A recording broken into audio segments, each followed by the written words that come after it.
我7岁那年的雪，来得比往年都早。大雪仿佛要把整个荣家掩埋，荣家全族挤在厅堂里，却死一般的沉寂，只能听见爹爹来回的踱步声。往常这个时候，阿娘早该回来哄我入睡，可她始终没有回来。这个柳福林到底还是闯了祸，这都深更半夜了，到现在还不回来。爹爹，阿娘怎么了？她是进宫出什么事了吗？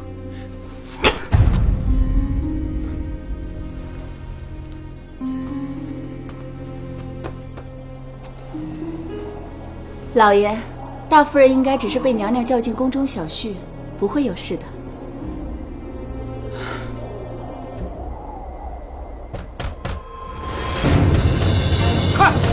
快开门！开门！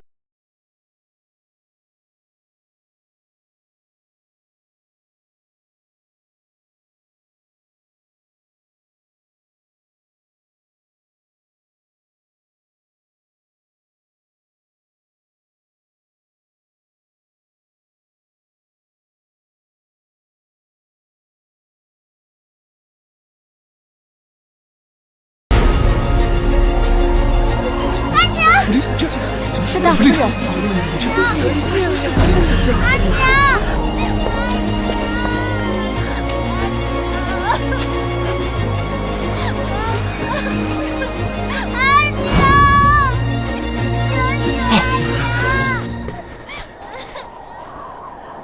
原来是指挥使大人，您亲自帮您寒舍，下官有失远迎呐。不过，我夫人她这是传皇上口谕。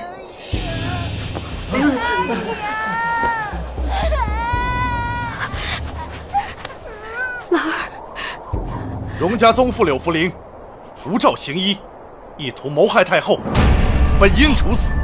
念在荣家世代行医有功，特免其死罪。老儿听话。赐廷杖80。荣家家主荣承德治家不严，现革去太医院副院判之职，贬为庶民，钦此。还不赶紧接旨！草民接旨。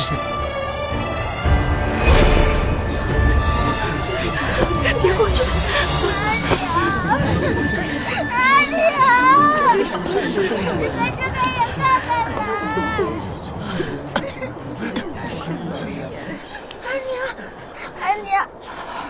阿娘，我这就找爹爹来救你。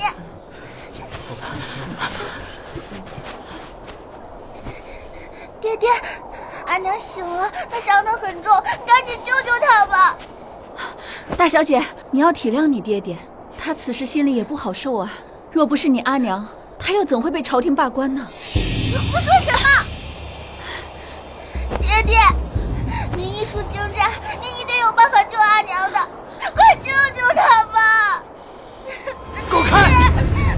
你还有脸求我？要不是你娘这个扫把星，我能沦落到此等境地吗？啊！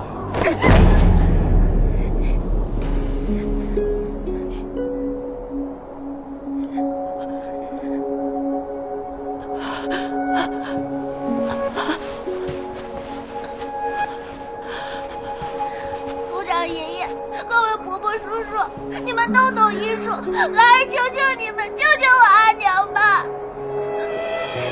求求你们了，求求你们了，求求你们了，求求你们了！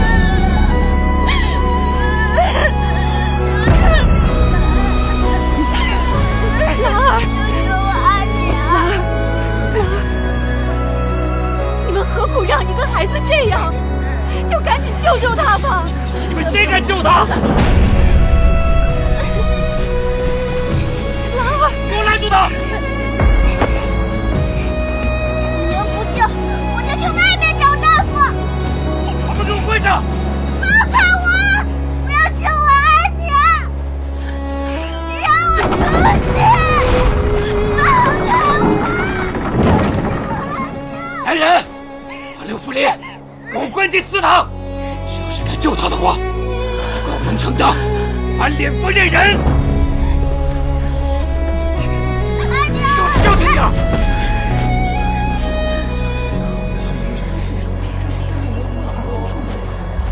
还有一个人能够救阿娘。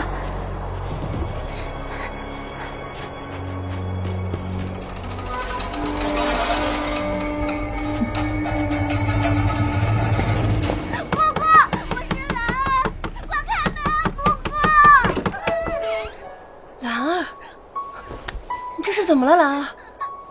姑姑，求求你，救救我阿娘吧！快起来，站起来说话。嫂嫂怎么了？我阿娘快不行了，父亲下令不许给她医治，现在只有你能救阿娘了，求求姑姑了。你等我一下。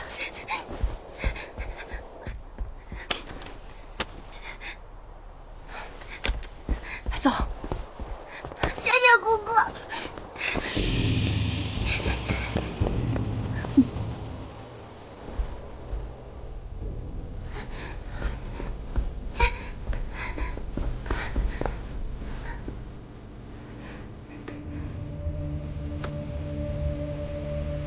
养父于晚，英俊于内，阴阳潇洒，神魄分离。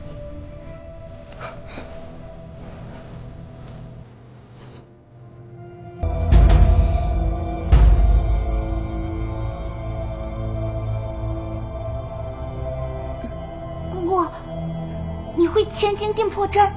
嘘，兰儿，这千金定魄针传男不传女，姑姑是偷学的，你可要帮姑姑保守好这个秘密。好一个秘密啊！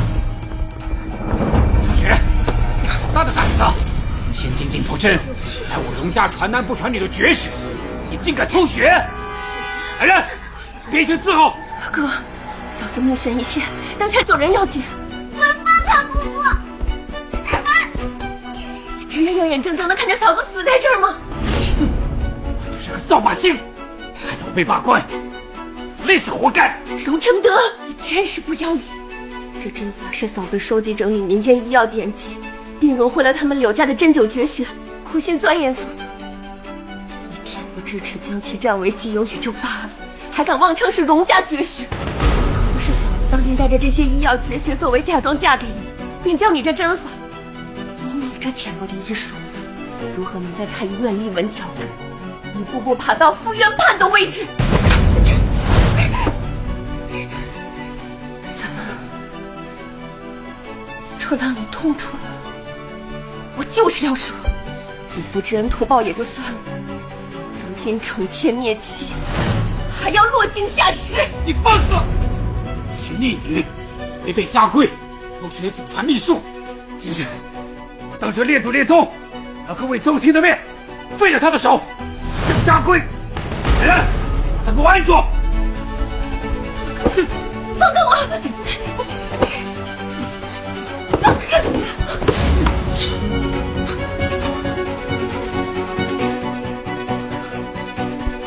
不要哥，不要哥！姐姐，都是我的错，是我求姑姑来救阿娘的，不帮姑姑的事，求你了，你饶了姑姑吧！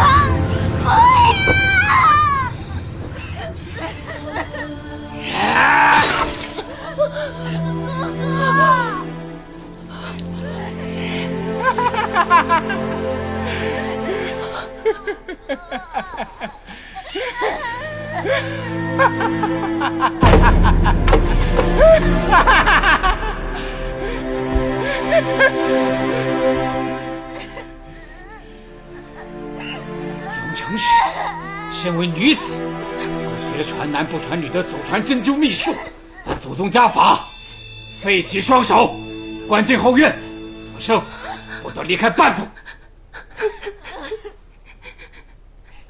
难不传你？传男不传女？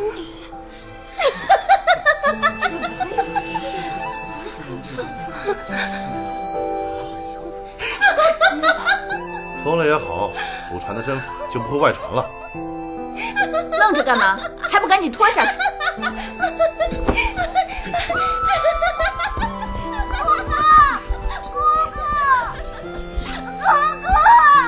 虽负六福陵，无照行医，妄图谋害太后，闯下大祸，连累家人。死后不入祖坟，不奉香火，荣氏宗祠除名。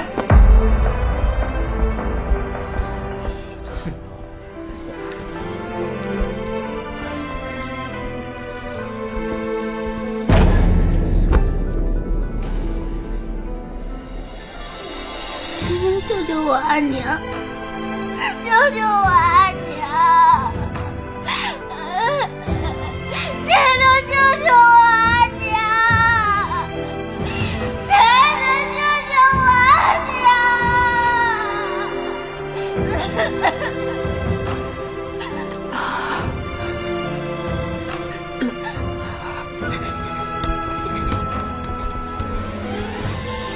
阿娘。阿娘，娘妈，那该怎么办？阿娘，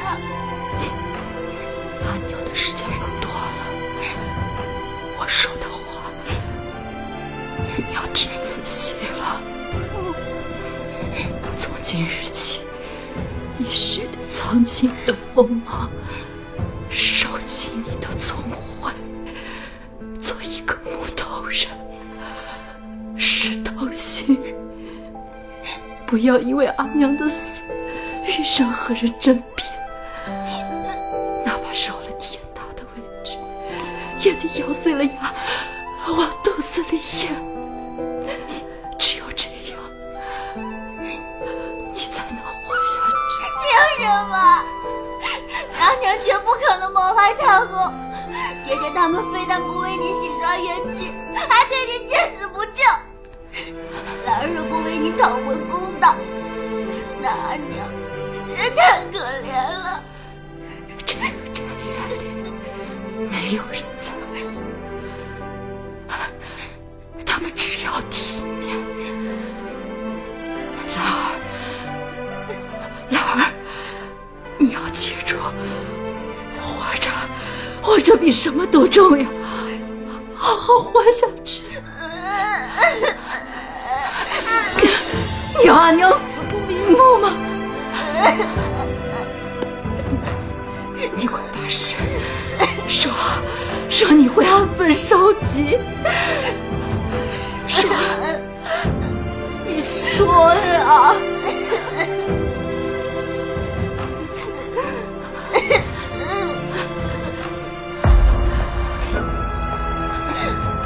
兰儿，发誓此生安分守己，好好活下去。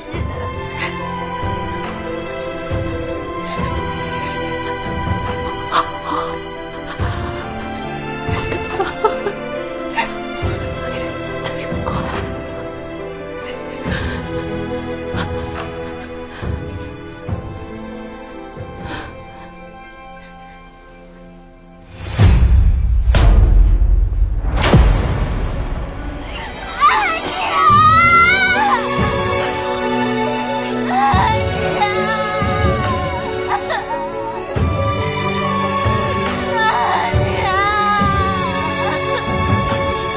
阿娘，你在天上看着，兰儿一定不会放过他们。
大人呢。今后你不要再和你爹爹作对了，你要好好的活下去，你阿娘在九泉之下才能安息啊。阿娘和大伯母说的都是对的，兰儿要好好活下去，兰儿要长大，长大了才能对付得了他们。你这孩子，夫妻对拜。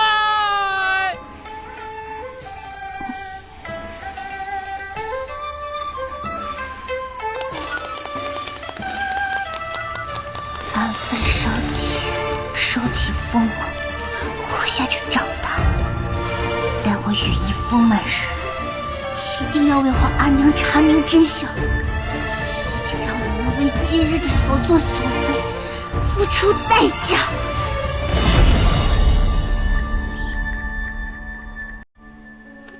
你猜一，我猜一。你写了什么呀？我猜二小姐，这是您让我取来的馊包子。这些包子，你确定都已经馊了？确定，这是3天前吃剩下的。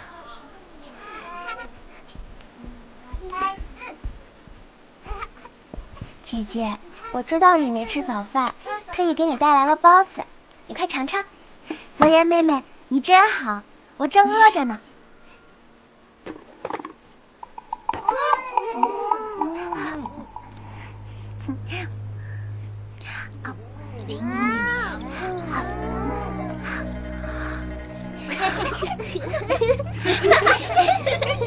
容泽兰，该不会是饿死鬼投胎吧？这些包子都已经馊了，你还吃得这么香，真是个蠢货！容泽兰，你可真蠢，尝不出包子臭了。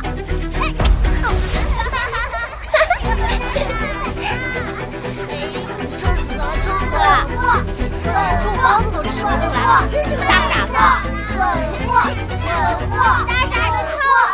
蠢货，给我继续吃！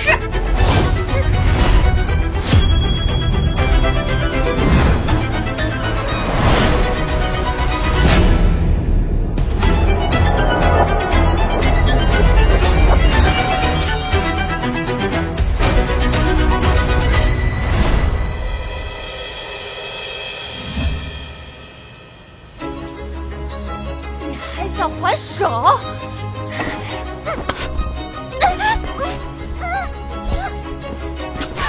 容泽兰，你疯了！容泽烟，10年了，也该你尝尝这馊包子的滋味。住手！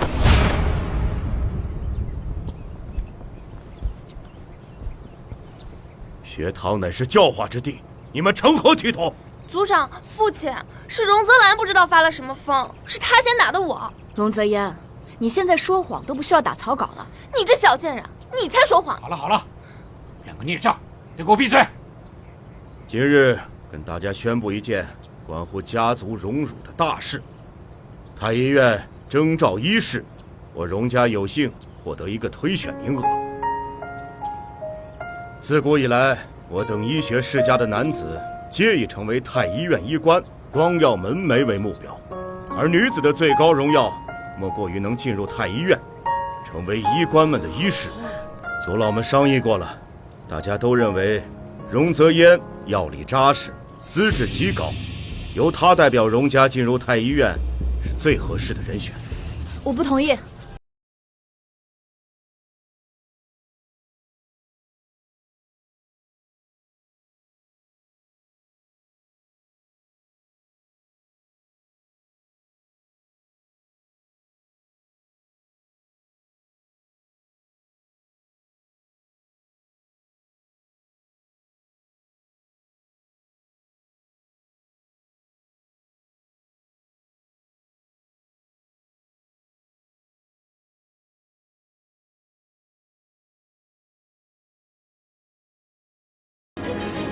泽兰，我和你父亲已经对符合条件的人选进行了考察，容泽烟是最佳人选。你这是在质疑我们吗？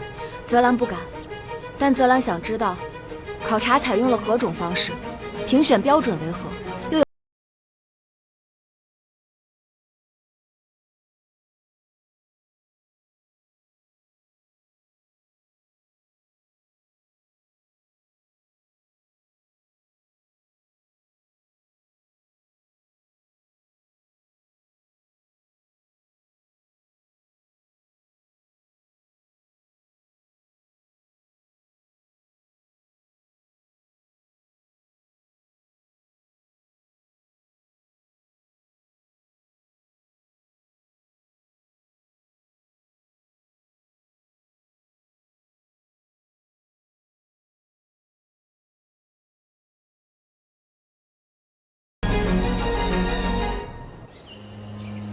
组长这个老糊涂，今日怎么就答应荣泽兰比试了？还有你怎么就这么沉不住气啊？哎呀，母亲，荣泽兰她哪来的本事啊？不过是自不量力的发疯罢了。这个荣泽兰，今日像是变了一个人似的，不似平日那般唯唯诺诺、任人拿捏。他是不是在耍什么花招啊？娘，她都失去味觉了，吃了10年的馊包子，有什么可怕的？嫣儿，你一定要进入太医院成为医士，待你弟弟长大，好助他成为医官，重振荣家门楣，这样荣家大权才会牢牢掌握在咱们手里了。嫣儿，可惜你不是个男儿身，不然以你的医术，一定能成为一个医官。娘，成为医士一样可以为家族带来荣耀，能让娘在家族中更有底气。您放心，明天的比赛我一定会赢的。嫣儿，虽说为娘已经让他失去了味觉，但是谁知道这个小贱蹄子还会有什么样的后手呢？千万不可轻敌。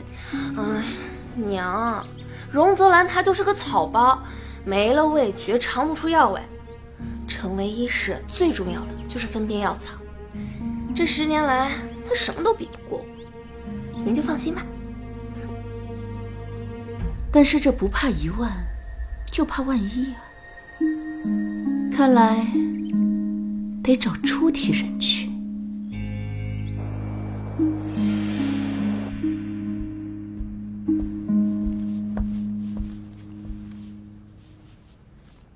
组长，近日收了些上好的龙井，特意送来给您尝尝。月瑶啊，你有心了。组长，此次进太医院的医士人选，关系我们荣家的重振，您心中可有比试的主意了？此事还在斟酌，我自有安排。我听闻这太医院的医士人选，最看重的是尝汤辨药的能力。很多药材外观相似，但这药性却千差万别。就好比这茶叶的种类，若不用心品鉴，也极易混淆。组长，您说对吧？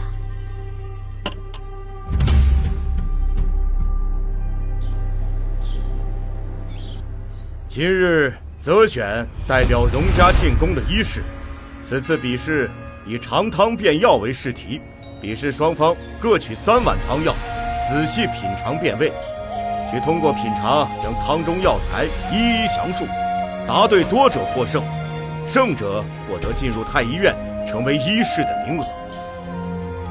荣泽兰，你若是此刻放弃，我是不会笑话你的。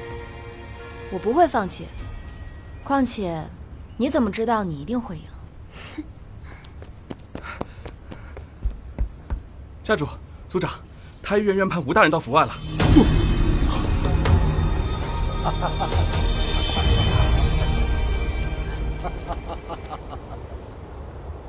不知吴大人今日前来，有失远迎，有失远迎呐。承德，我听闻你们荣家今日遴选太医院医士，你们这个主意好啊！我是不请自来，凑个热闹，不打搅你们了。吴大人，您能亲临现场，是我荣家之幸。来，快请，快请，请。吴大人，请上座。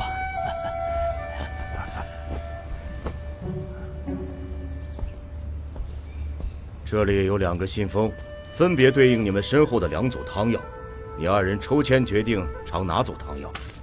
今日比试结果由太医院吴院判来宣布。我抽到了右边这组。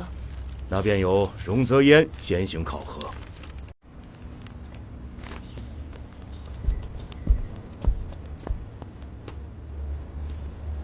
吴大人，这是答案。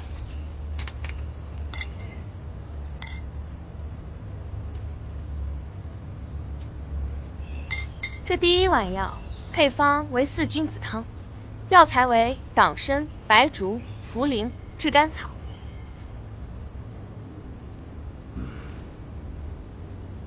第二碗药为4物汤，其用药为熟地黄、当归、白芍、川芎。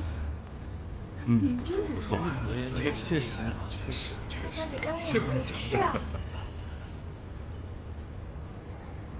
这第3碗汤，配方为6味地黄，其药材为熟地黄、山萸肉、山药、泽泻、牡丹皮、茯苓。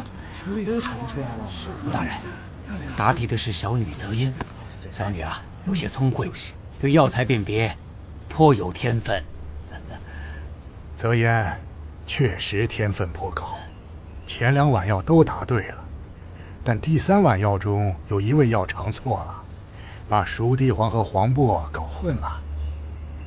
但泽烟姑娘已然十分厉害，仅靠品尝便能准确判断出草药配方，非10年以上的功力绝难做到。多谢吴院判夸奖，接下来就看姐姐的了。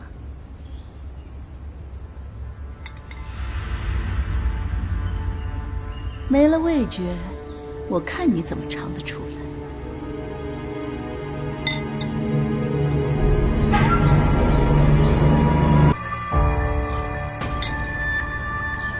此为银翘散，所用药材为金银花、连翘、薄荷、荆棘碎、淡豆豉、牛蒡子、桔梗、甘草、淡竹叶、芦根。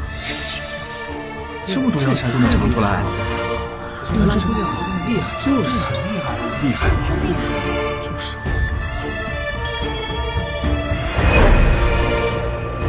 说呢？怎么出来？对啊，说出来了还是不行啊？就是，还是比不过泽烟呢。说不出来了吧？原来刚才是懵的。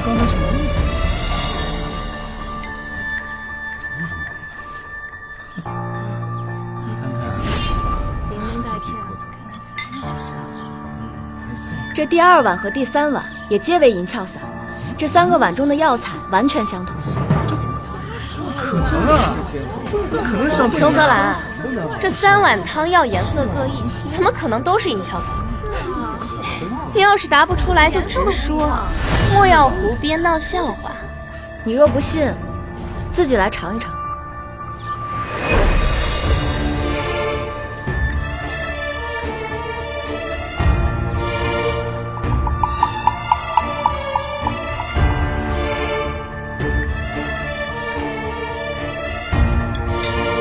这3碗汤药味道分明不同，一碗回甘，一碗微苦，一碗辛辣，怎会是同一配方？看来妹妹还需要多研习历练，否则出门在外，丢的不仅是你自己的脸面，更是荣家的脸面。这位姑娘，你叫什么名字啊？回大人，小女名唤泽兰。那你来说说，这3碗药是同一个药方，为何味道不同，颜色也不同啊？回大人，这3碗药之所以味道不同，是因为其中1味药的产地不同。第1碗药中的金银花产自平邑，气味清香；第2碗药中的金银花产自丰丘，味道稍苦。这第3碗药中的金银花产自巨鹿，略带辛辣。我怎么可能尝出来？怎么可能不行？我这就是。这太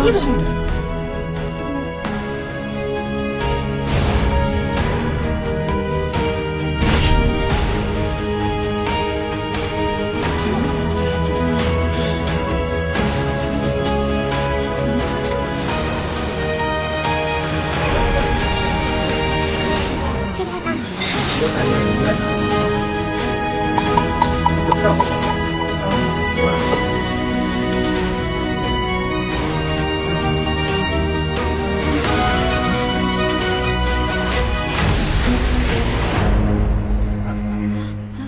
兰姑娘小小年纪，见识如此广博，竟能辨别出同一种药材不同产地的区别。此次比试，泽兰姑娘更胜一筹。好，真是后生可畏啊！不可能，你肯定是作弊了。荣泽烟，你这是输不起吗？红口白牙的就要无我清白？你就是作弊了，平日里你样样都不如我，今日怎么突然会了这么多？爹，娘，荣泽兰就是作弊了，她平日连百草集都不会，今日怎么突然这么厉害？多谢妹妹夸赞，我本来就很厉害。妹妹说我作弊，可有证据？我不管，你就是作弊了。荣泽兰这个小蹄子以无畏权，竟然能说出汤药使用的是何药材，她到底使了什么诡计？泽兰，既然有争议，为了你的清白，不如你和嫣儿再比一场，如何？我既已赢得比赛，为何还要再比？吴院判，既然当事人存疑，咱们不如加试一场，如何呀？此事事关两位千金的未来，荣府的事自然由荣府抉择了。是，吴大人说的在理，那咱们就再加试一场。好，那就再比一场。如若我再次赢得比赛，医师的资格就归我，任何人都不许再有异议。好，一言为定。你去准备一下，下一场比试的内容是这样的。是啊，去吧。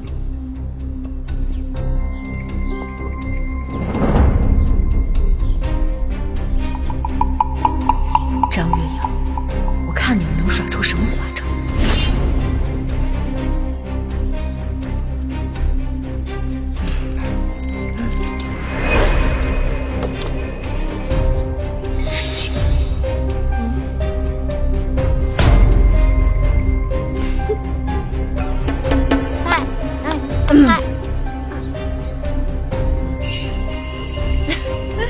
小少爷，你来。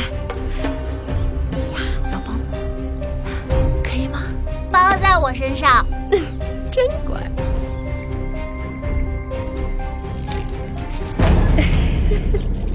嫣儿、兰儿，你们再来辨别一下面前这2碗汤药中的药材。慢着，上次是妹妹先选的，为保公平，这次应该我先选才是。好，那就你先选。这次我一定要让你输得心服口服。我选妹妹面前这碗。夫人，安排妥了。哪碗是动过手脚的？自然是放在荣泽兰面前那一碗呀。嫣儿，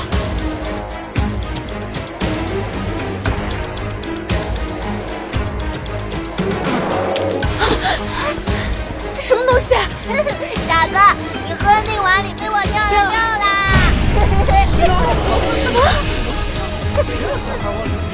二小姐你明知是尿，为什么不阻止我，还要让我喝？为什么弄这么恶心的东西啊？我不是为了证明荣泽兰她没有味觉吗？你证明荣泽兰没有味觉，你明明可以用别的方式，你为什么要用这个呀？他说大小姐没有味觉。你们怎么知道我失去了味觉？所以你们明明知道我失去了味觉，才特意选择了尝药这个方式来进行比试，对吗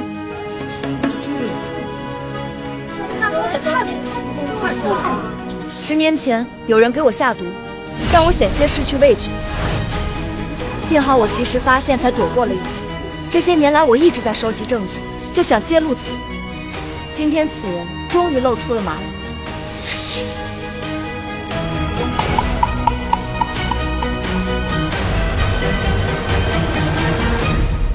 请在场的宗亲、大人、各位长辈们，替兰儿做主。太过分了，这样兰儿太可怜了，是谁这么胆毒？此人是谁？我为你做主。查出来，将他送官。就是他，张月瑶。啊？就是，是他，会是他呀？你竟然怀疑我！这么多年，我对你关怀备至啊，兰儿，我对你掏心掏肺，视如己出，你竟如此这般污蔑我，我这做继母的真的是太难了，老爷，冤枉啊，冤枉啊，老爷！泽兰，就算胡闹，也该有个分寸。你母亲向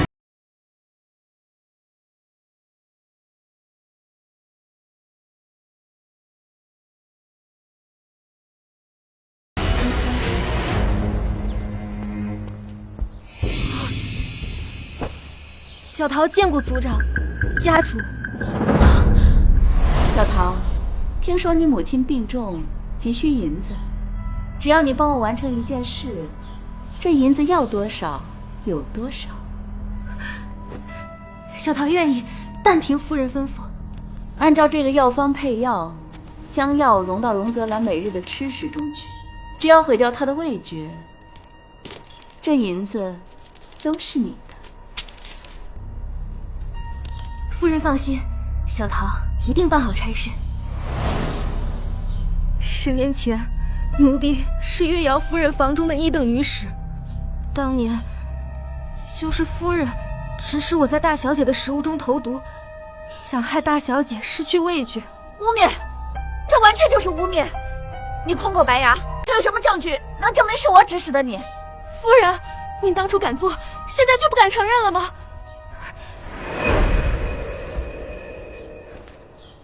这是夫人您亲笔写的药方。当年下毒后，您命我将此方烧掉，为留后路，我将药方偷偷留了下来。没过多久，我为大小姐吃馊食的事情败露，被发卖出荣府，这药方才得以保全下来。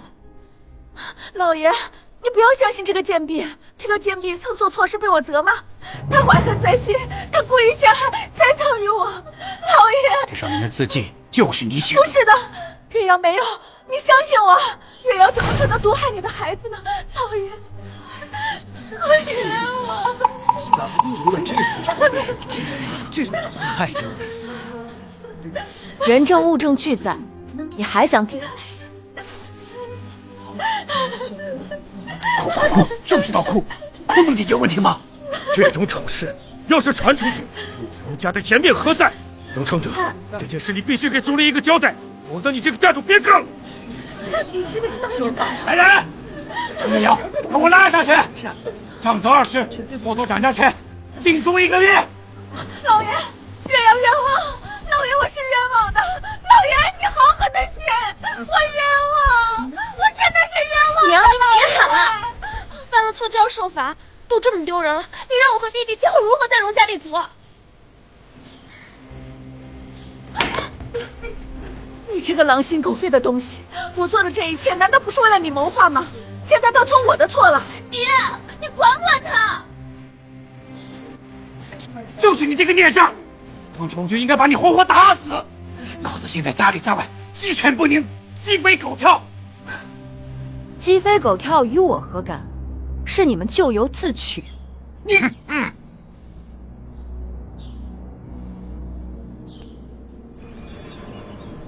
承德，就送到这儿吧。哎呀，吴大人啊，今日荣家的丑事都让您见笑了。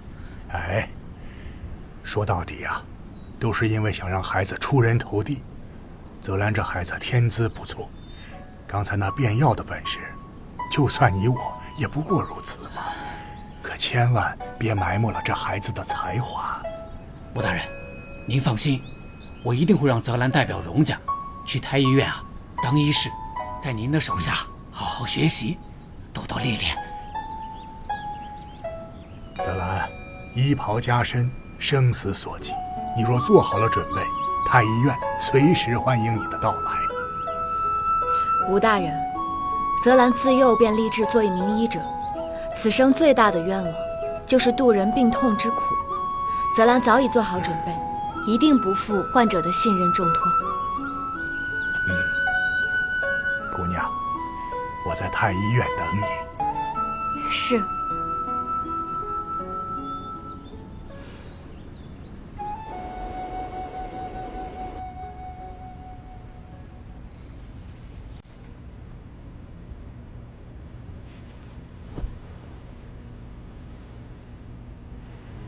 阿苗，女儿有一个好消息要告诉你，我要入宫当医师。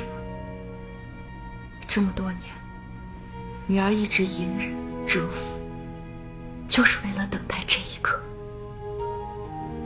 当初张月瑶一直怕我抢了荣泽烟的风头，为了她自己女儿的前程，她竟不惜给我下毒。我为了保住性命，每次都假意吃掉他派小桃送来的有毒食物。待小桃走后，我拼命催吐，这才躲过一劫。待小桃把事情办妥之后，找个时机把小桃做掉。只有死人才能望闻一世。当我得知张月瑶意图杀小桃灭口时，我知道只有保下小桃，才是我才有翻盘的机会。于是我故意在大红影经过的地方吃下所有的勇气，在张月瑶对小桃动手之前，让小桃被发卖出来。小桃被发卖后，我花了许久才找到她，将她赎身，就是为了等待有一天我可以指证张月瑶。阿娘，你在天上看着我，看我今后如何查明当年您被冤枉的真相，给您讨回公道。还有当年那些对您见死不救的人，我一个都不会放过。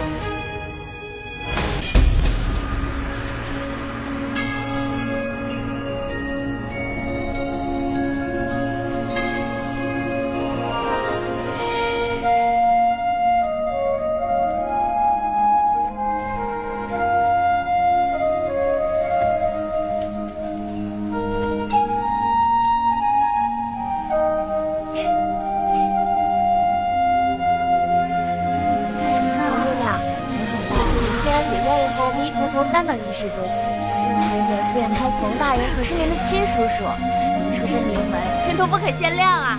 往后在这太医院，还请冯姐姐多多关照啊！大家都是姐妹，以后一起共事，理应互相关照。啊，听说太医院新进的这批药材价值连城，快看，这是不是千年灵芝啊？这灵芝个头这么大，色泽鲜亮，年份肯定不浅。哎呀，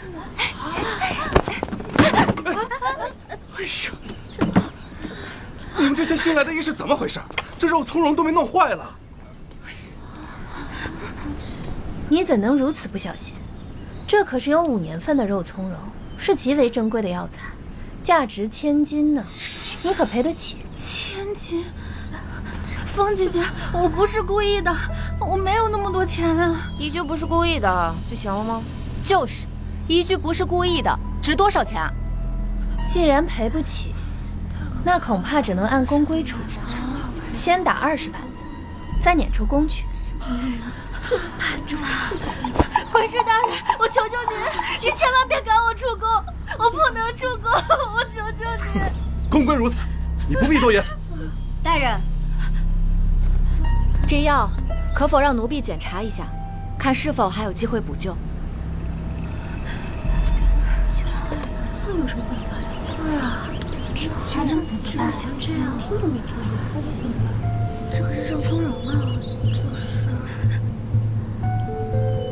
什么鬼的东西？这怎么补啊？冯医师，依我看，这只是3年生的肉苁蓉。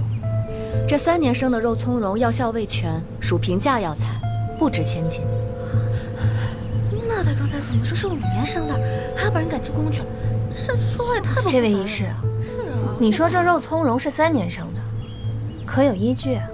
真正5年以上的肉苁蓉，纹路深如沟壑，色泽油润似琥珀。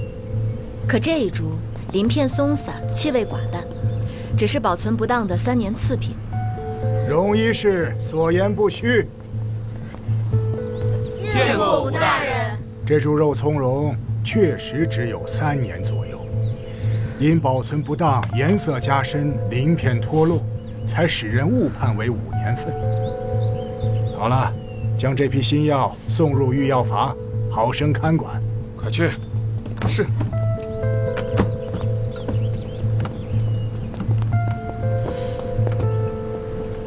辨别药材是医术的基础，希望大家都能像荣医师一样，细心观察，严谨求证。冯英，你身为医师，却连药材年份都辨错，念你是初犯，这次就不惩罚了。冯英知错，以后一定会仔细办差的。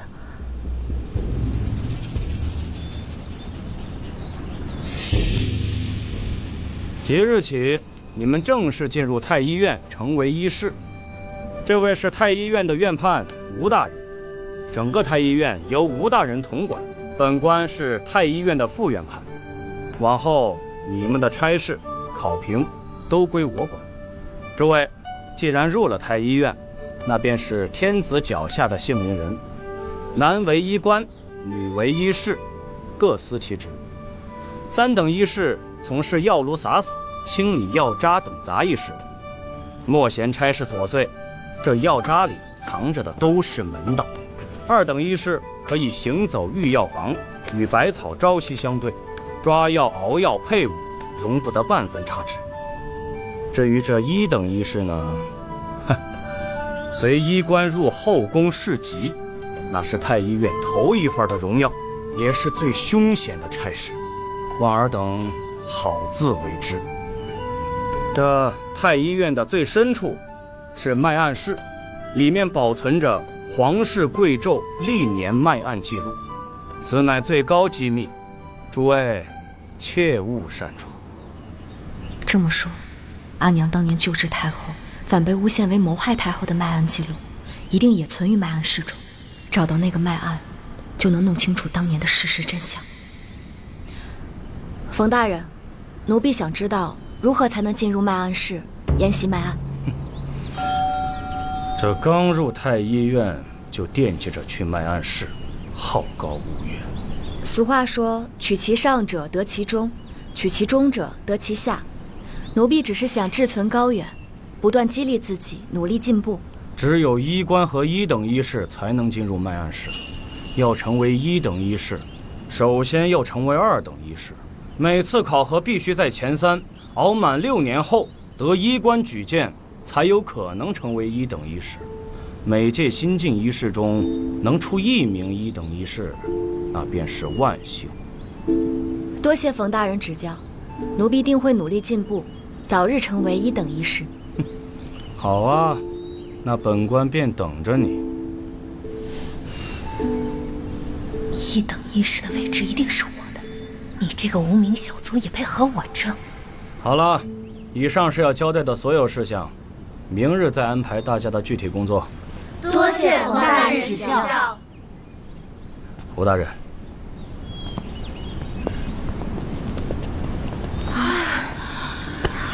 紧张啊！泽兰，方才多谢你为我解围，没想到你这么厉害。你的药理知识都是同谁学的呀？兰儿，你看，这个药啊叫川木通，它性寒，味道特别苦。兰儿尝过吗？小孩子家的，可不敢乱尝。这个是柴胡，这个柴胡的根茎下面有小小的刺，你拿的时候一定要小心刺到手。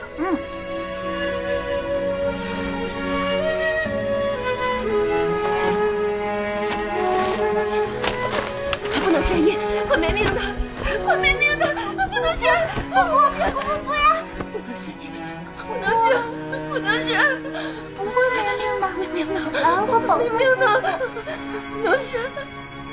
姑姑，不会的。家中有族学，还有对药理研究颇深的长辈教导。哦，原来是这样。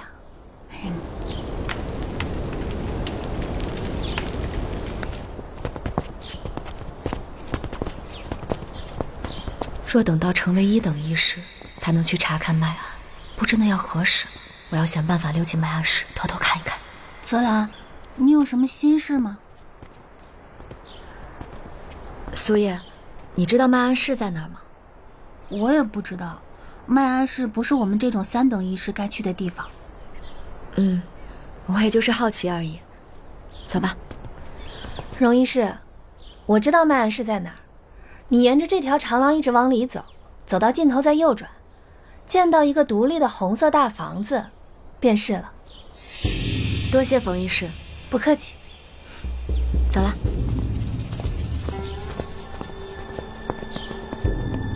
冯医师，麦安室不是在这边吗？是吗？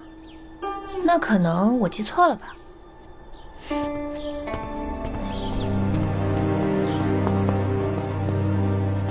麦安室只有1等医师和医官才能进入，我需要想办法伪装一下才行。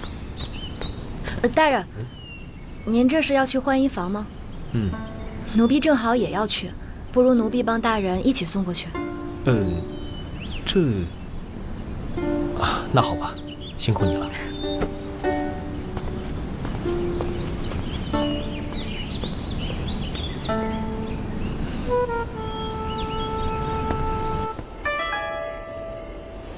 走到尽头再右转，见到一个独立的红色大房子，应该就是这里了。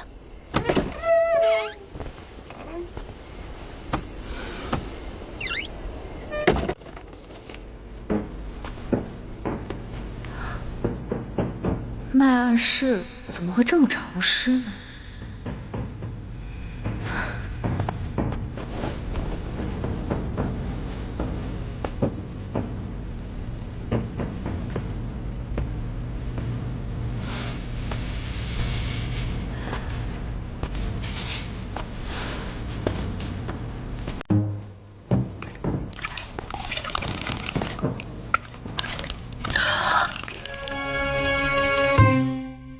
这里怎么是男浴室啊？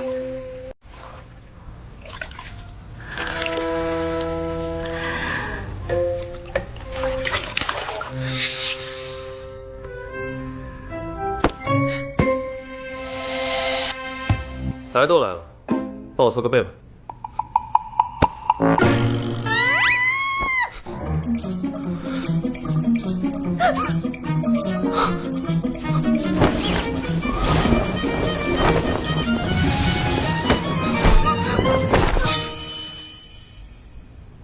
你是何人？我是新来的医官，一不小心走错了地方。新来的医官，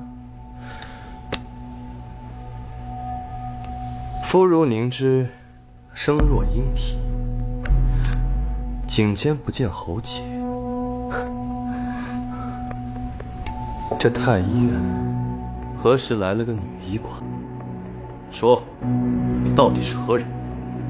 为何女扮男装，混进浴室？今天可把我累坏了，得好好洗个澡。是啊，继续。哎呀，舒服舒服。哎，这位兄台是新来太医院的吧？之前没见过呀。是，你们吃过晚饭了吧？那当然了，都这个时辰了，肯定早都吃过了。这位兄台，你怎么洗澡还穿着衣服啊？啊，衣服一起洗了，方便，这样省事儿。你要不要试试？那就不必了，这有意思。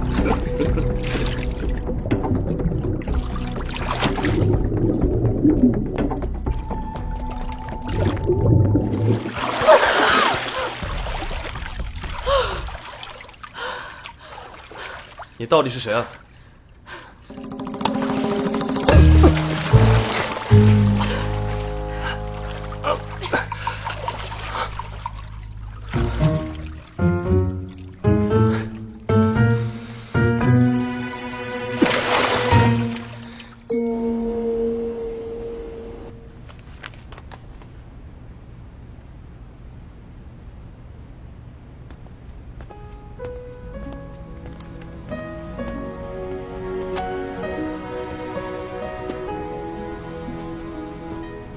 陈，宋凌霄，参见皇上。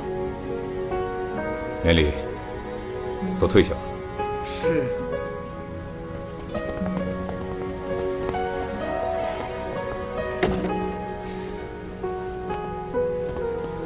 来，快起来！这么多年不见，让舅舅好好看看大外甥。哼，你小子长大了。哼。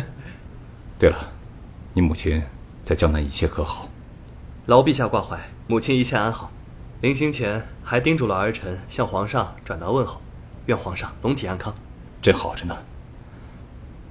凌霄，正如信中所言，近年来后宫子嗣频繁夭折，朕一直暗中调查，仅发现此事可能与太医院有关。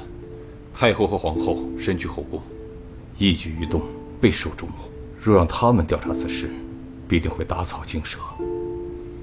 朕思来想去，这件事只有你最合适。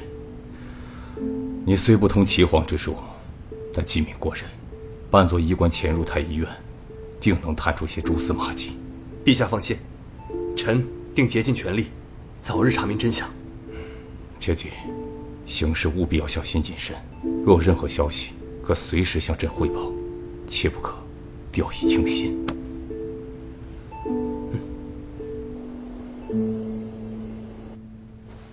赶紧都把床铺好啊！会不会哭啊你？都快点！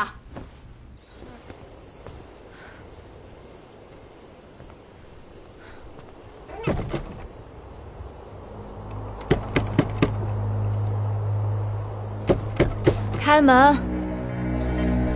都放好！哎，干嘛呀你？我干嘛？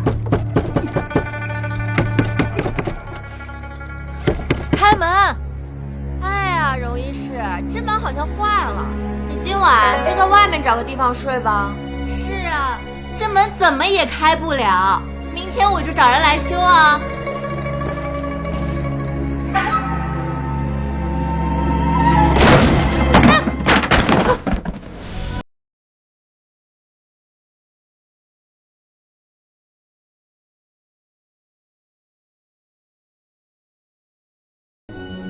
这才叫坏。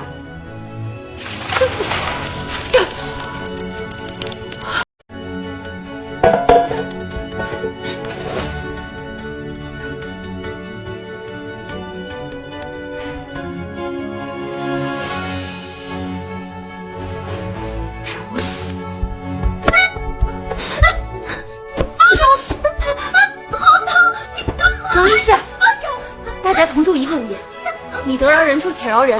冬英，这事儿跟你没关系吗？你少在这装好。给我出来！你要干什么？哎，马卡！马卡！你要干什么？荣泽兰，你住手！你快住手！都给我闭嘴！再叫，我现在就把他扔下去！你敢！我要是死了，我家里人不会放过你的。你以为我会怕吗？今天谁也救不了你。荣医师，你别闹出人命了！你这样闹出人命，你家人会被牵连的。若真能被牵连，那也不错。我错了！荣医师，求求你饶了我吧，我再也不敢了。惹了我，还想让我这么容易放过你？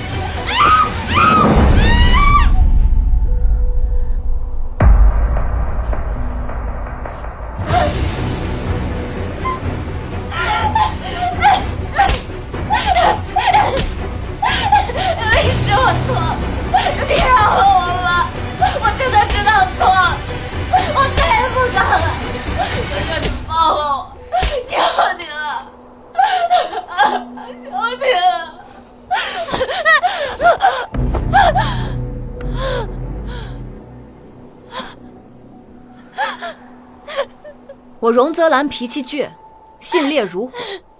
我不惹事，但我也从来不怕事。我来太医院是来学医的，并无心思把时间浪费在你们身上。今日我有言在先，以后井水不犯河水，谁若敢再惹我，他就是下场。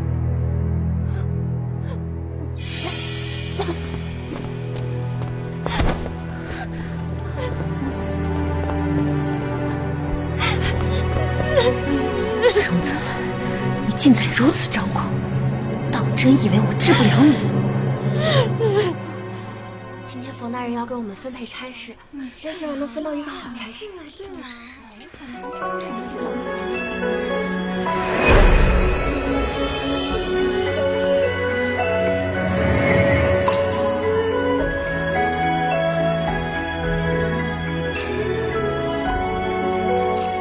我给诸位介绍一下，这位是太医院的新医官宋凌霄。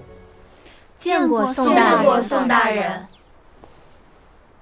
今日我就给大家分配日后所负责的事务，你们需谨记，太医院职责重大，不可有丝毫懈怠。是。冯英，你去御药房协助2等医师看管整理药材工作。是。冯医师，好羡慕你啊！刚进太医院就能去御药房看管贵重药材，日后必定大有作为。冯医师将来可别忘了关照我们姐妹。陈红玉、荣泽兰、苏叶、刘清河，你们几个负责院子的洒扫工作。若只是洒扫院子，何时才能晋升为2等医师？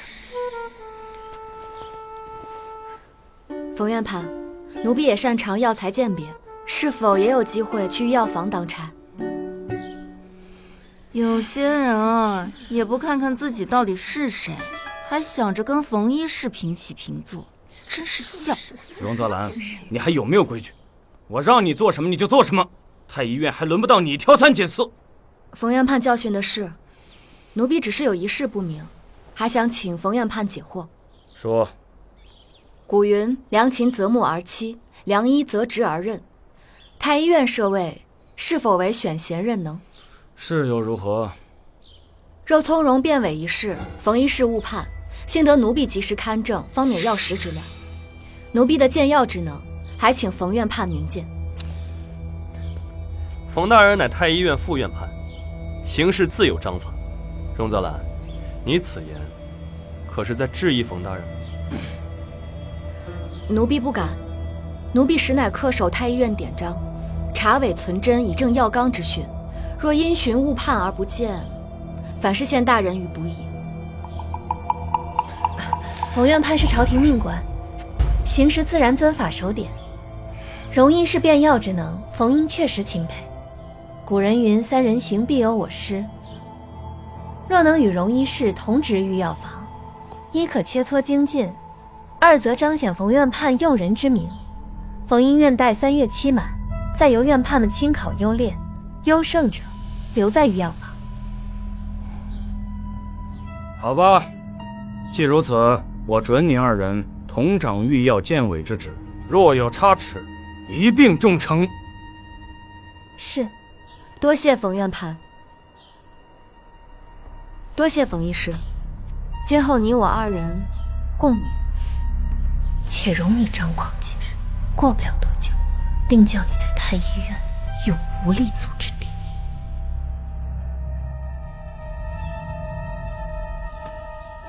没想到还能在太医院的茅厕里寻到现成的人中黄。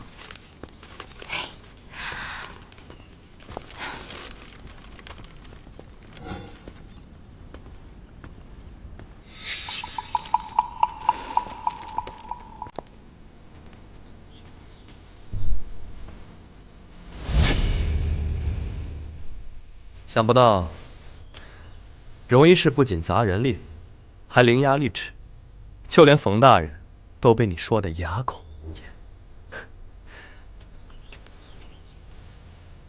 还真是失敬啊！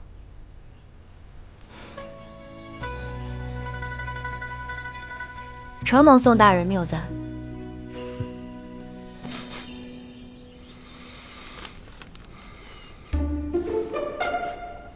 这什么东西啊？为何如此车技熏人？拿开！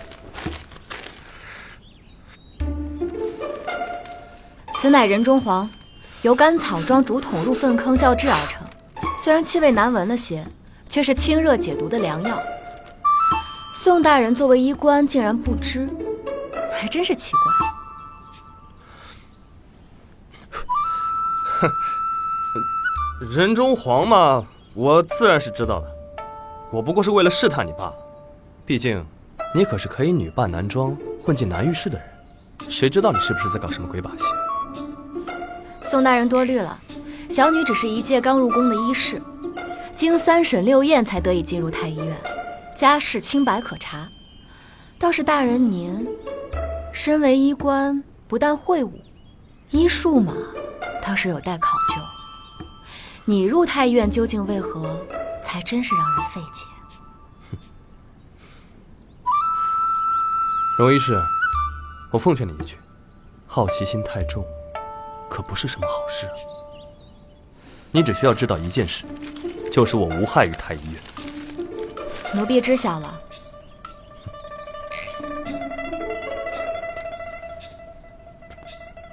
荣医师，我在你身上嗅到了一股危险的气味。荣医师的尾巴可要藏好了，要是哪天被我抓住，这小命可就不保了。宋大人也一样，我荣泽兰也不是什么柔善可欺之辈。那便最好。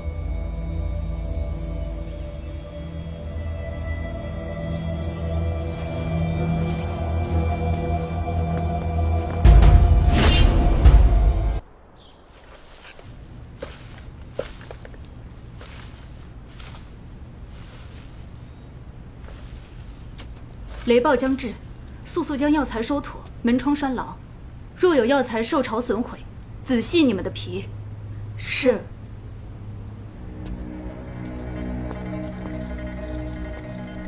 荣泽兰，今日便将你知晓与我争抢，不会有好下场。荣医师，我方才想起我晾在院中的襦裙还未收取，若叫暴雨淋透，明日当值可如何是好？我得回去收一下，这里的草药就劳烦你收拾一下。好。记得关好门窗。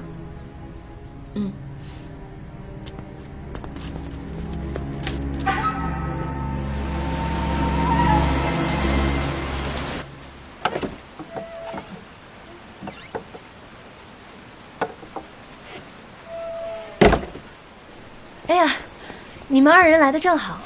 这天下雨了，我那新裁的襦裙还晾在院中，若被雨淋湿，就得耽误明日当值了。幸好荣医师让我先回去收，就是今日御药房的差事他自己都做了，真是辛苦他了。辛苦什么呀？收拾下草药能有多累？冯医师，你就是太好心了，可不嘛。快别这样说了，大家都是同僚。快走吧。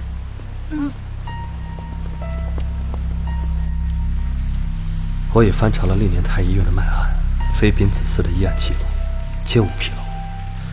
想来得另寻方向探查了。这雨变大了，还好门窗关得及时，否则这么大的雨刮进御药房，可就大事不妙了。宋大人，又见面了。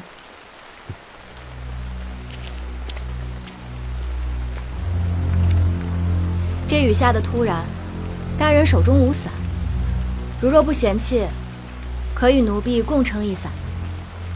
不必，既已尽职，便早些回去休息吧。如此，那奴婢先行告退。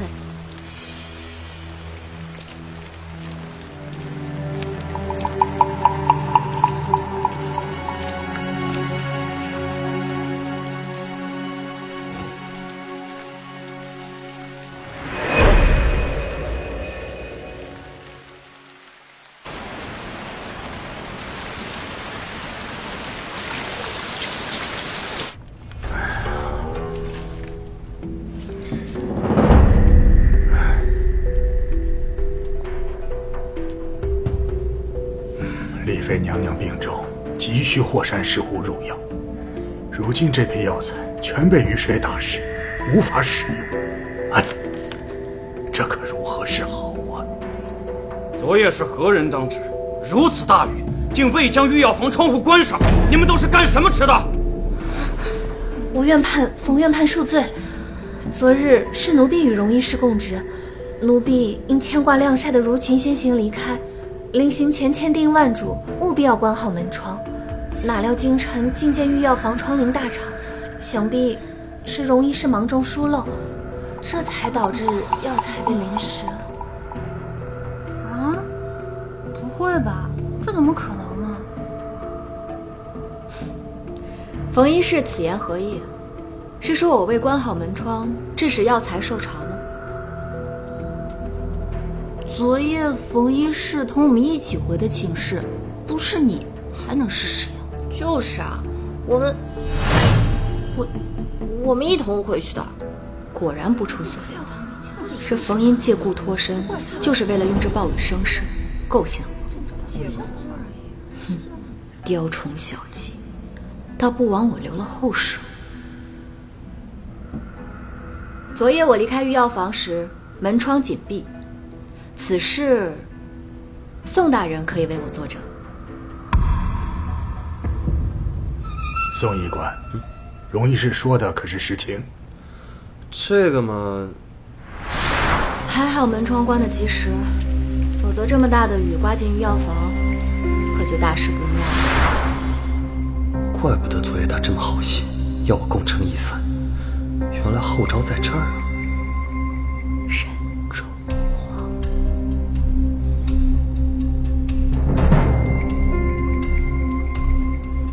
吴院判，下官昨夜经过御药房，确见荣医师离开时，御药房门窗紧闭，一切安排的妥当。昨夜我在漫案时，见到你是虚实3刻。你是在这之前看见荣泽兰离开御药房的？正是。昨夜戌时末，我离开漫案时，经过御药房时，曾瞧见有人推门进了御药房，那身形，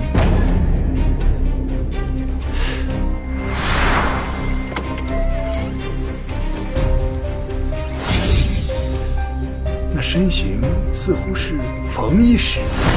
就是他。也就是说，我关好门窗离开后，冯医师你又暗中去打开了？不是我昨天确实是出去过，去的不是御药房，是那个西北角的茅房。是吗？我记得没错的话，冯医师平日里习惯用的是公桶，怎的昨夜大雨反而想起去茅房了？我愿用公桶还是茅房，跟你有什么关系？你慌什么？我哪里慌了？你少污蔑我！冯医师，昨夜我关好门窗离开御药房时，我在门窗上挨个涂抹了我刚刚熬制好的白子油膏。慌乱中摸着黑去开关门窗的人，肯定不会注意到。想必此人现在的衣袖上还沾有白子油膏的油渍吧？哎呀，冯医师，你衣袖上这褐黄的油渍，怎么跟我的白子油膏如此之像？冯英，如今证据确凿，你蓄意损坏宫中药材，构陷同僚，你该当何罪啊？师傅，救救我！师傅，救救我！救救我！救救我！师傅！住嘴！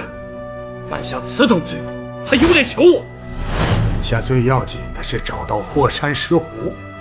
李医官，当真一株能用的霍山石斛都没有了吗？吴院判，都被雨淋了，太医院暂无库存。公安的药铺能找到吗？罗大人，这霍山石斛本就稀缺，宫外药铺短时间内也难以寻得呀，怕是来不及了。这可如何是好啊！耽误了娘娘的病情，我们所有人的脑袋都不够砍的。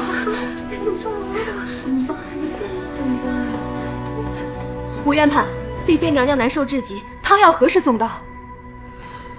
吴院判，我或许有办法让受潮药材恢复药效。当真？那你快说。什么？是谁打湿了药材？如果丽妃娘娘没有及时用药，有个3长2短，我会将此事禀明皇上，定会将此人满门抄斩。吴院判，太医院如果拿不出汤药，耽误了娘娘治病，你们都没有好果子吃。这可怎么办？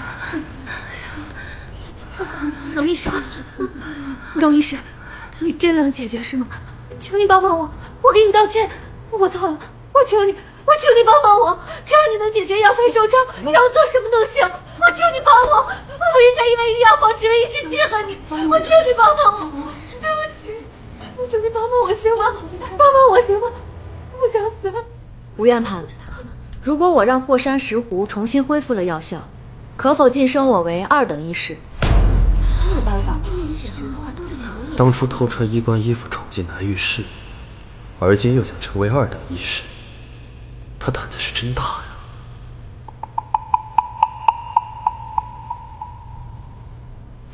吴大人，眼下救丽妃才是头等大事。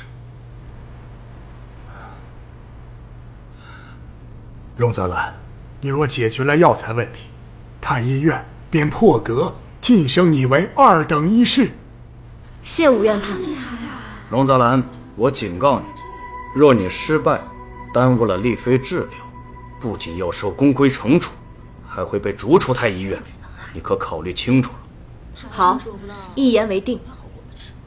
我需要大量硫磺、木炭，还有火折子。李医官，快速速去办。是。这么想成为2等医师，你到太医院到底是为了什么？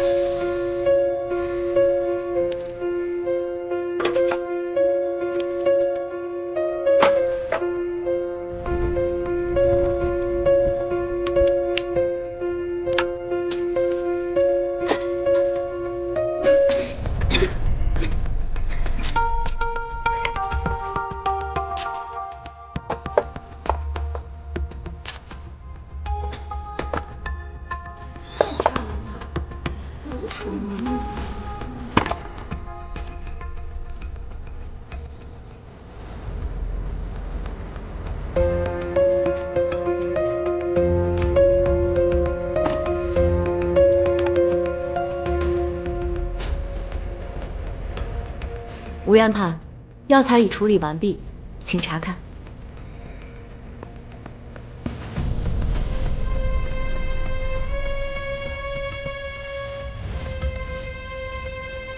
荣泽兰，硫磺性烈，稍有不慎便成砒霜。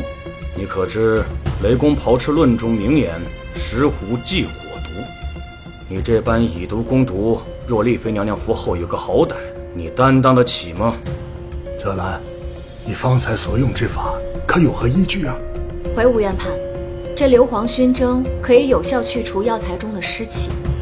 霍山石斛受潮，不仅会影响药材本身的药性，还容易滋生霉斑。硫磺燃烧产生的气体可以有效去除霉斑，保证药材的品质，并且这木炭可以吸附原本残留在药材上的硫磺，以免硫磺影响药材的药性。荣医师年纪轻轻，竟有如此见识和手段，敢问此法从何处学来？我学医10载，每月定期都会为百姓义诊，以便积累经验，精进医术。此法是我偶遇一游方神医，从神医处学的。原来如此啊，倒是我孤陋寡闻了，此等巧妙的方法从未见过。那硫磺之毒，你又如何保证全无呢？冯医师，这里可是太医院，聚集了我朝所有最优秀的医官，这验个毒不是什么难事吧？这2等医师肯定是我先进。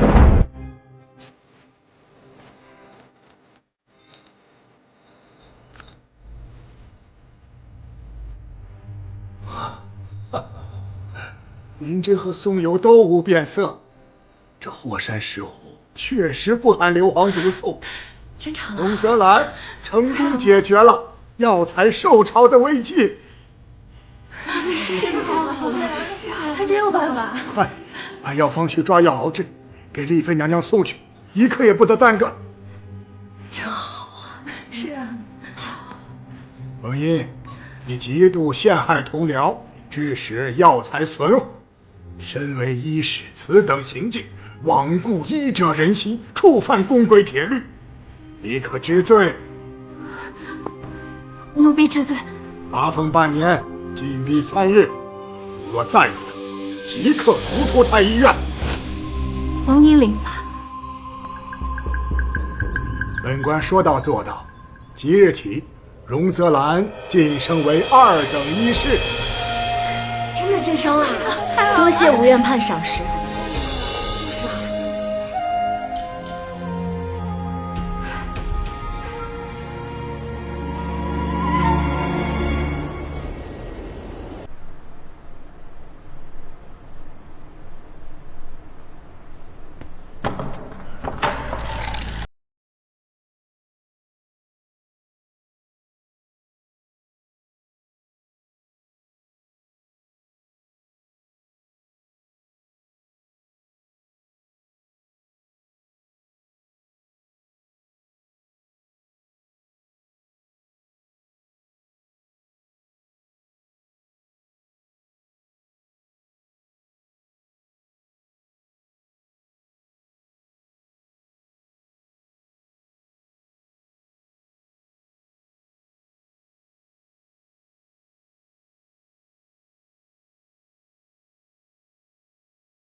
你可听说了？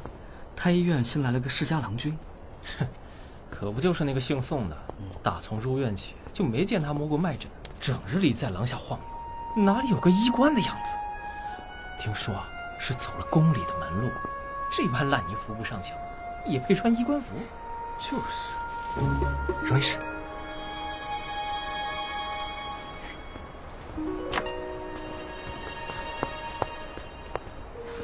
宋大人何事？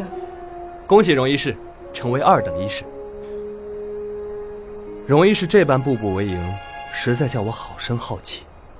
起初，我以为你是心怀不轨之人，可我观你这些时日，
让你如此这般去冒险，还是请大人收起你的好奇心吧。若无其他事，奴婢先行告退。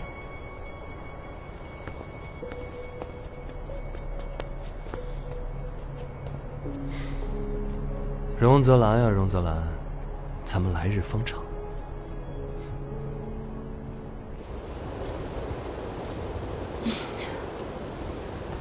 一天没吃饭了，好饿呀。也不知道御膳房里还有没有能吃的东西。谁在那儿？这人深夜来御膳房，难道跟我一样是饿了？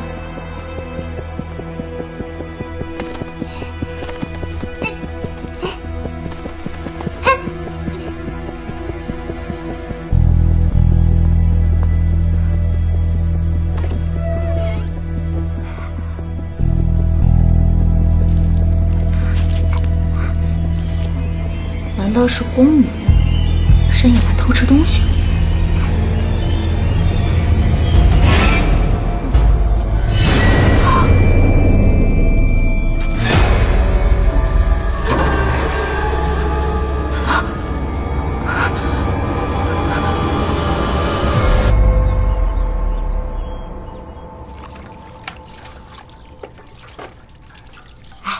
听说了吗？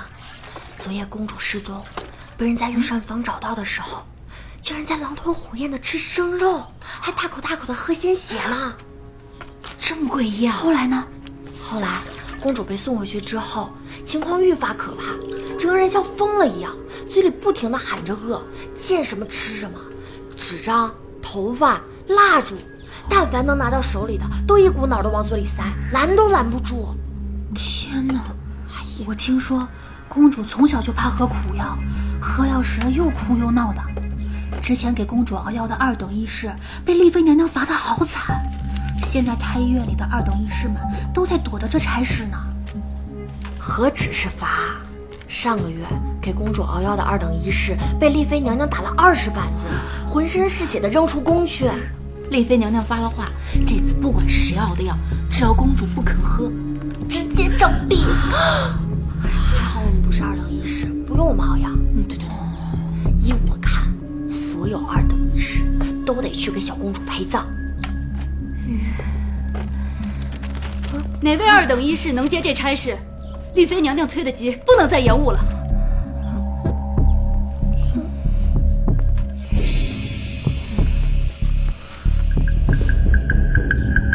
荣泽兰，这可是你自己送上门的，我就不信你还能化险为夷。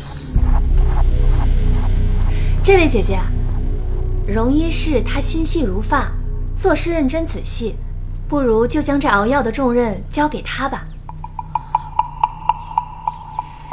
不要，荣医师，快接药方啊！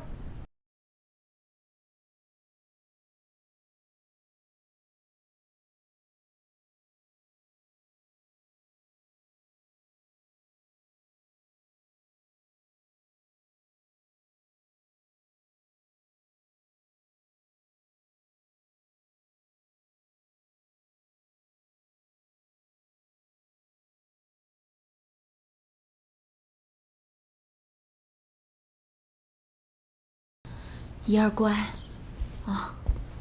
来，听话。公主，请喝药。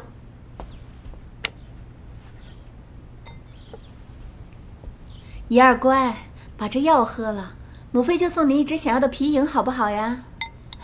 来。我不要，这药太苦了，我不想喝嘛，我不要。你们都是怎么办事的？连让公主喝药这点事都做不好吗？平日里吃好喝好的养着你们，到头来都养出了一群废物吗？丽妃娘娘息怒，本宫之前3番5次的告诫太医院，务必给公主熬些不苦的药来，怎么到如今这药还是这般难以下咽？你们太医院是不把本宫放在眼里，觉得本宫好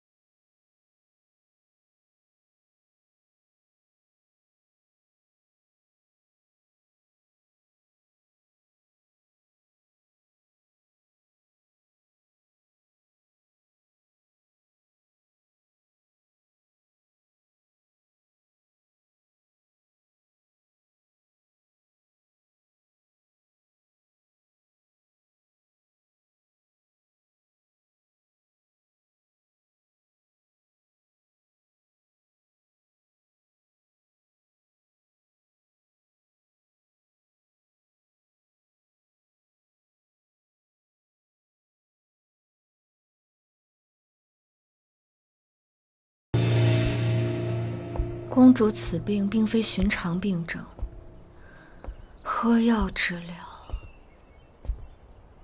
可是哪有汤药是不苦的呀？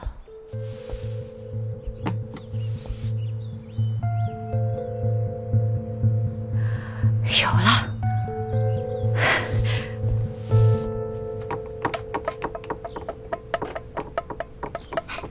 你们听说了吗？荣泽兰差点被丽妃娘娘拖下去打死。啊！泽兰她怎么样了？她现在还好吗？泽兰，你怎么样了？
冯医师，听说荣泽兰今日又去给公主送药了。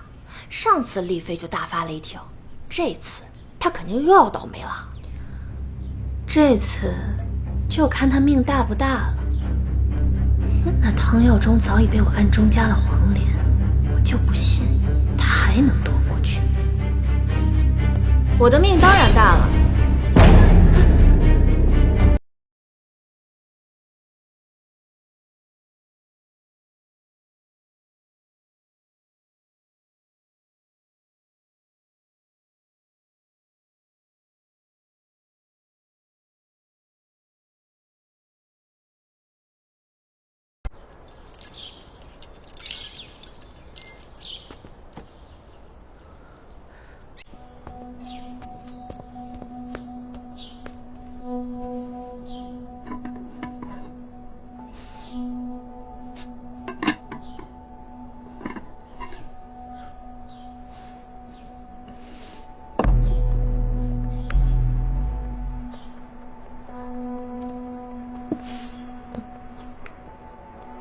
这药这么苦，看来还是我偷偷放入黄连的那碗。这么苦的药给小公主喝，小公主竟然没有闹，这怎么回事？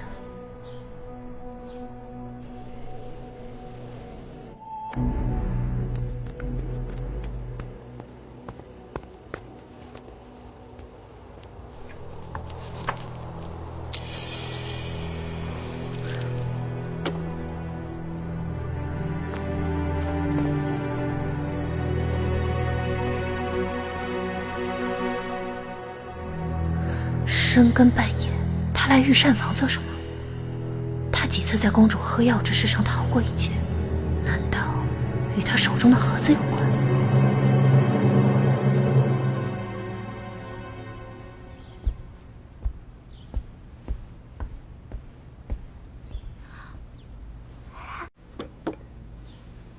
参见公主。都下去。是。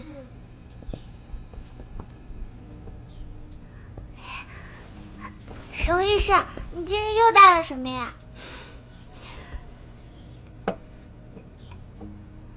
真苦。小兰姑娘，劳烦了。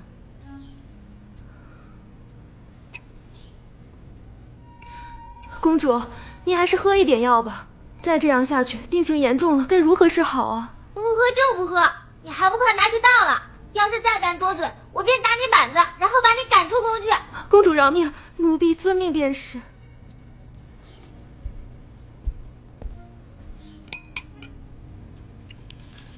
公主，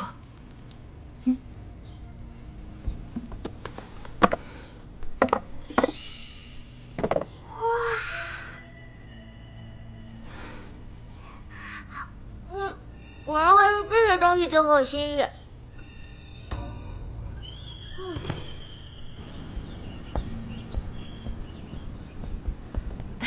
妹妹留步，这位医师何事？是荣医师让我来的。荣医师今日不方便亲自过来，特意让我在此处等候妹妹。荣医师知道妹妹爱吃宫外来凤楼的点心，这不特意托人从宫外带回来的，为了感谢妹妹。此言何意？妹妹不要担心，荣医师既然让我在此处等候你，就已把所有的事告诉我了。荣医师怎能将此事告知他人？若此事败露，我跟他都会没命的。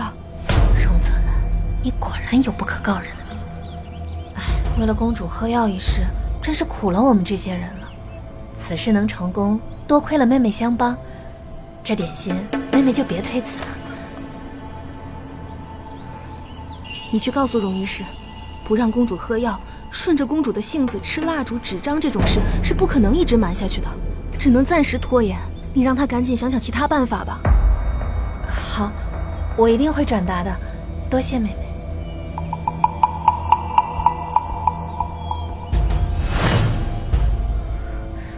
荣泽兰，这可是你自己找死，就别怪我了。吴元盼，不好了！奴婢发现荣泽兰并没有好好给小公主服药，她将小公主的药都倒掉了，并且还暗中继续让小公主偷偷服用异物。为了太医院全体同仁的安危，还请吴元盼管管她吧。这还了得了？那丽妃娘娘岂是可以随便招惹的？吴大人，事关重大，应立即处理啊！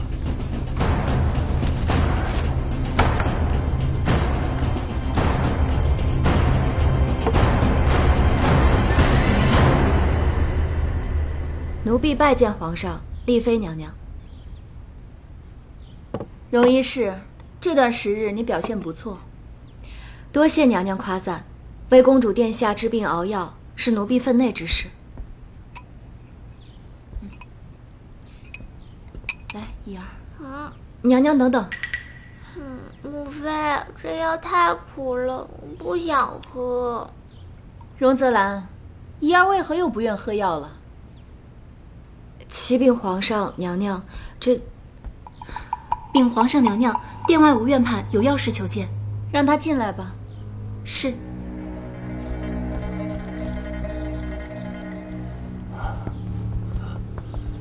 微臣参见皇上，参见丽妃娘娘。吴院判急匆匆来丽妃殿里，所谓何事？回皇上，微臣是为公主的病情而来。最近公主喝了太医院的汤药，病情略有好转，你们费心了。凤英，你将发现的事情禀给皇上和娘娘吧。三等医师冯殷参见皇上、丽妃娘娘。皇上，荣医是欺君罔上，小公主近日以来并未真正服药。此事当真？回皇上，荣医是或许是害怕小公主不喝药，自己被责罚，故而就命侍女小兰倒掉了汤药，还准备了蜡烛、宣纸等异物，让小公主日日服用。小兰，皇上明察，荣医师却让奴婢将汤药倒入花盆，并日日送来蜡烛和纸张让公主服用，奴婢未能阻止，罪该万死。荣泽兰，你竟然敢谋害公主！启禀皇上，求皇上娘娘明鉴，奴婢确实倒掉了公主的药，但奴婢绝无谋害公主之心。你这个贱婢，竟然敢骗本宫！吴院判，快来看看公主。公主要是有个三长两短，你们太院都别想好过。来人，把这个胆大包天的贱婢拖出去，给本宫当棍打死！请皇上允许奴婢解释。慢着，陛下，此事或许当真另有隐情，不如听听荣医师如何说。荣医师，你说你并没有谋害公主，如何证明？皇上，丽妃娘娘，公主脉象平稳，病势确实有所好转。怪哉，荣泽兰，你究竟给公主吃了什么？荣泽兰，难道你在宫中行巫术？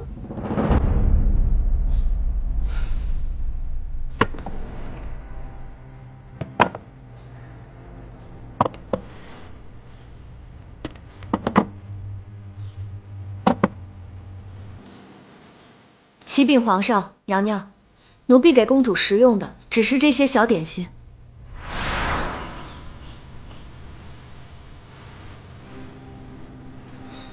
公公，烦请这位公公帮忙，每日按照这张食谱帮我做一些点心，可好？这不好吧？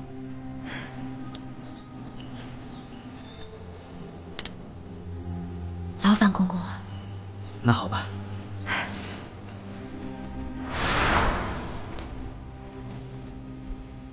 怎么又是你？我不喝药，你快给我滚出去！我不想看见你。奴婢给公主带来了好玩的东西，你要是不喜欢的话，奴婢立刻就走。真的？那你快拿出来给我看看。奴婢给公主变个戏法，可好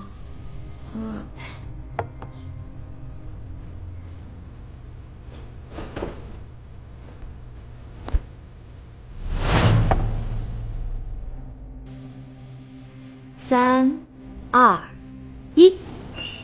哇，真是我最爱吃的蜡烛和纸张。好好吃。你是怎么把汤药变成蜡烛和纸张的？快告诉我。天机不可泄露，你们也都要保密，不然这戏法可就不灵喽。好。小兰，你也不许说出去。是。真好吃。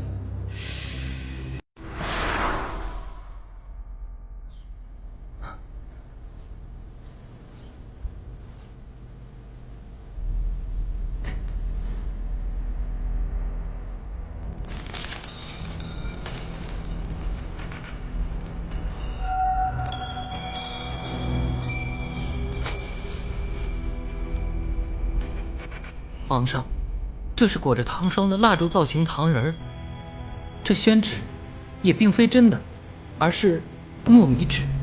这怎么可能？吴大人，您也可查验一番。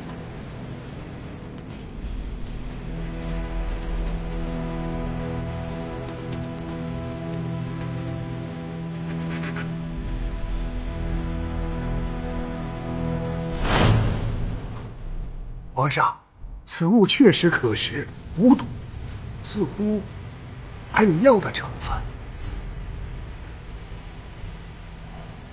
启禀皇上、娘娘，奴婢那日观公主之症，面黄体瘦，喜食异物，此乃先天不足致气血亏虚之症。寻常汤药性偏峻猛，恐伤质子脾胃，加之公主验药去矣，奴婢这才斗胆以食疗代替药疗，将滋补之药溶于糕点之中，又请御膳房的公公将其制成蜡烛与纸张，以食代药，调和阴阳。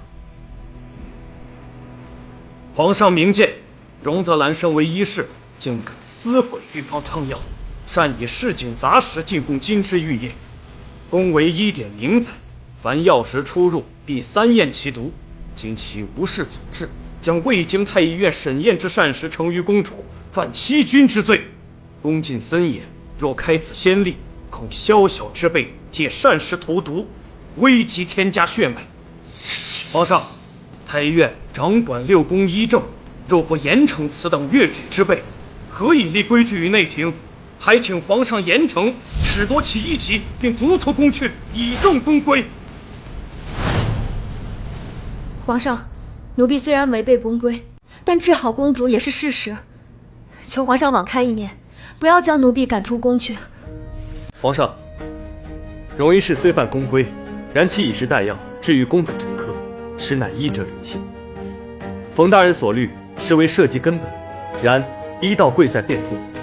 若因循守旧，遇疑难之症，皆疏于呈堂，恐陷皇室贵重于危境。臣斗胆请陛下念其救主之功，宽宥小过。如此，则太医院重医必效死力，欲即赶失其策，实乃皇室之福。那依你之见，该如何处置？将其贬为3等医师，罚去吉安所。一则彰公规之也，二则存医者恤民之心。他日若能痛改前非，再立殊勋，亦可循例卓华。那就这么办吧。谢皇上开恩。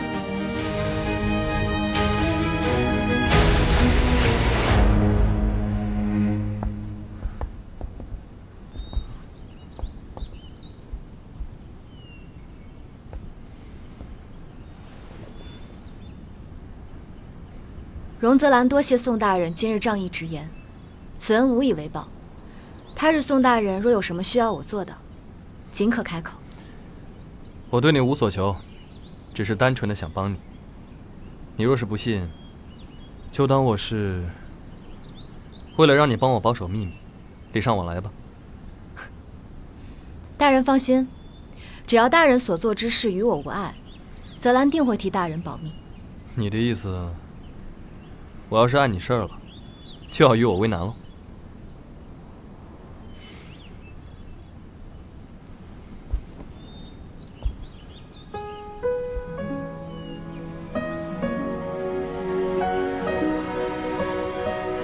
你就不怕我拉着你一起死？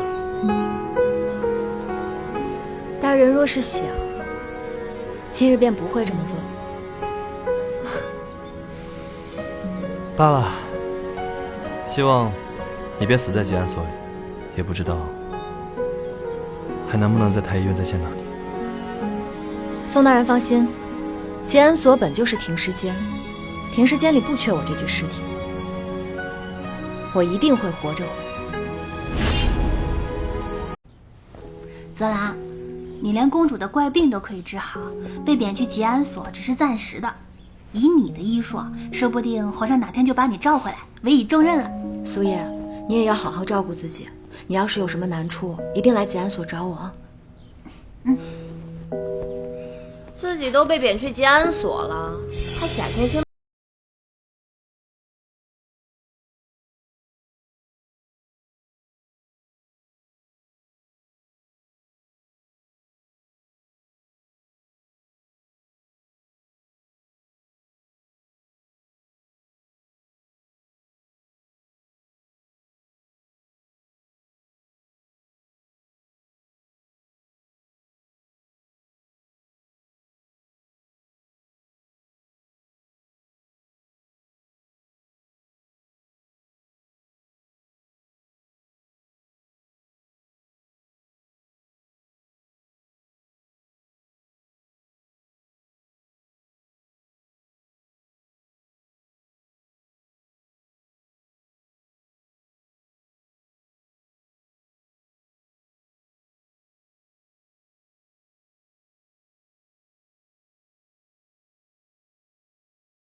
是中邪了。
小心撒了些羊疹伞。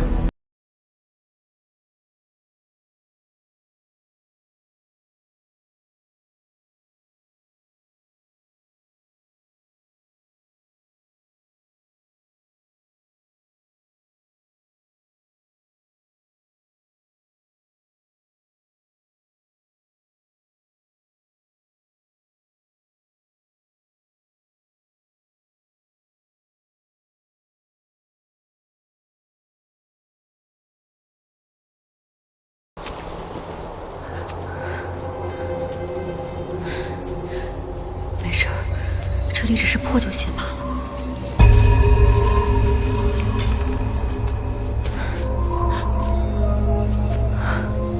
我一定要尽快找到离开这里的办法，不能一直被困在吉安所里。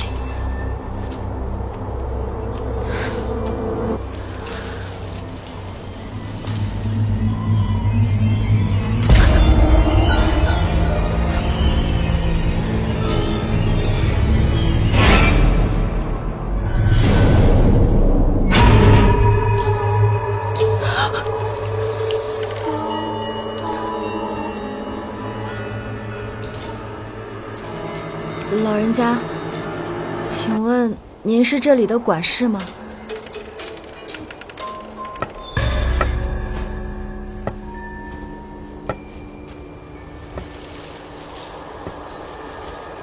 老人家，我应该住在哪里啊？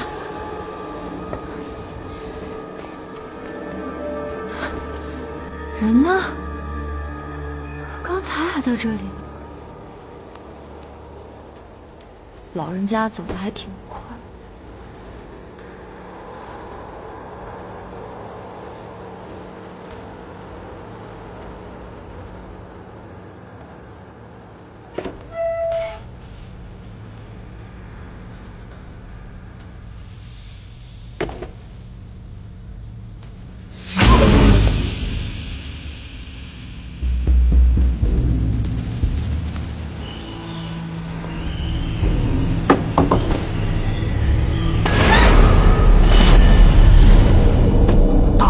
什么？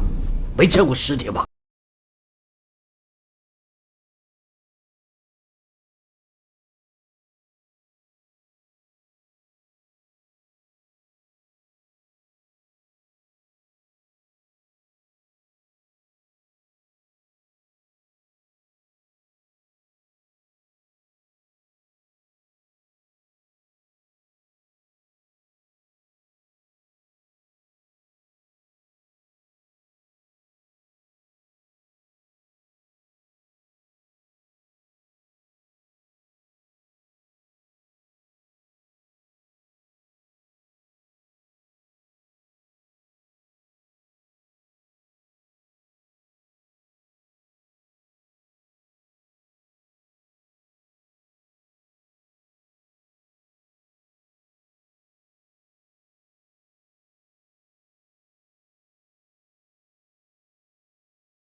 我来帮您看看，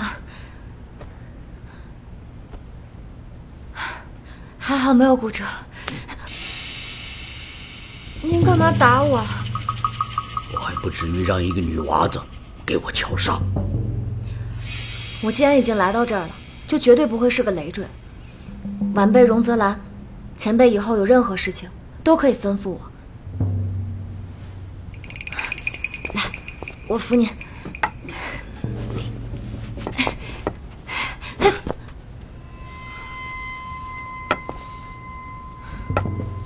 前辈，我到底住哪儿啊？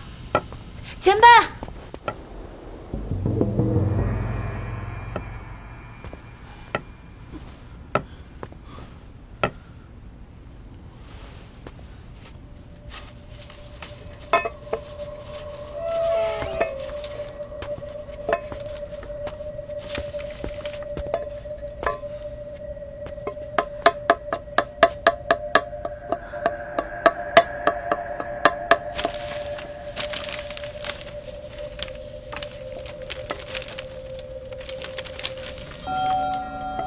这图是杨一之术专用的解剖图。前辈，您会杨一之术啊？不许动我的东西！这位前辈竟是杨医高手，我若跟他学会杨医之术，或许能助我为阿娘沉冤昭雪。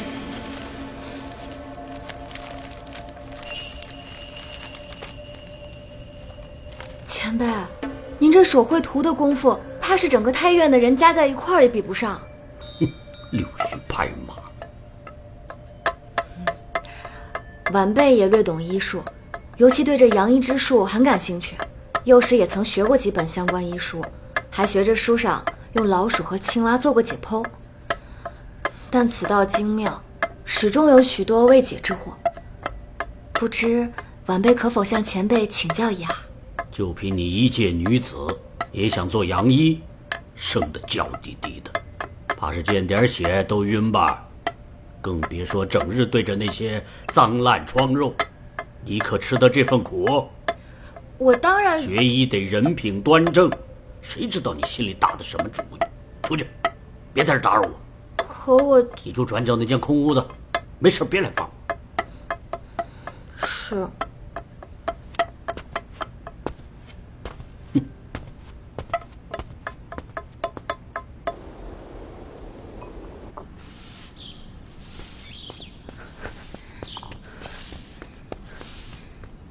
钟老，西院旱厕又堵了，堵了就去通。可是这活儿也太脏了吧？难道还要我去啊？不是，我一定要让他收我为徒。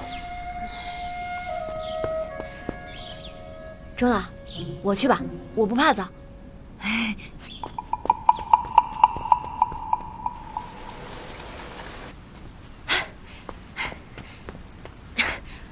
钟老，旱厕已经疏通，可以用了，让您久等了。做洋医可不只是要不怕脏。前辈，您总说女子柔弱吃不得苦，如今我已证明自己能吃苦且不怕脏，我是真心想学洋医，求您给我个机会吧。钟老，我不会就这么放弃的。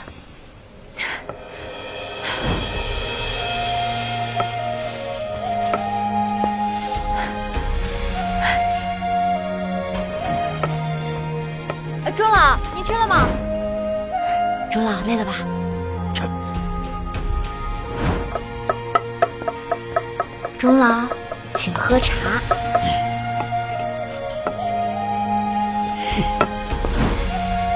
钟老，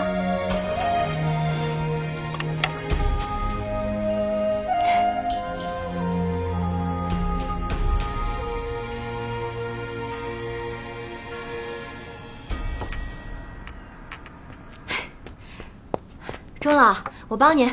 别来烦我。钟老，晚辈是真心求学。好，你不是想让我教你洋医之术吗？停尸房那边新来了几具极其腐烂的尸体，现在还剩一口棺材空着。只要你去那口棺材里睡一晚，我就答应教你。好，没问题。你可别后悔啊！绝不后悔，也请钟老说到做到。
想把我憋死在这儿。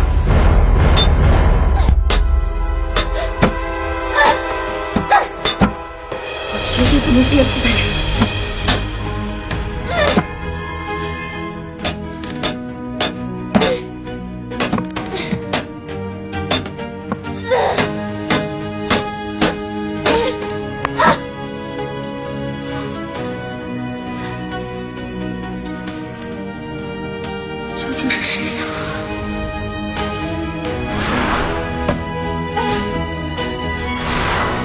你可别后悔啊！不是老中头吗？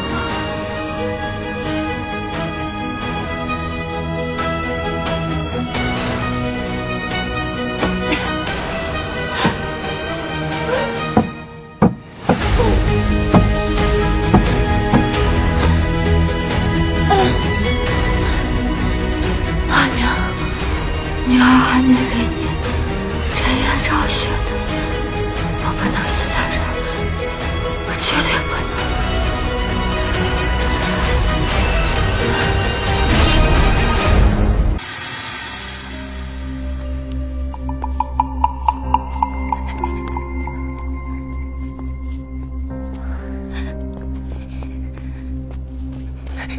冯医师，怎么样？事情办妥了，吉安所的蜡烛我动了手脚，荣泽兰闻了不到半个时辰就会昏迷。棺材我也钉死了，他应该是活不了了。做得好，冯医师，你之前答应我的事，你放心。我已经告诉我叔父，让他找机会调你回太医院，你等着便好。好，吉安所就不是人待的地方，每日都和尸体打交道，我真的待不下去了。等我升为2等医师，便将你调回太医院。那得等多久啊？最多2个月。冯医师，一定要记得把我调回太医院啊！我知道，你先回去吧。荣泽兰，这下再也不会碍我的事了。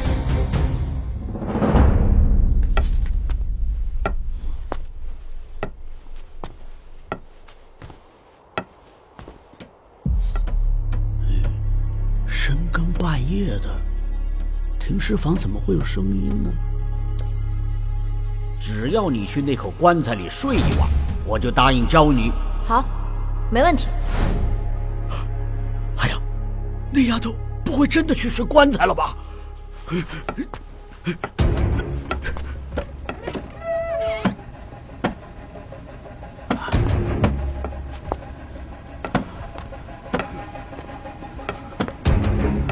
小兰，是你吗？是我，周老。你坚持住，我马上救你出来。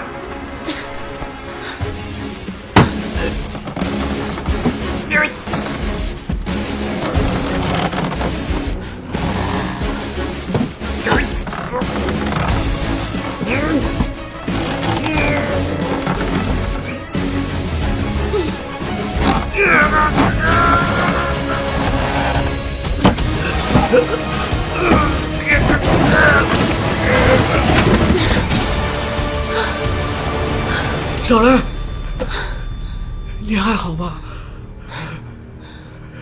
周老，我这算不算过关了？你能教我医术了吗？你这死丫头，都快死了，还惦记着医术呢。哎，小兰。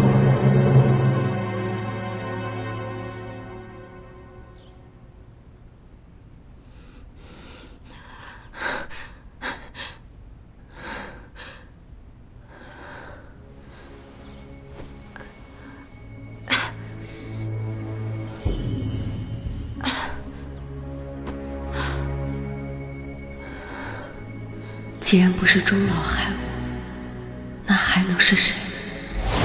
你若是想做药人，就尽管来招惹。凤言，我比你先成为2等医师，你就把我害到了吉安所，如今竟还对我赶尽杀绝，那我就不对你手下留情了。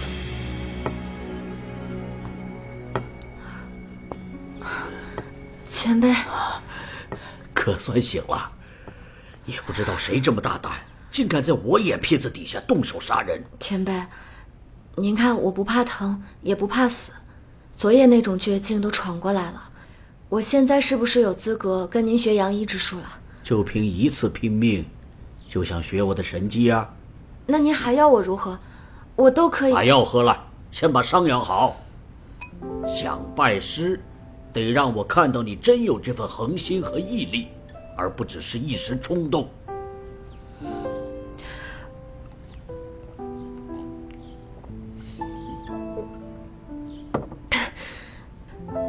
师傅，您可要说话算数。谁是你师傅？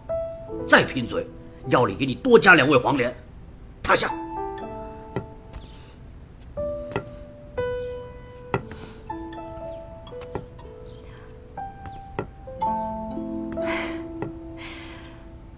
谢谢师傅。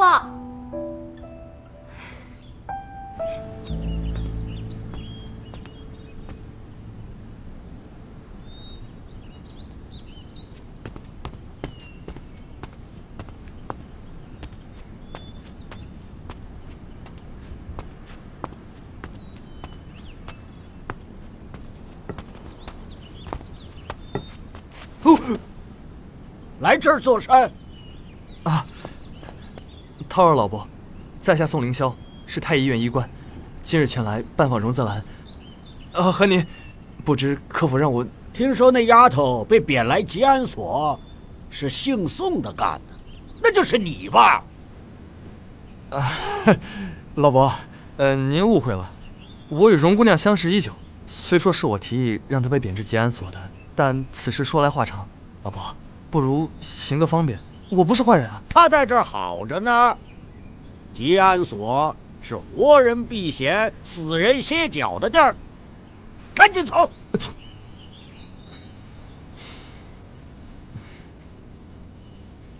你看他。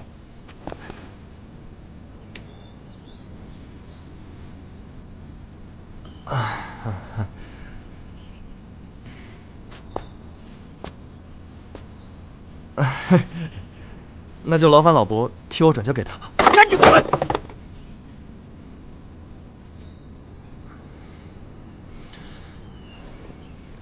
叨扰，荣泽兰，希望你在吉安所一切顺利，早日返回太医院。荣泽兰，快走！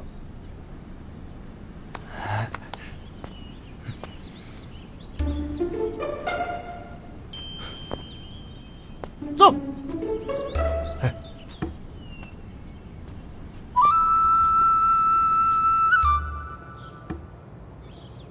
脏系通于心，心通五脏。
师傅，您在研究治疗破伤风的药，对吗？当下能治疗破伤风导致伤口感染的药太过昂贵，一剂药的价钱抵得上一户普通百姓3年的口粮。战场上很多士兵伤口感染无药可用，最后只能眼睁睁等死。所以我年轻时候就曾发誓，一定要研制出便宜、有效、专治破伤风症的良药。你不好好养伤，跑来这儿说这些做什么？师傅，我想帮您一起研究。我身上的伤口正好可以试药。胡闹！此药方尚在试药之际，药草配比未调，寒热之性未定。你若贸然以身试药，轻则伤势恶化，重则危及性命。师傅，正因如此，所以才更需要有人试药啊。试药有死囚，用不着你这丫头犯傻。您若用死囚试药，耗时3秋也未必见效。师傅，这药早一日试验成功，就可以早一日救人性命。试药一事，唯有徒儿最为合适。你脉虚弱游丝，气血亏耗10之有9，再试猛药，与饮鸩何异？正因为我伤重命悬一线，才更是试药良机。您就让徒儿试一试吧，徒儿也不愿看到百姓和士兵因缺药而亡。如若徒儿能以残躯换得良方，徒儿纵死亦无憾。休得胡言！我既收你为徒，便要保你周全。速速回去养伤，休得再提此事。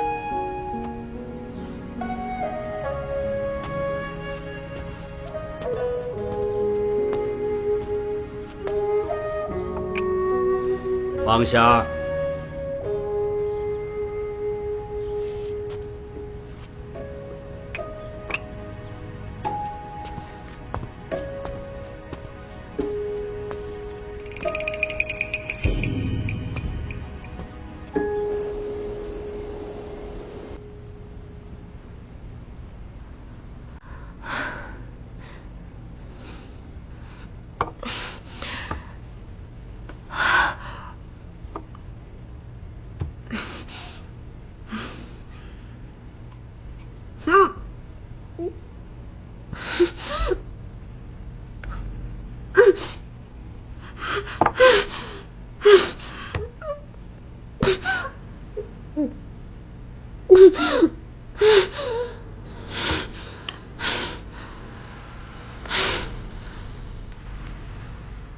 虚实3克，灼烧根，蔓延至小臂。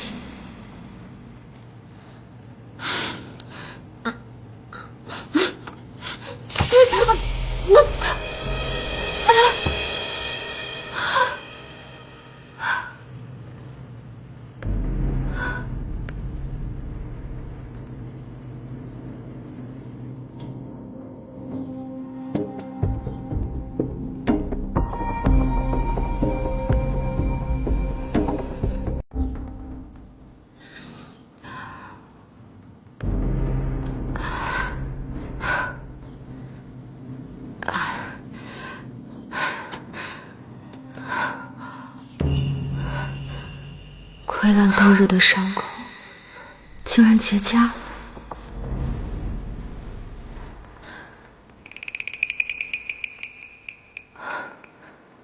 难道是因为伤口沾到了橘子上的青色霉斑？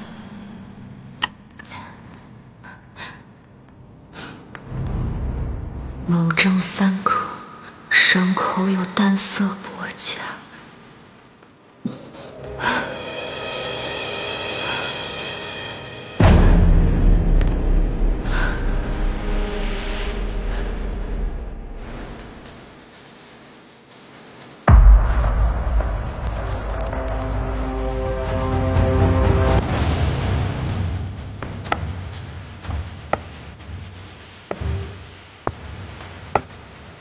啊！你疯了！这药连死囚都不敢用，你是不是嫌命长啊？周医师，赶紧来！来了来了，钟有什么事儿这么着急？去药房，告诉他们我需要紫雪露，速去速回，不然唯你是问，还不快去啊！好。丫头，你醒了。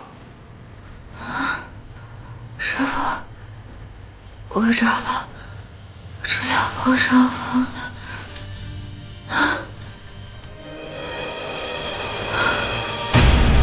丫头，你醒醒啊！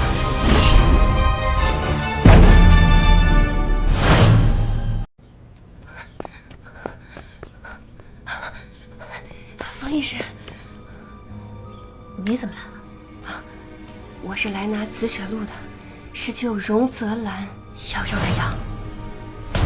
他现在怎么样？伤口感染，危在旦夕。你稍等我一下。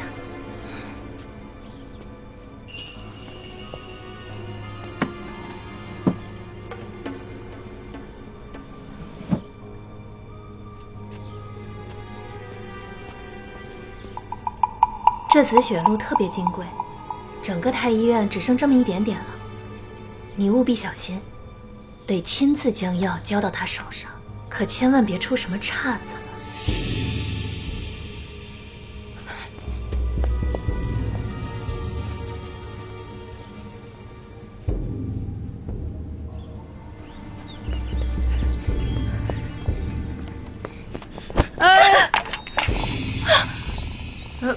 这都洒了，对不起啊，我不是故意的。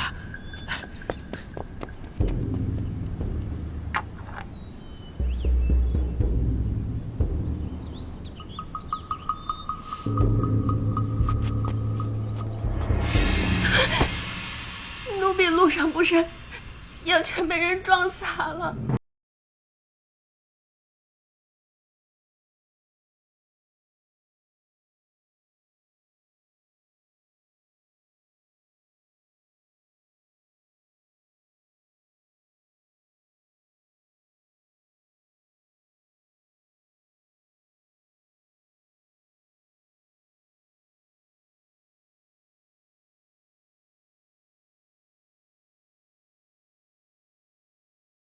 我找到紫雪露了，真是紫雪露，快给她服下！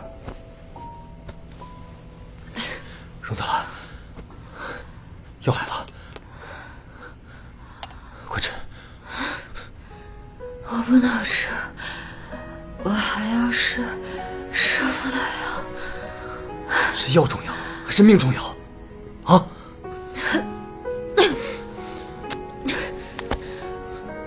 世间无不可遇之己，唯缺持之以恒之心。我愿用自己的命助师傅一臂之力。傻孩子，别逼我，我死也不会吃这个药。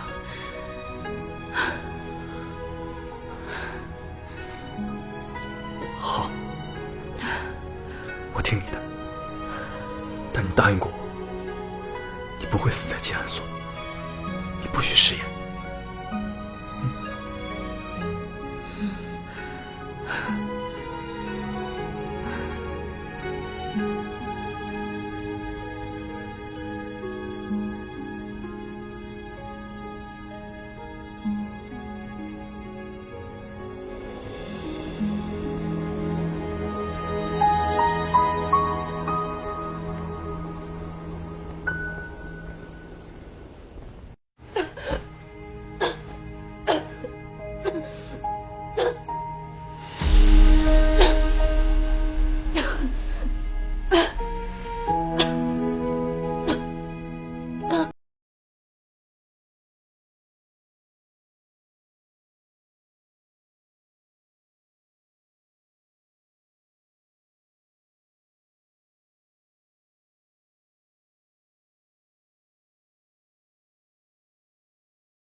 丫头，丫头啊，你不是要跟我学医吗？怎么就走了？都是我的错呀！钟老，人各有命，你别太难过。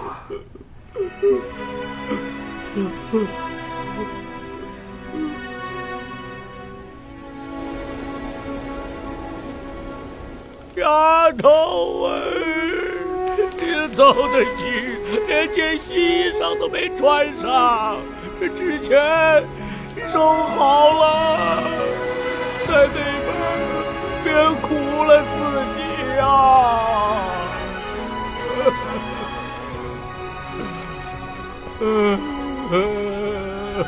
死得好，这件事你办得不错，全靠风一世运筹帷幄。这调任的事啰嗦，明日就地调令。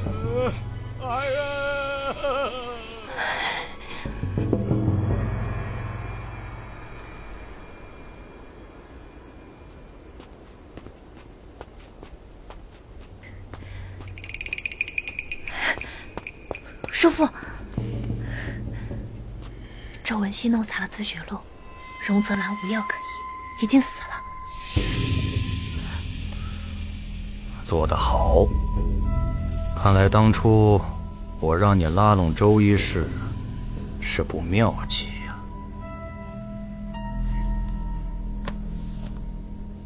太医院2等医师的位置我已打点妥当，但你别忘了，太医院这帮老狐狸可不是好糊弄的，你得拿出点真本事，方能堵住他们的嘴，明白吗？是，叔父放心，我以10拿9稳，这个命谁也抢不走。我不仅要成为2等医师，成为1等医师的计划我也安排好了。不出半年，我必成为1等医师。好。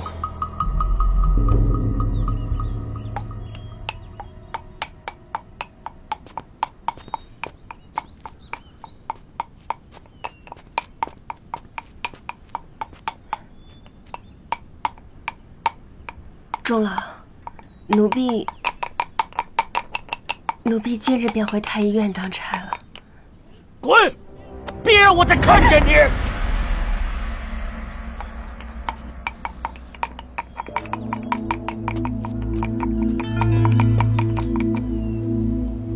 冯姐姐，恭喜你荣升2等医师！是啊，恭喜！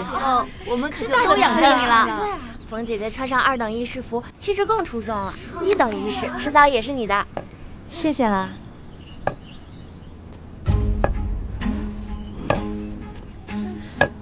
今日是太医院的什么大日子？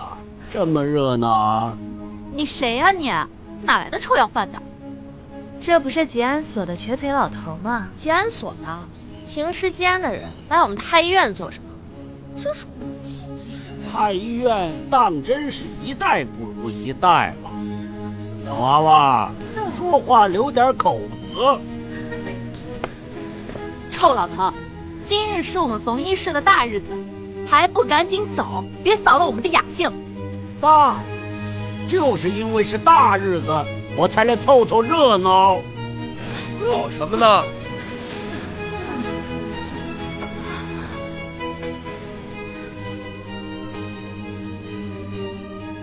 医师冯殷于太医院司职以来，恪尽职守，治方精妙，其功可表。今擢为2等医师，望尔恪尽职守，不负众望。冯殷，上前来领腰牌聘书。慢着！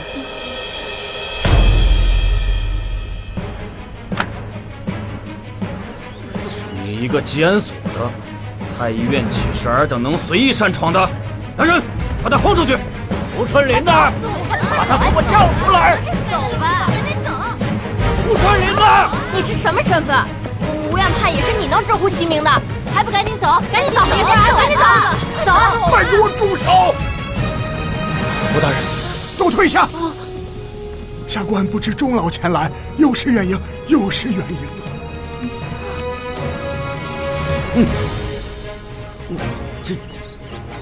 刚才是谁口出狂言，对钟老大不敬的？啊！你们可知钟老是谁呀？钟老是跟随先帝出生入死，打下江山的军医，曾数次救过先帝的性命。开国后，是钟老亲手创办了太医院，他是我们太医院的第1任院判，也是我师叔。师爷，钟老可谓是德高望重。这些小王八羔子，刚才非要把我轰出去。我看你们一个个的是闲顶着脑袋太累了，都想歇歇了，是吗？不敢！哎呀，这不是大水冲了龙王庙吗？钟老，下官有眼不识泰山，得罪了钟老，还请钟老原谅。您大人不计小人过，别放在心上。钟老，您隐居多年未曾出山，今日怎么想起来太医院了？这次我来太医院，是给你们送一位2等医士。2等医士，谁呀？丫头，进来，让大家见见吧。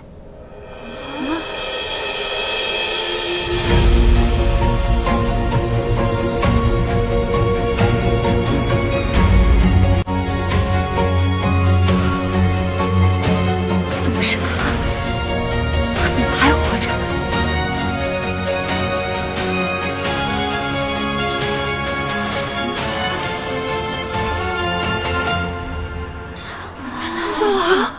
他怎么又活了？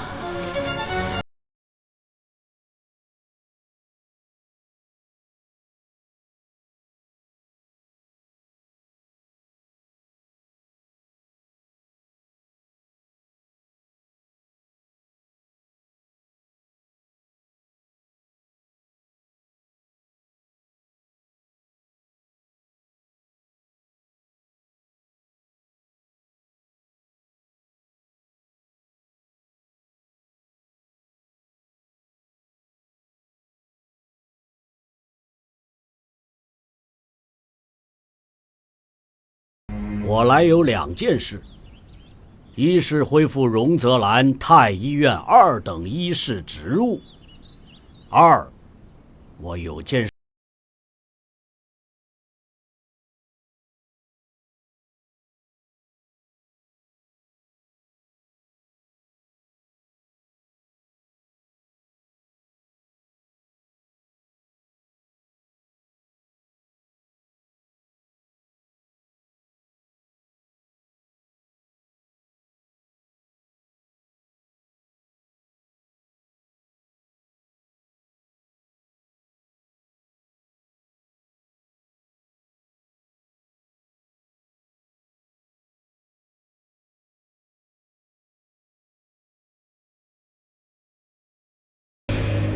冯医师，你找我何事？周医师，听说你曾是1等医师，因得罪了吴大人，这才被发配到吉安所，真是可惜了你一身才华。我叔父昨日还提到你呢。我现在有一个让你重回太医院的办法，你可想一试？真的？你想让我做什么？听我叔父说，太医院如今还有一位3等医师的空缺，只要你能让荣泽兰从这个世上消失，我便让你离开吉安所。冯医师，这个杀人啊！不敢。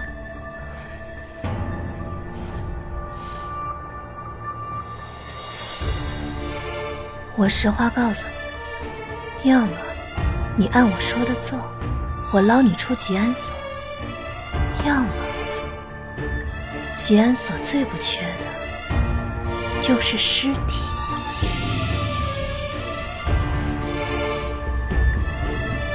你自己选。好，我做。冯明远，你这侄女犯下此等恶行，你有何解释？皇上，臣有罪，都怪冯音，臣受冯音蒙蔽，误以为周医师含冤被贬，不忍明珠蒙尘，这才将他调回太医院，还请皇上降罪呀！皇上明鉴，是他诬陷我。我怎么可能让你去害荣泽兰？一定是他收买了你，来构陷我的。我没有胡说，是你嫉妒荣泽兰成为2等医师，认为他抢了你的位置，所以你想报复他。是你亲口跟我说，事成之后让冯大人调我回太医院，如今我人在太医院，这就是铁证。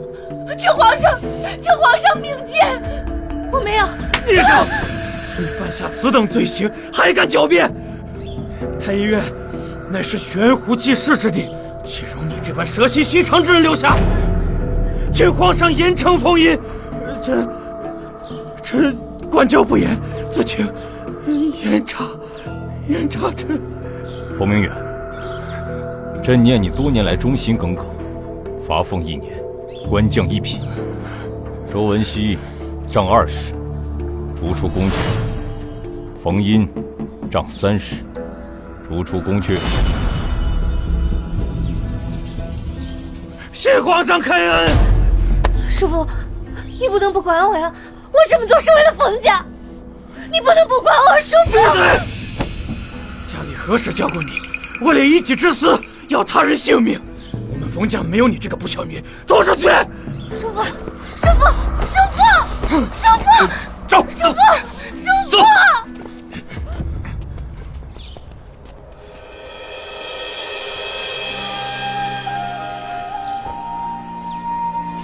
奴婢谢皇上为奴婢主持公道。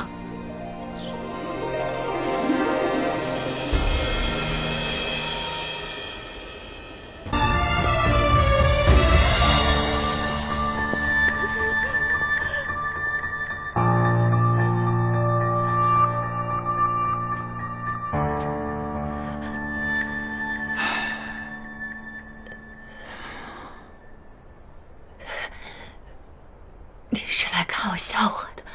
蠢成这样，还怕被人笑话？要不是我在圣上面前周旋，我们冯家早就被满门抄斩了。连一个小小的医师你都……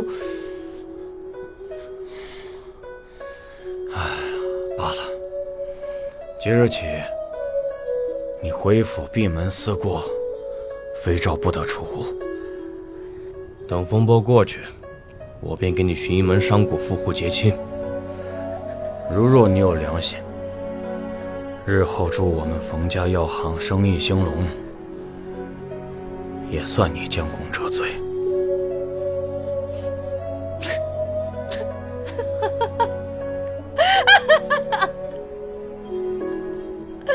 我都成一枚弃子了，你还要我将功赎罪？呸！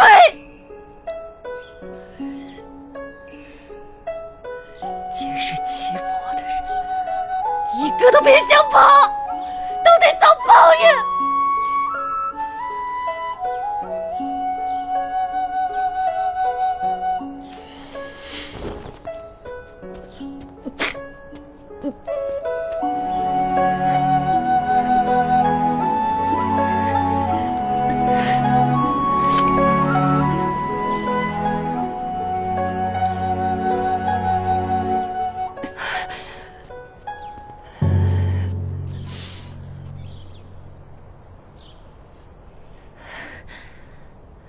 怎么，来听你的荣姐姐瞧瞧我有多狼狈吗？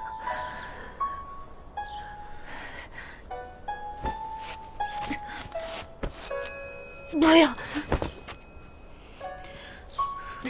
风姐姐，我们从医塾到现在认识快10年了，我一直都很崇拜你，你那么聪颖，那么有能力，我一直都把你当成我努力的目标。可今日你却做那样的错事，我好失望。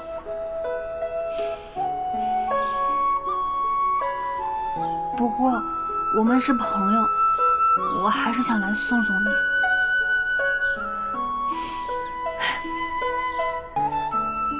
对啊，我都忘了，我还有朋友。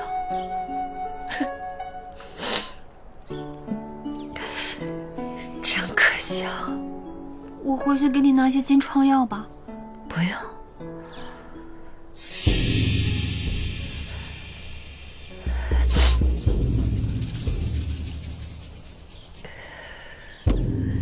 苏妍，我很感谢你能来看我，这是我给你的礼物。这是什么？这本来是我要晋升1等医师的时候用的，现在我把它送给你。这么珍贵，是香药吗？到时候你就知道了。记住，一定要在太医院的时候再打开。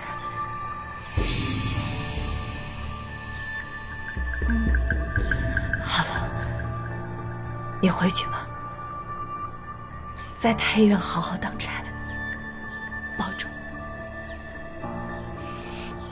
风姐姐，保重。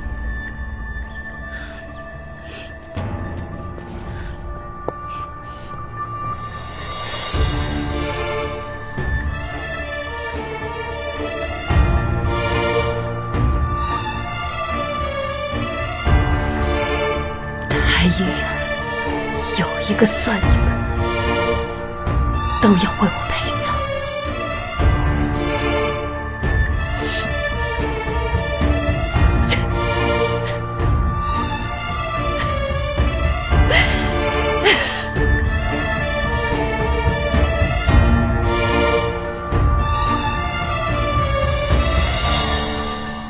晚上吃什么好吃的去？想吃暖锅。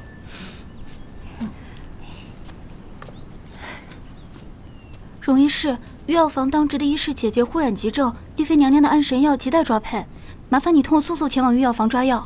好。苏叶，那你药材摘好之后就先回去休息，我先走了。好。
臣此次前来有要事告知。何事？柳福林之女荣泽兰已入太医院为医师，臣忧其醉翁之意不在酒，恐借太医院之便调查10年前的真相。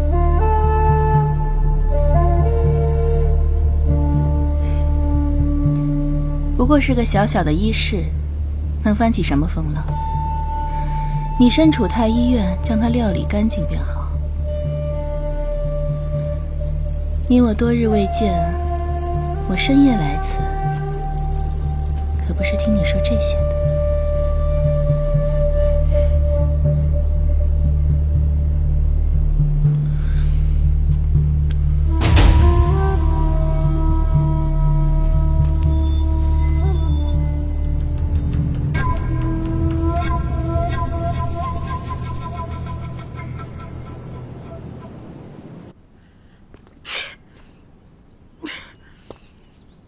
药材都带齐了吗？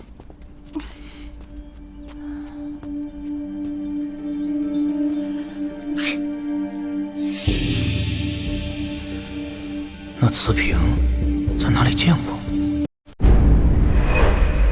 我不仅要成为2等医师，成为1等医师的计划，我也安排好了。不出半年，我必成为1等医师。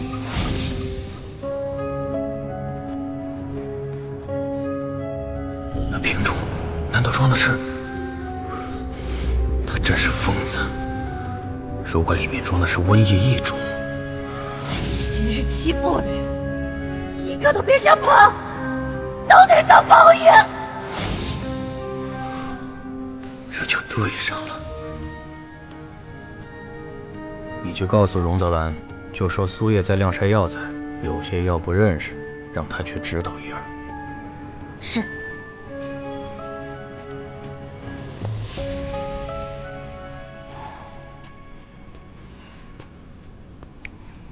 苏叶，你让吴医师告诉我说，你整理药材时有药材不认识，是哪些啊？啊？我并没有不认识的药材啊。你脖子怎么了？没什么，可能只是过敏了。泽兰，我还有事，我先走了。苏叶，有什么事你别瞒着我。真没事，我先走了。等等，你让我看看。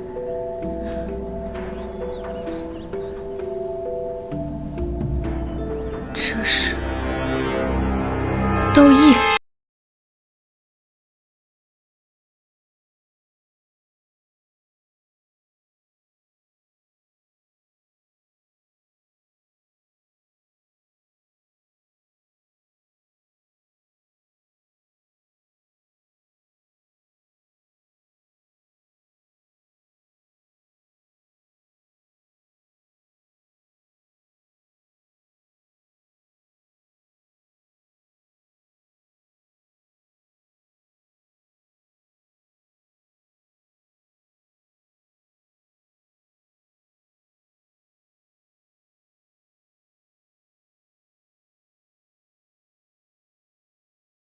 可我打开里面什么都没有，只有一些臭臭的东西。我也不知道那是什么。难道这斗意来源于冯英为了报复宫里众人而特意放出来的疫病？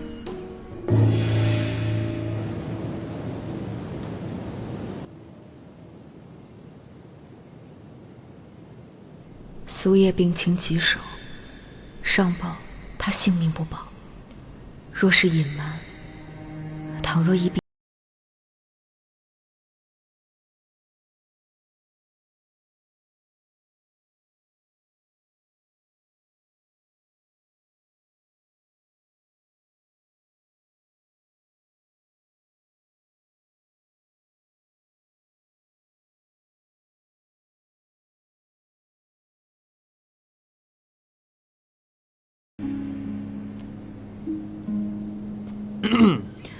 这么晚了，容易是为何还一脸心事重重的样子？可是在思念心上之人？宋大人大半夜不睡觉，可是有梦游之症？我当然没有梦游之症了。那你为何张嘴就说梦话？宋大人，我近日偶感风寒，还是保持些距离为好。你我相识许久，我鞍前马后，助你揪出幕后真凶。我不是在邀功啊，这没有功劳也有苦劳吧？可是，你却还是与我这般生疏，真是令人心寒。容医师，你大可不必与我如此生分的。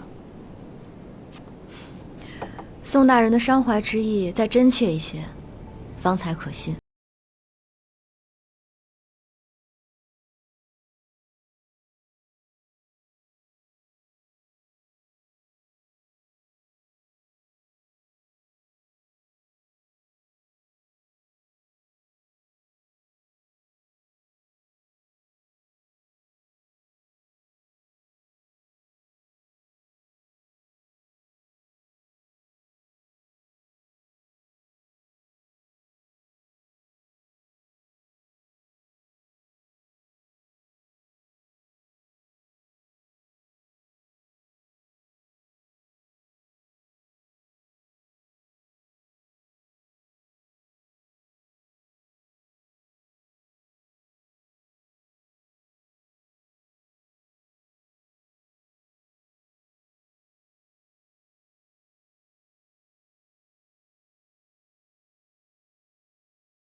苏叶，别抓！我跟你说了，别抓。泽兰，你看我脸上是不是长痘了？我会不会死得很难看？你别怕，只要你忍住，别去挠，不会毁容，也不会死的。真的吗？你放心。泽兰，你离我远一点，你被传染就不好了。我做了防护，而且我也会注意的。我幼时曾患过痘疫，不会再被传染，放心吧。真的？我什么时候骗过你？眼下你安心养病，早日康复才是最重要的事。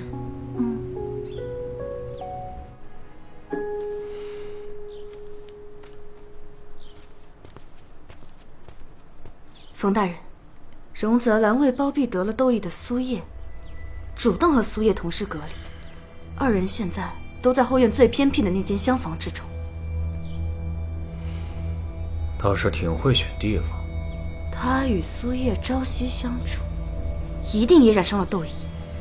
如此正合我意，届时荣泽兰隐瞒疫病之事，证据确凿，等待他的便是烈火焚烧。大人深谋远虑。这几日盯死那间屋子，一有异动，速来禀报。荣泽兰，我暂且让你多活几日。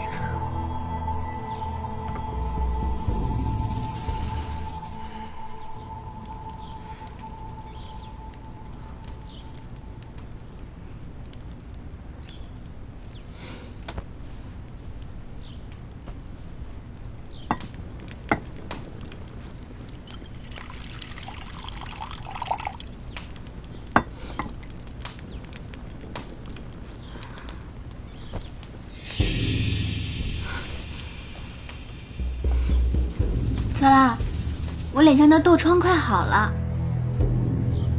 泽兰，你怎么了？没事。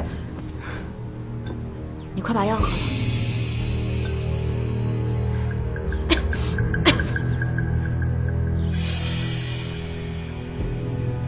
泽兰，你的脖子……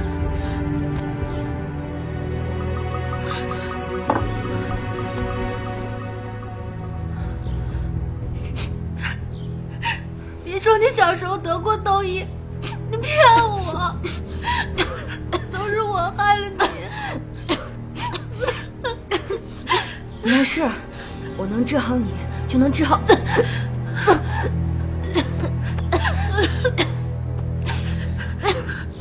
可是你是因为我才被传染的，千错万错都是我的错。没事，苏叶，你相信我啊！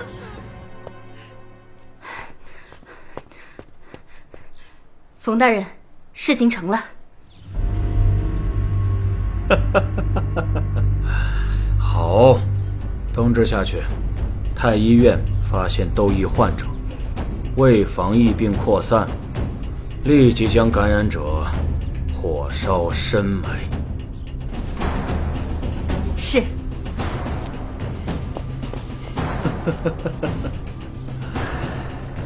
三股气节，荣泽兰。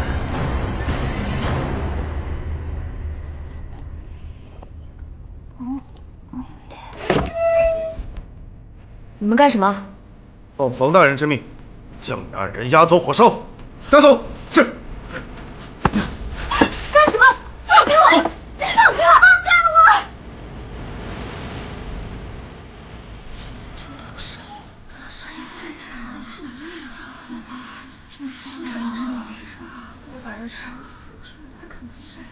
听说染痘疫的是苏叶和荣泽兰，这怎么办呀？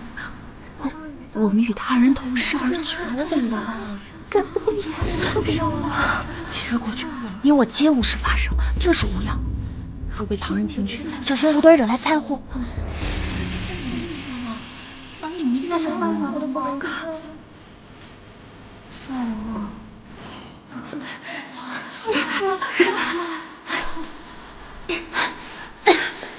是他们。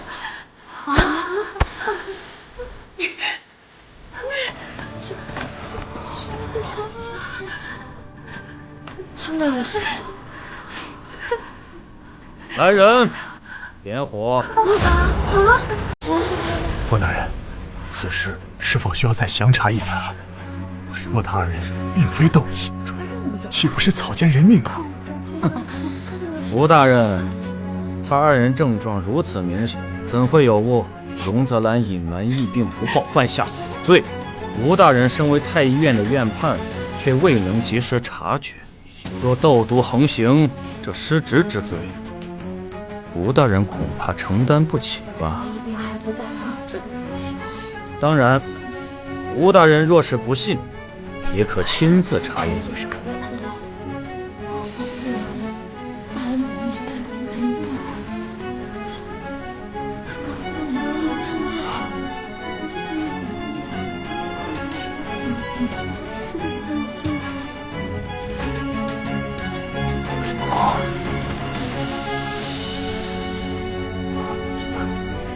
吴大人如何呀？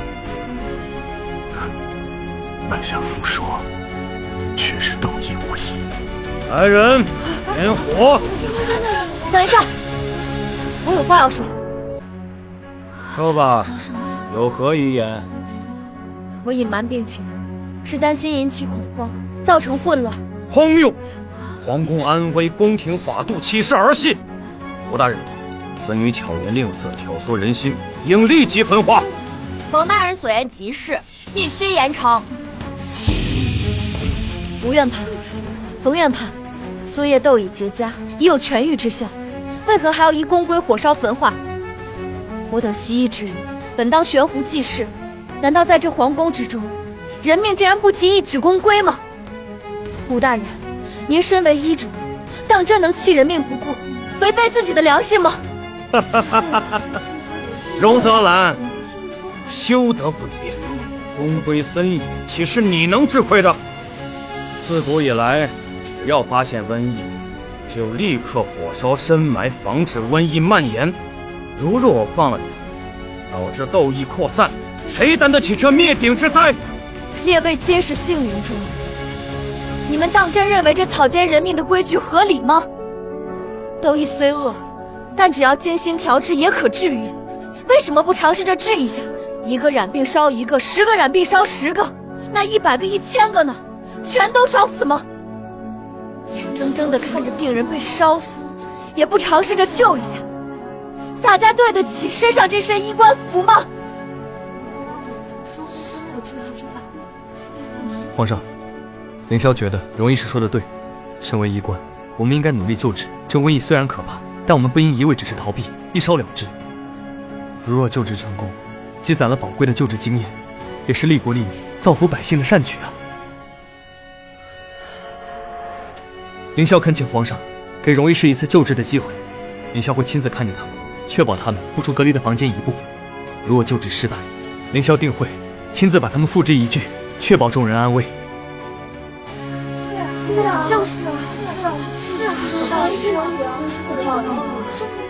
啊，闭嘴！宫规不可违，点火！住手！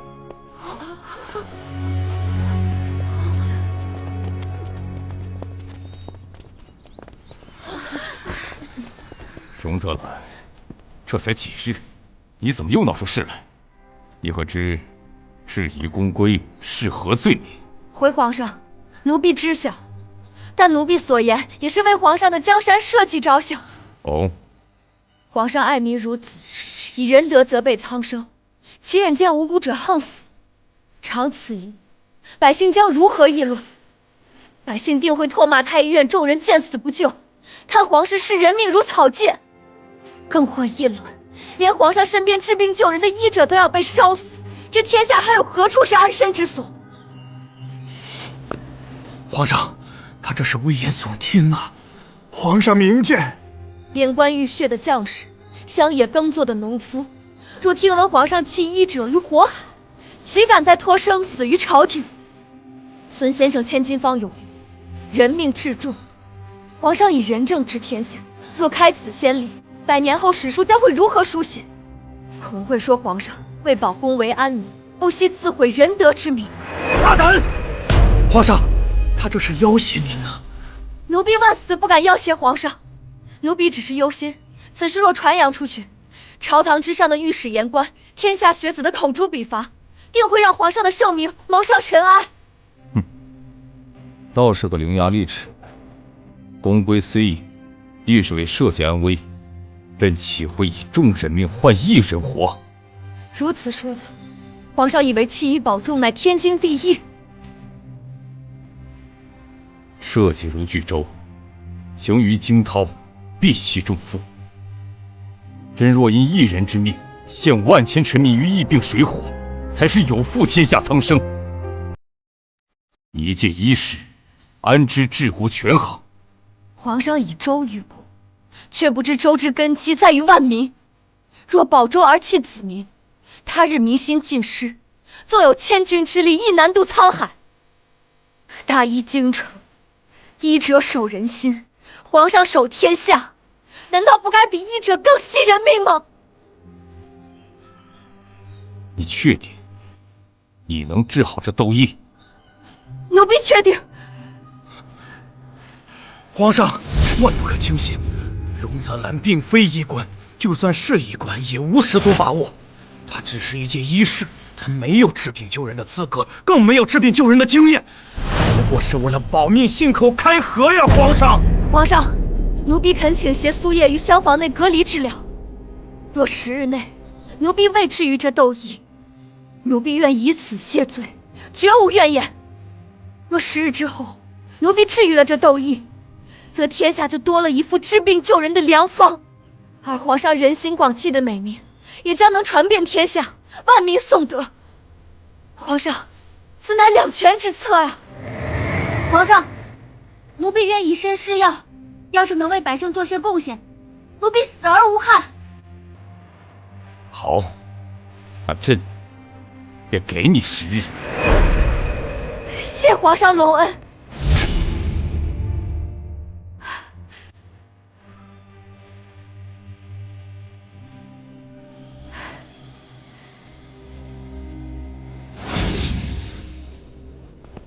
荣泽兰，你不是一个突发奇想的人，为什么会问弃医保重的问题？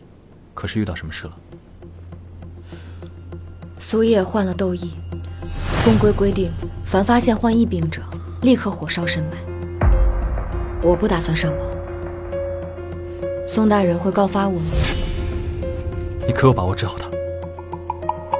有，但我怀疑此事是有人故意设计，目的是为了除掉我。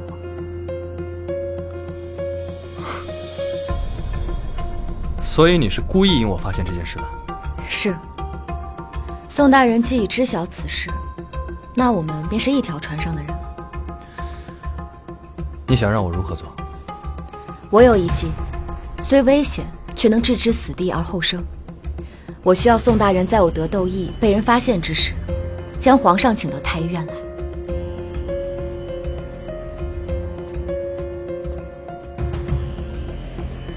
此事很难，所以我才会拉宋大人入局。我相信大人你一定可以。此外，我还想请大人帮我3件事。其一，想请大人帮我确认同寝室的周宁与孙玉是否被感染。其二，我需要治疗窦翳的药。其三，还请大人想办法，千万不要让任何人靠近我与苏叶隔离的厢房。我怎么每次都会被你算计啊？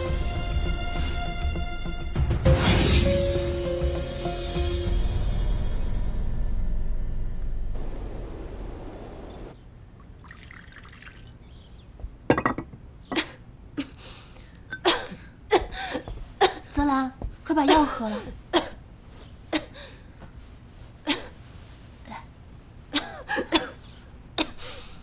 你还好吗？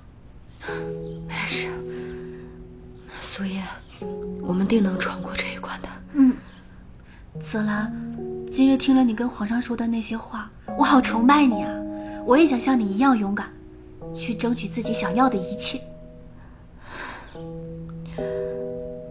苏叶，如果我撑不住了，你要记得，要按照我教你的方子配药，继续自己喝。记住，以后一定要为自己活，要为这身医术活。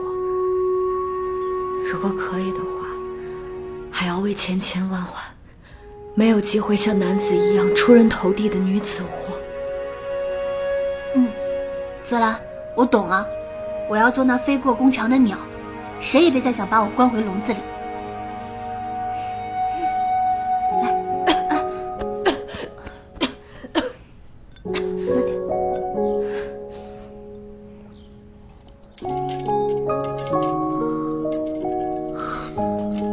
10日期限已到，荣泽兰，你一定要平安无事。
斗意可防。好。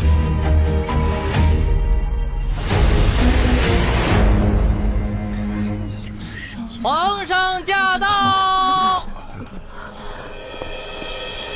参见皇上，多免了。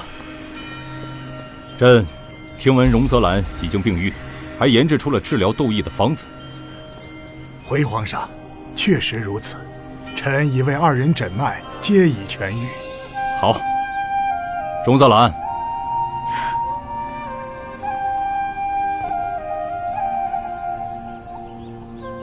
荣泽兰阻止疫病蔓延，研制斗意破解之法有功。朕今日便破例进你为1等医士。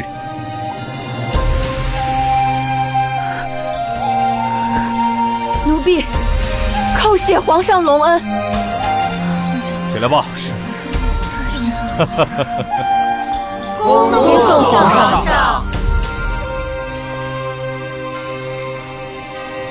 阿娘，兰儿终于成了1等医士，以后兰儿可以随便进出脉案室查看脉案了。兰儿一定要找到你被冤枉的证据，替你平冤昭雪。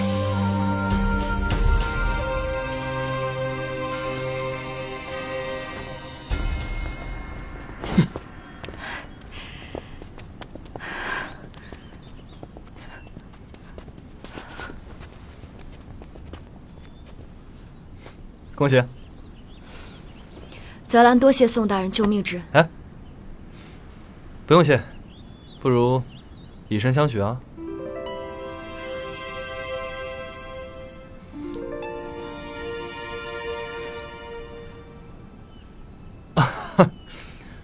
开玩笑的。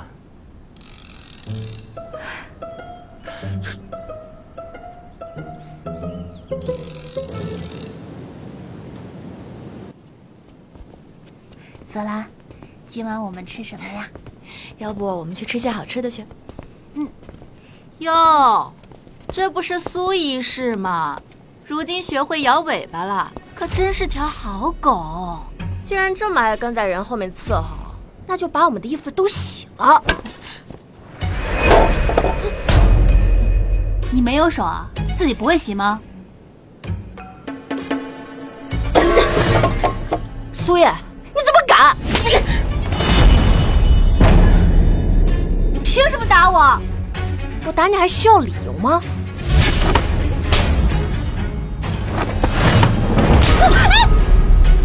孙医师这是要以下犯上吗？我乃皇上亲封的1等医师，你这一巴掌落下来，按公规该杖责20贬去吉安府，助纣为虐者一并论处。2位可是也想去吉安所听一听棺材里摇指甲的声音？容医师息怒，容医师息怒。若下次再让我看到你们欺负童女，我定让你们知道这1等医师的印信可不是摆设。是，你再也不敢了。滚！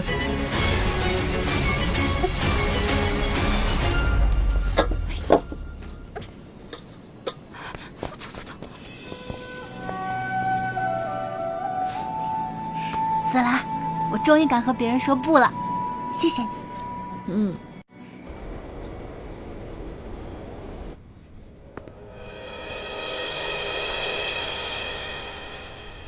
阿娘，兰儿从荣家到太医院，走了整整10年，而今，兰儿终于可以看到，您当年在宫中经历的真相，究竟是什么样的事？是什么人陷害了你？这个人不管是谁，兰儿都不会放过他。兰儿要让他后悔来到这个世上，要让他血债血偿。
太后于生辰宴突发哮喘，并伴有畏寒之症。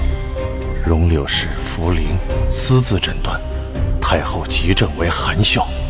荣柳氏以白芥子、盐胡索、细辛、干碎药粉和姜汁于丝帕，供太后嗅之。在太后病症稍有缓解之时，当值冯医官赶到，认为妇人之间难登大雅之堂。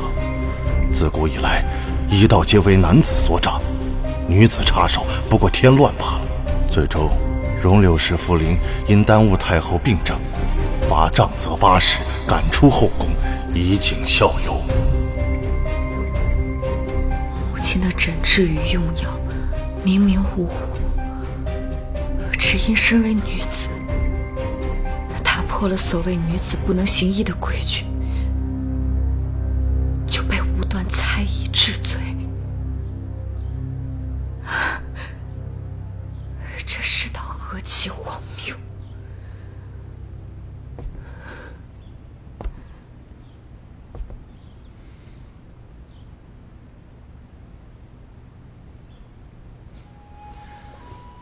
原来荣医师所图是10年前的卖案。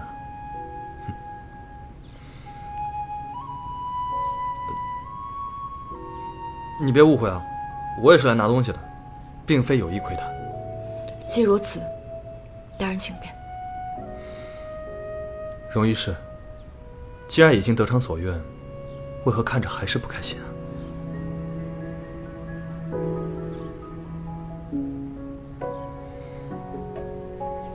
我母亲于危难之时，挺身而出救治他人，却因女子无才，便是得的迂腐规矩，被诬告为庸医，送至刑部杖责而死。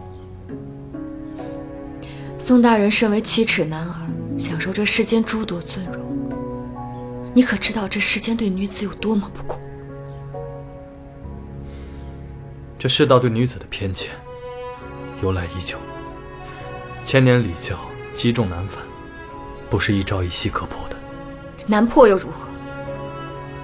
既然如此，我便要自己闯出一条路来。我定要让天下人都知道，女子习医不输男子。我一定要为母亲昭雪，打破这世间女子不得从医的烂规矩。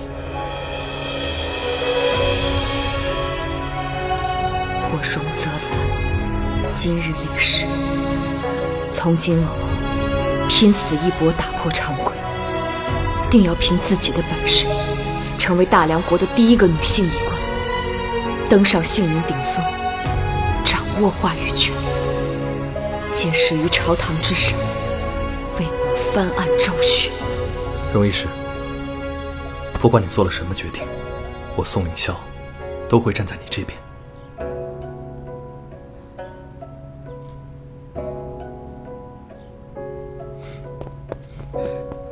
荣医师，苏叶出事了。苏叶，苏叶，苏叶，畜生！谁让你们下死手的？苏叶，苏叶，错了，我不是故意弄残宁贵妃的衣裙，是有人故意绊我的。我说了，可是贵妃不信。我好不容易才学会说不，我还想像你一样，可是不接。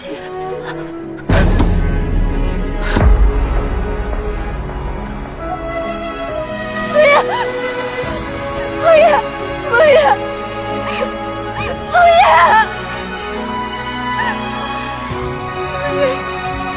苏叶，苏叶，我没有保护好你。泽拉，我也想像你一样勇敢，去争取自己想要的一切。我要做那飞过宫墙的鸟，谁也别再想把我关回笼子里。苏叶的命不会就这么算了。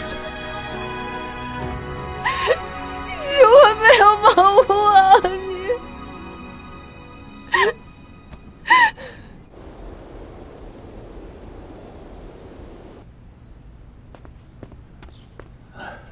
泽兰，柔妃急召，太后奉体前案，速随我去出诊。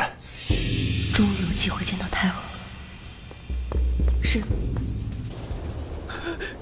滚！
太后，奴婢听闻皇上极为孝顺，您如今身子不适，若是讳疾忌医导致病情加重，皇上定然忧心不已。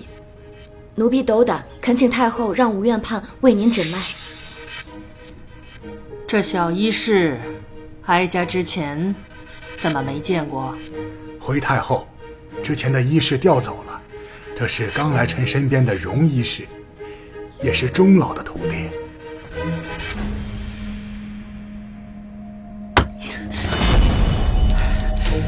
你是柳福陵的女儿，当年你母亲就不安好心，如今你也想来害哀家？太后明鉴，奴婢自小研习医术，立志治病救人，绝无害人之心。太后，既然您不喜他，那便逐出宫去，省得您生气。好，就依柔妃所言。太后娘娘，当年奴婢母亲与您之事，定是有什么误会。住口！竟敢违抗太后旨意！奴婢恳请太后给奴婢一个机会。来人，还不赶快拉下去！太后，太后娘娘，奴婢请太后给奴婢一个机会。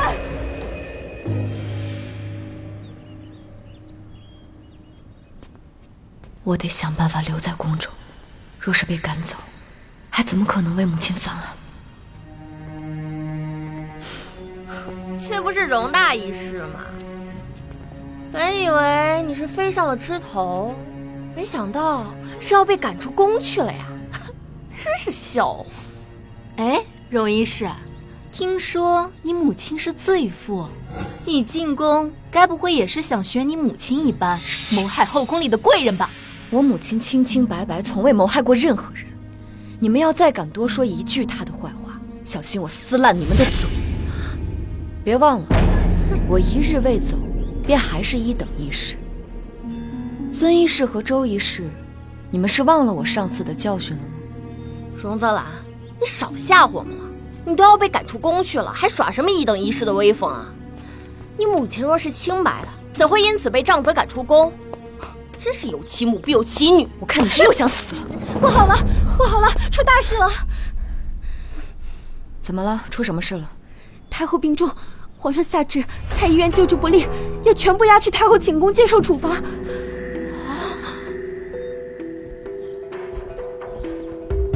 一群废物！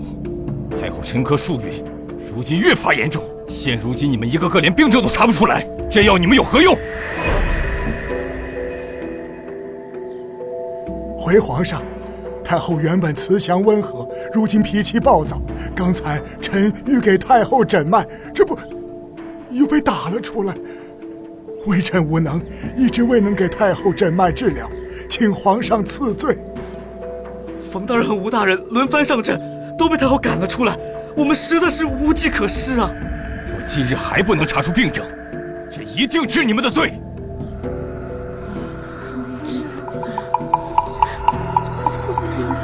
当时太后寝殿内，除了熏香，一直有一股若有似无的异味，且太后性情大变，又不许旁人近身，难道太后的病是？皇上，奴婢荣泽兰或许可以诊断太后是何病症。还有办法？荣泽兰，此话当真？回皇上，荣泽兰她是忧心太后病情，她只是一等医士，还不能担此大任。荣泽兰，小心你小命，给我闭嘴！皇上，奴婢眼下已经有了一些推测，如需准确判断，还需近身为太后诊断，方能确定。荣泽兰，倘若你诊断不出太后的病症，你可知后果？奴婢知道。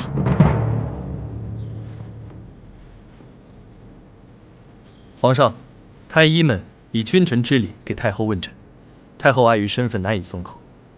荣医师身为女子，心思活络，臣以为不如让她一试。荣泽兰，如若今日你查出太后的病症，重重有赏；倘若查不出，太医院涉事医者全体治罪。这怎么行啊？怎么能把身家性命交于一个医师之手？太医院没人了吗？一个女子竟然要登堂作诊了，这成何体统啊！各位医官们如果不服，可以站出来见太后请殿试上一试。荣一氏此时挺身而出，并不是为了抢你们的风头，在本官看来，他是在救你们的命。就这么定了，荣泽兰，你进殿去吧。谢皇上，奴婢一定会尽力一试。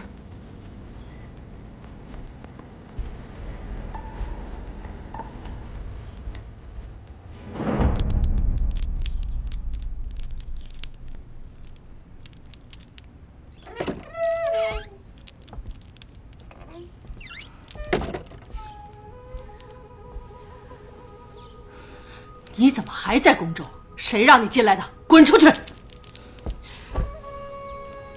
太后息怒，奴婢一心为太后治病，求太后给奴婢一个机会。哀家不需要，出去！奴婢想给太后讲一个故事，若太后听完仍旧不愿，奴婢立刻离开。谁要？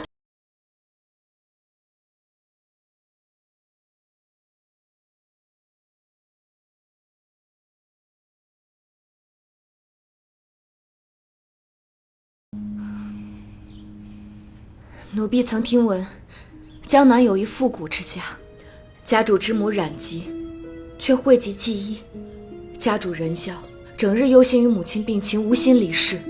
短短数月，何府上下乱作一团，账房错漏百出，奴仆各怀心思，家中佃户也遭牵连，终日食不果腹。一个小家尚且如此，更何况一个国家呢？太后，您若凤体康健，皇上安，则天下安；您若凤体抱恙，皇上寝食难安，则波及的将会是朝堂上下和天下黎民。天下黎民皆为儿女，您作为这个大家庭的母后，不为自己，也该为您的儿女们着想。奴婢荣泽兰恳请太后接受奴婢的诊断治疗。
谢太后。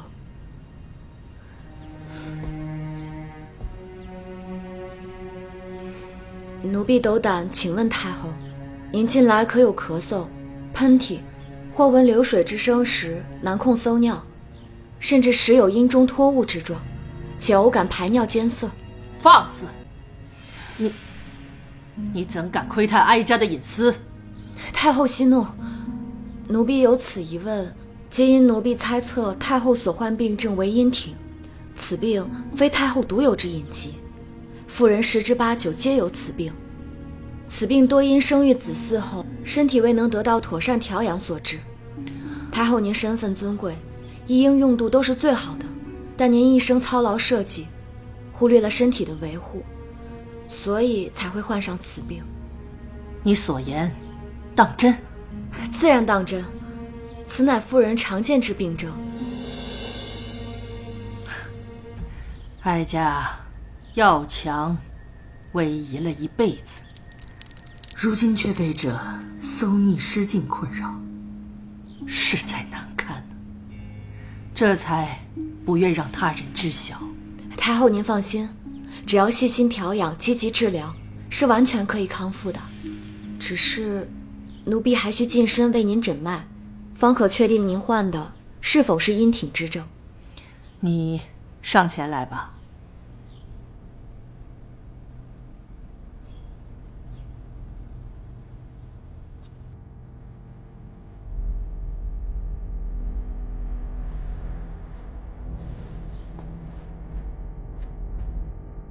太后，您所患之病确为阴体，病症根源已明，但奴婢将详细诊断告知吴院判，吴院判定能将您的病治好。奴婢先行告退。且慢，此病虽为妇人常见之症，但男女有别，如此隐私之事，哀家实在难以接受男医官的问询和治疗。太后，奴婢只是随诊医事，本不该多言。但奴婢实不忍太后受此煎熬，奴婢有一提议，不知太后可否接受？什么提议？你快说来听听。太后之症重在温补，可用艾灸温通包宫，配合五禽戏调和气血，再辅以阿胶、当归羹进行食养，或可医治。如若太后愿意信任奴婢，奴婢愿为太后一试。哀家听闻，你曾治好了公主的一时之症，也曾化解宫中的斗疫之危。你当真这次有把握？奴婢会尽力一试。那哀家便信你这一次。皇上，哀家已决定，往后哀家治病调理之事，就全权交由荣泽兰负责。母后，此话当真？太后三思啊！您是千金之躯，岂可交予一个医士？使不得呀！还请太后容臣等为您把脉医治。哀家的病症，轮不到你们智慧。皇上，太后，荣泽兰不过是知晓一些浅薄医理的医士，怎能为太后调理病症呢？万万不可，万万不可呀！皇上，此事确有不妥，如若必须荣泽兰治疗，臣愿一同从旁协助。都给哀家闭嘴！哀家心意已决，往后只要荣泽兰。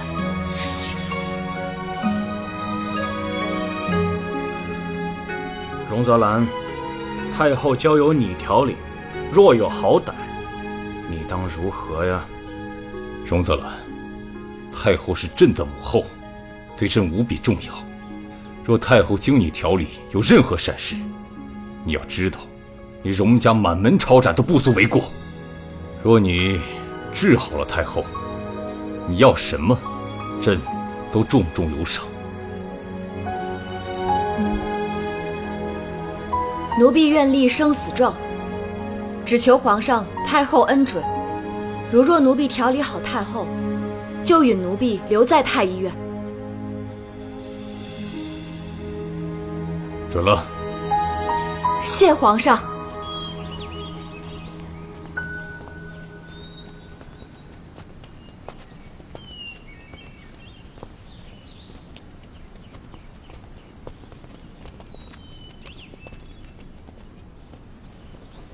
见过柔妃娘娘。听闻荣医师对医药颇有研究，本宫就想找荣医师特意制作一款安神香。此乃西域进贡的冰髓香料，皇上御赐的。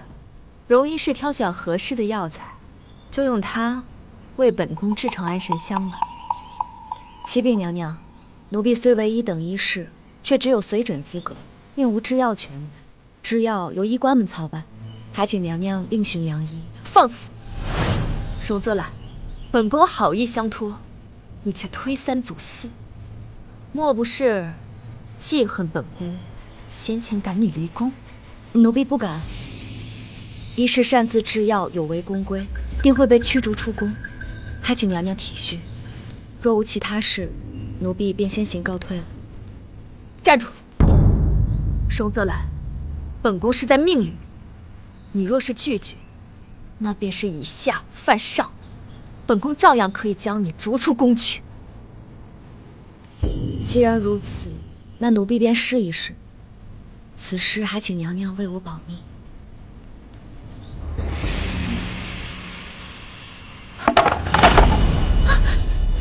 你这宫女手如此不稳，损毁御赐冰髓香料，该当何罪？奴婢该死，求娘娘饶命！既然娘娘有公事要处置，那奴婢先行告退了。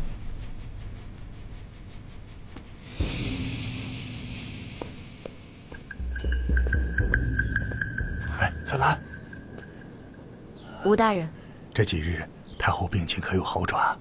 回大人，太后已经有明显好转，再按照现在的方子继续调理一段时间，想必很快就能康复。啊，如此便好。这几日你辛苦了。这是奴婢应尽之事。太后越来越赏识荣泽兰，如果荣泽兰把冯音散布疫病的事捅上去，那冯家可就完了。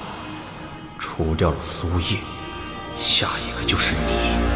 知道这件事的人都得死。太后娘娘，后日宫宴，这是上宫局送来的首饰，您瞧瞧。丫头，你过来，帮哀家看看。宫宴，哀家戴什么合适？这么多首饰，看得人眼花。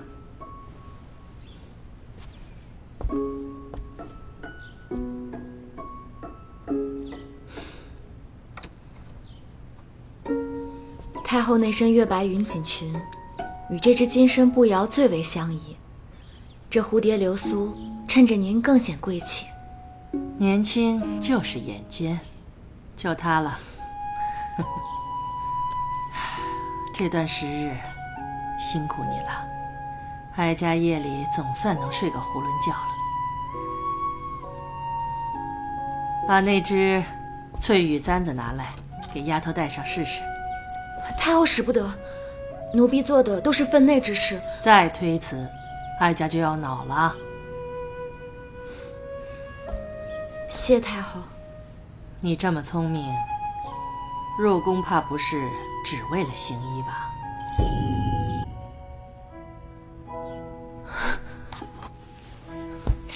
奴婢不敢欺瞒太后，奴婢确有私心。奴婢想查明当年母亲谋害太后事情的真相，但奴婢绝无危害太后之意。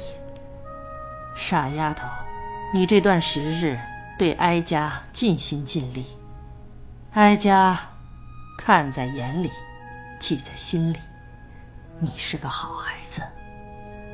这几日啊，哀家也时常回想10年前你母亲给哀家治病那事，回想起来确实有很多不合理的地方。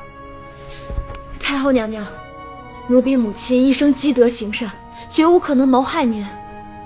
奴婢查过当年的脉案，母亲诊治之法皆为医书上的正统良方，绝无半分差池。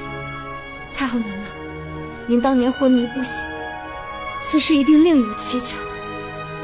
当年之事确实疑点重重，若有人胆敢在皇宫设局害你母亲，定然是你母亲窥探到了他人的私密，就连哀家也被牵扯其中，其中的盘根错节，怕是牵连甚远。你若想好好在皇宫中活下去，就莫要再提此事，明白吗？此事如履薄冰，可身为女儿，如若不能为母亲洗刷冤屈，余生将寝食难安。太后，奴婢一定不会莽撞行事，请太后娘娘放心。罢了，记住，人活着才有希望。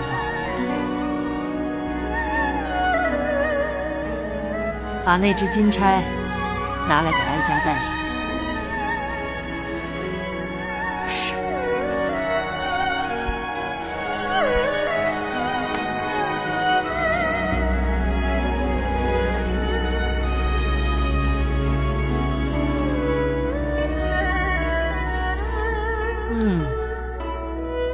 瞧瞧，年轻就是手巧。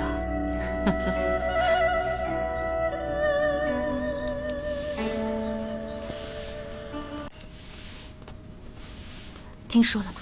太后宫里传出来的趣事儿。什么趣事儿？我听说太后老糊涂了，现在还不如3岁孩童呢。听说太后整日尿裤子呢，如今尿都憋不住了。真的假的？要是真的，可真让人笑掉大牙了。你们狗奴才，竟然敢妄议哀家！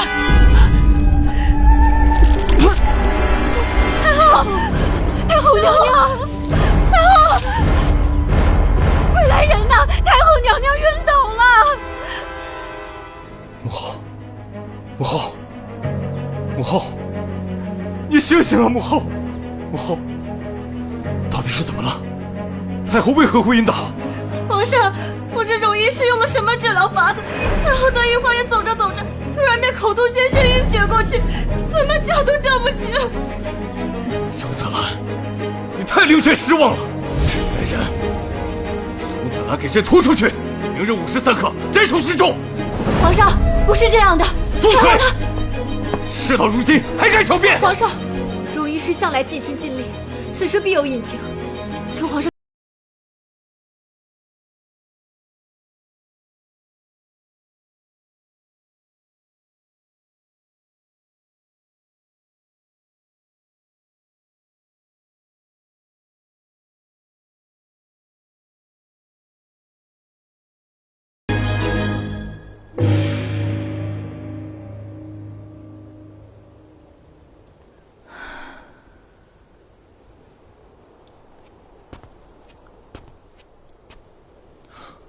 荣医师，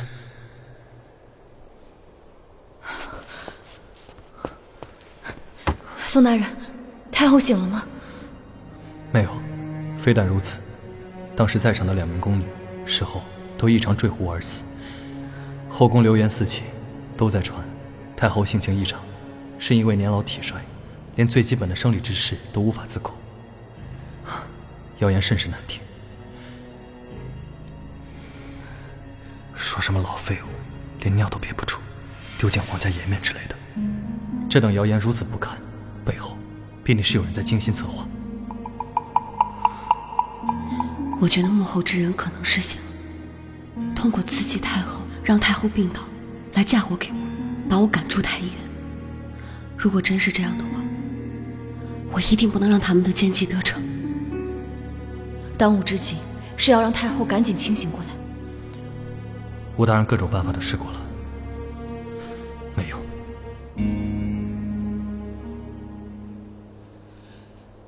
宋大人，我会千金定破针，此针法对气绝之症有奇效，或许我可以救太后。千金定破针，那不是你们荣家传男不传女的秘技吗？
皇上，臣医术不精，未能唤醒太后，臣罪该万死。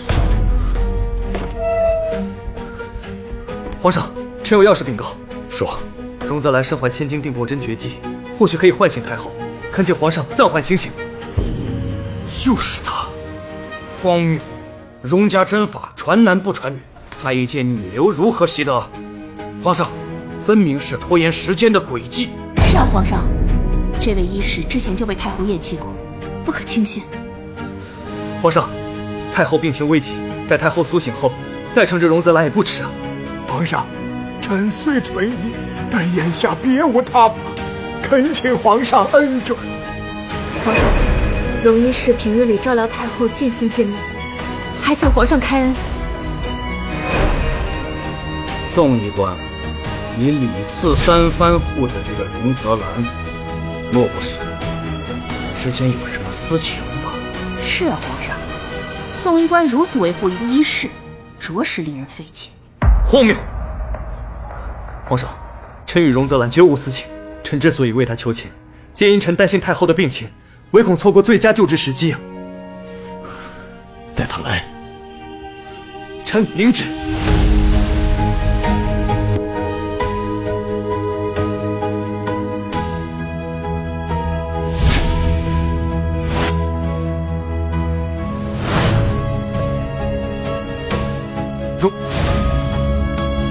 人呢？人去哪儿了？大人，人被送去行刑了。谁让你们擅自把人带走的？小弟也是奉命行事。放开我！放开我！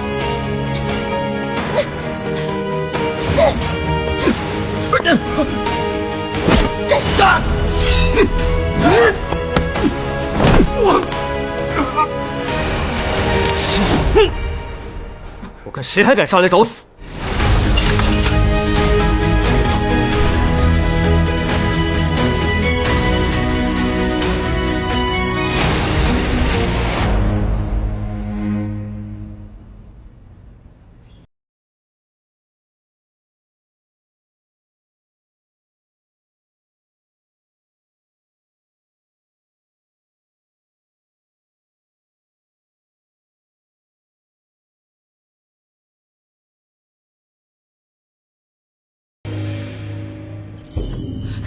太后手动了。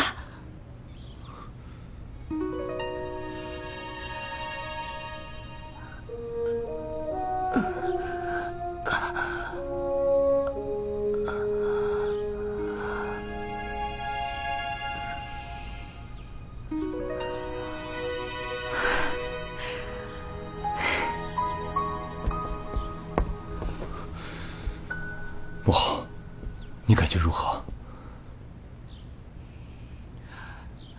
都出去，别靠近哀家，出去！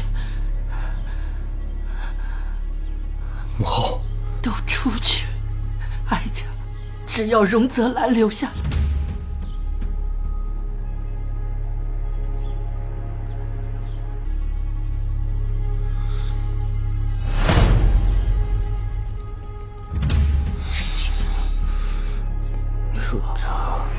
母后，可是荣泽兰她治疗失误啊。与他无关。回皇上，太后许是听闻了什么传言？传朕旨意，3日之内将造谣者全部揪出，统统处死，一个不留。是。算了，随他们说吧，他们又没说错。太后娘娘，您可知古时候有位女将军，名为妇好，她征战四方，主持祭祀，但也因生育落下病根。可其父武王与妻子祖甲从未嫌弃过她，反而助尊纪念。甲骨卜辞至今仍记着“妇好免家”，这是世人对她的敬重。太后您也一样，诞育子嗣，操劳后宫，孕育出皇上这般贤明的君王。世人提及您，皆会尊敬您、爱您的。皇儿，哀家这把老骨头，终究还是让你操心了。母后，你可千万别这么说。你为儿臣，为这江山付出了多少，儿臣都记在心里，看在眼里。儿臣只恨自己从前不能替您分忧。母后，从今往后，儿臣一定要尽心全力地保护好您，绝不让您受任何委屈。太后娘娘，世人皆由母亲孕育而来，为繁衍生命，天下的母亲都九死一生，落下一身疾病。作为母亲的，何错之有？您何苦要为此羞愧呢？应当羞愧的是那些拿生育之急当笑柄的无知浅薄之徒。罢了，丫头，这次若不是你，哀家怕是真的不想活了。你不仅会治病，这张小嘴儿啊，还会说些暖人心的话，难为你了啊！宋凌霄、荣泽兰，上前听赏。你们二人齐心协力，不仅救治了太后，还把太后的心结给打开了。荣泽兰继续留任太医院，任1等医士司药。宋凌霄赏御前1品，督官监察御书房行走。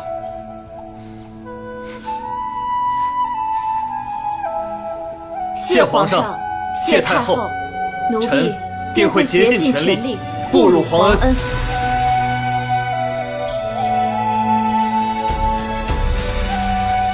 荣泽兰，是我小瞧你了，又让你逃过一劫。太后今日平退众人，屋内的熏香也比往日更加浓郁。荣泽兰诊脉时情旨独流，太后竟然应允了。在这深宫之中，若有什么病症需要隐秘的，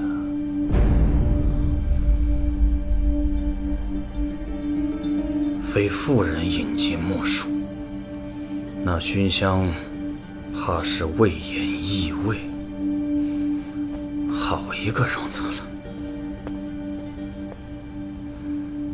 你去把太后的病情散布到后宫各处，记住，动静越大越好。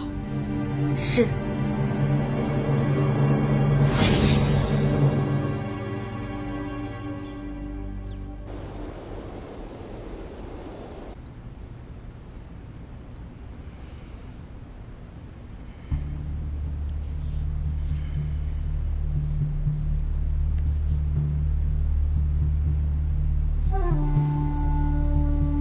房大人的手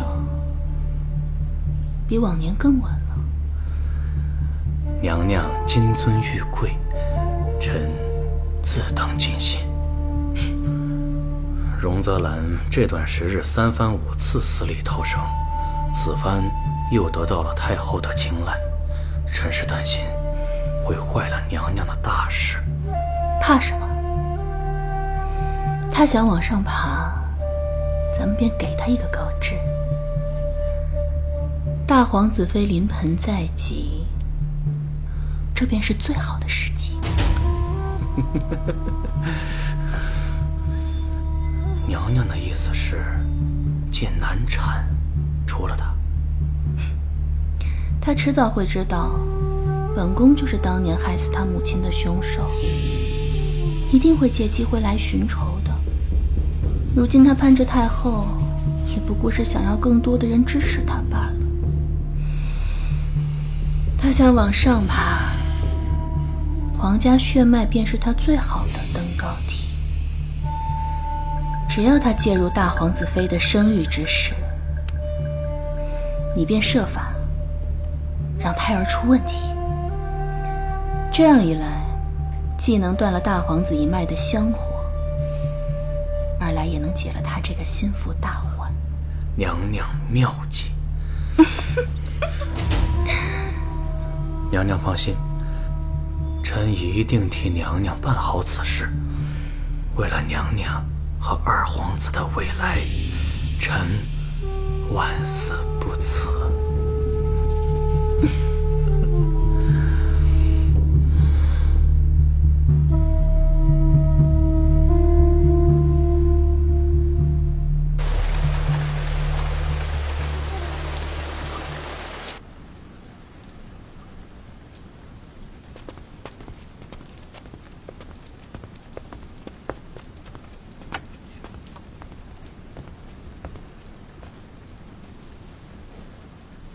奴婢见过柔妃娘娘，不必多礼，坐下说话吧。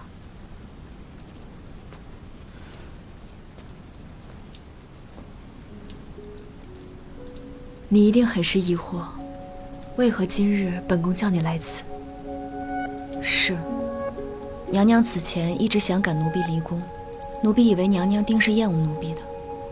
可是，在奴婢生死攸关之际，娘娘又为奴婢求情，奴婢很是疑惑。都退下。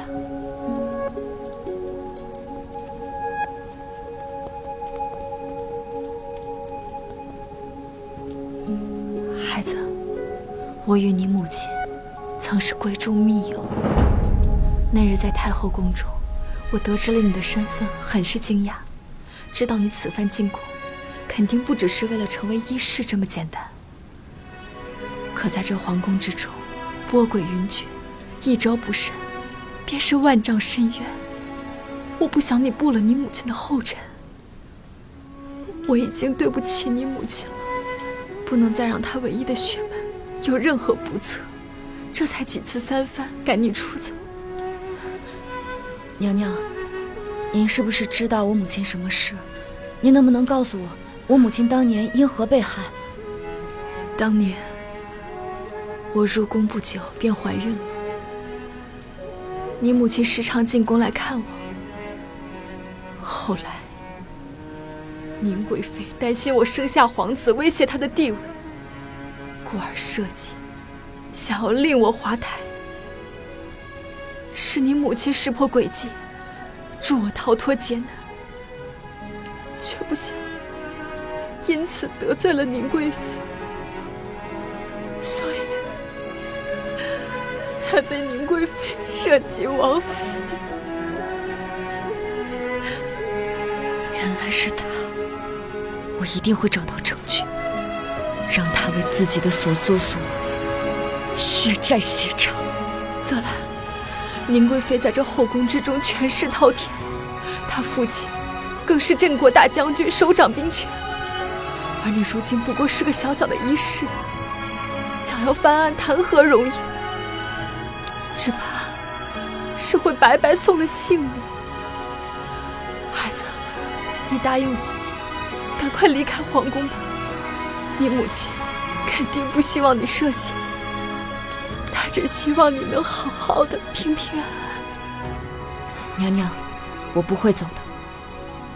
正因为我是医师，所以我更加清楚母亲在医道上遭受的种种不公。我要找到证据，揭露宁贵妃的罪行，为我母亲洗刷冤屈。我还要成为医官，打破这世间对女子不能行医的偏见，这才是给我母亲最好的证明。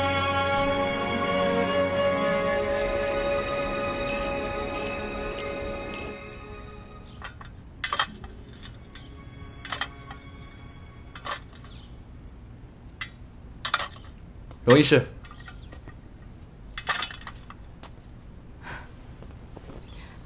宋大人，来找吴院判吗？吴院判感染了风寒，刚回去不久。我是来找你的。找我？找我何事？自你我二人初见，我便觉察到，荣医师不像寻常医师那般行事简单。不久前，我无意间听见荣医师和柔妃娘娘的谈话，已然知晓荣医师进宫的真实目的，以及敌人是谁了。你竟然偷听！难不成你想去宁贵妃那儿告发我吗？我是来与你寻求合作的。我已知晓你进宫的真实目的，为表合作诚意，我也告诉你我的事情吧。我乃长公主与宣平侯之子，我进太医院是为了调查后宫子嗣接连夭折一事的。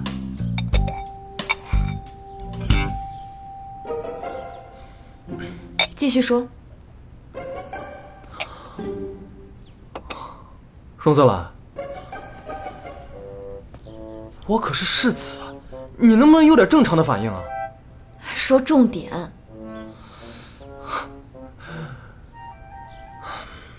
重点就是，经过我这些时日的调查，我怀疑宁贵妃就是此事的主谋。既然你我二人目标一致，与其孤军奋战，不如同仇敌忾。你意下如何？行，合作愉快。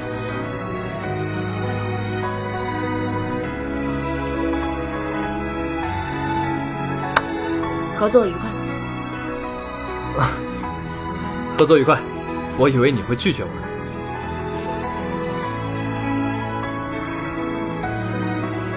宋大人。哦。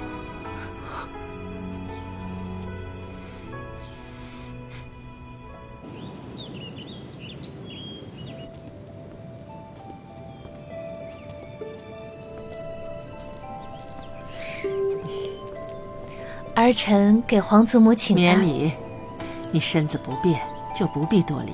快来，坐下，陪哀家说说话。哀家呀，天天关在这儿，闷得正是心慌。皇祖母，如今看到您气色这么好，儿臣甚是高兴。哀家瞧你今日气色不佳，莫非身子有不适？哀家这就差人去唤太医过来给你把脉。皇祖母，儿臣只是近日有些疲惫，并无大碍，休息几日便好了。大皇子妃看着像是有隐疾，这是个难得的机会，只有治愈更多后宫女子，大家才能知道，宫里是需要女性医官的。太后，不如让奴婢为大皇子妃诊断一二。荣医师这段时日帮哀家调养，哀家的病症好转了许多，让他也给你瞧瞧。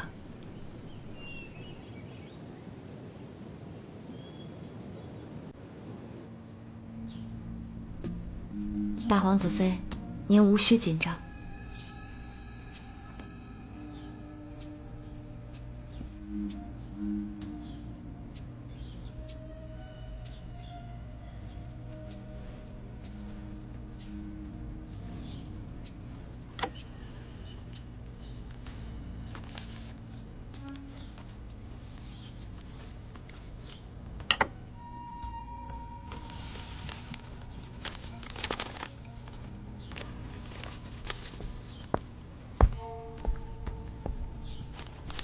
这药方上的药材，每日按时间服，可补气血、调身体。是。大皇子妃，若是有人送来新奇的吃食或是物件，须得仔细瞧瞧再用。毕竟这宫中人事繁杂，各方送来的赏赐众多，保不齐会有些不合时宜的东西混在里面。多谢荣医师，本宫会注意的。大皇子妃言重了。这是奴婢分内之事，那奴婢先行告退了。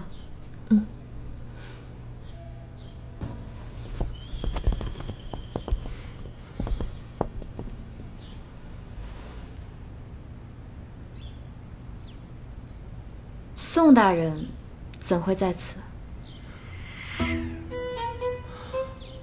我来给太后请平安脉。你会？我可以会。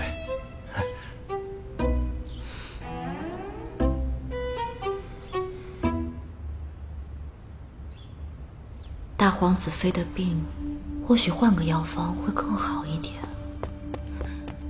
不好了，不好了！大皇子妃早产了，情况危急，东宫急召太医院所有人赶快过去。不好，果然出事了。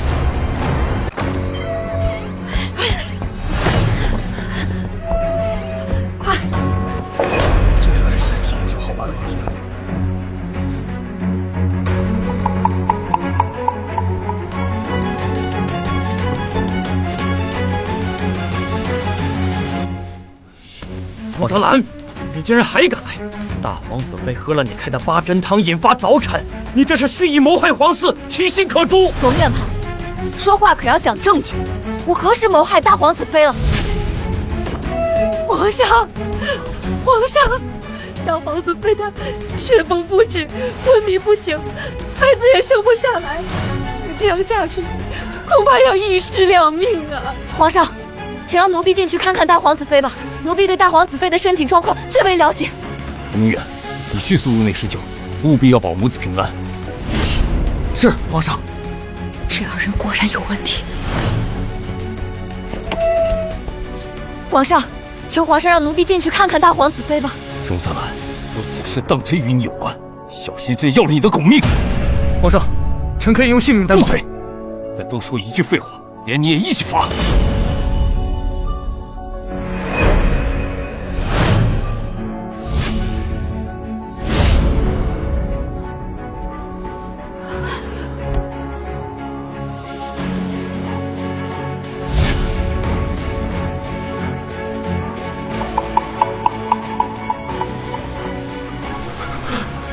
大皇子妃已经脉血全无。皇上，请允许臣随冯院判一同进去查看。冯明远在太医院中医术仅次于吴春林，难道比冯明远还厉害？去吧。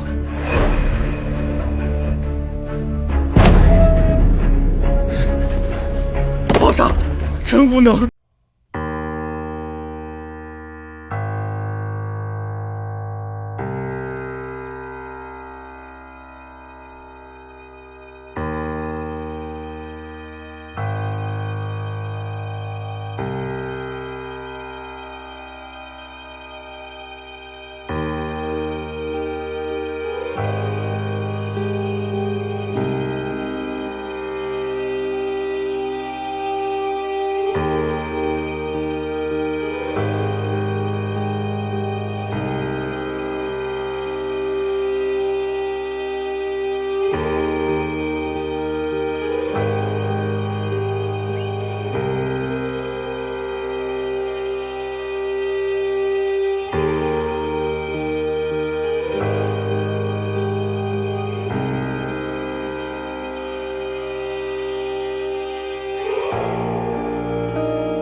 取针。是。胎儿不往下走，压迫母体，导致血。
荣泽兰，朕问你，大皇子妃难产的原因是什么？还有，你是如何让小皇孙顺利降生的？回皇上，大皇子妃难产的原因是因为调皮的小皇孙手抓住了脐带导致的。奴婢找到症结所在，便对症下针，用绣花针扎了小皇孙的手。小皇孙吃痛，松开紧攥脐带的手，所以就自然降生了。所以你是说，大皇子妃气绝身亡是假象？是。大皇子妃并未气绝，而是由于难产，导致体力透支，所以陷入了一种类似死亡的假死状态。按理说，但凡稍微有点经验的医官，都可以察觉到此时大皇子妃并未气绝。奴婢很好奇，医术高明的堂堂太医院副院判，为何就如此笃定大皇子妃已经气绝身亡了呢？伏明远，你当真没有查出来大皇子妃是假死？皇上，臣医术不精，甘愿受罚，但是请皇上明察，大皇子妃早产，皆因荣泽兰所开汤药所致。臣以为，分明是他故意下毒，意图谋害皇嗣。此等蛇蝎心肠之人，万万不可留啊！冯大人此话真是荒谬。若我真要谋害大皇子妃，我又为何拼了命的救大皇子妃和小皇孙呢？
若奴婢能证明自己的清白，可否斗胆跟您讨要一个赏赐？你救了大皇子妃和皇嗣，自然该赏。你想要什么赏赐？奴婢想要一个资格。奴婢想要从今往后，可以以女子之身，合法的行医问药。皇上，后宫有诸多女眷，有些病症实在难以启齿。以往医官们诊治，宫妃们总是要隔着屏风多有一别。若能有一位女医官，一来可以缓解宫妃们的尴尬，二来也能更好地照料大家的身子，岂不是两全其美？母后所言倒也在理。荣泽兰，若你能洗刷自己的嫌疑，证明自己的能力，朕自会考量。谢皇上恩典。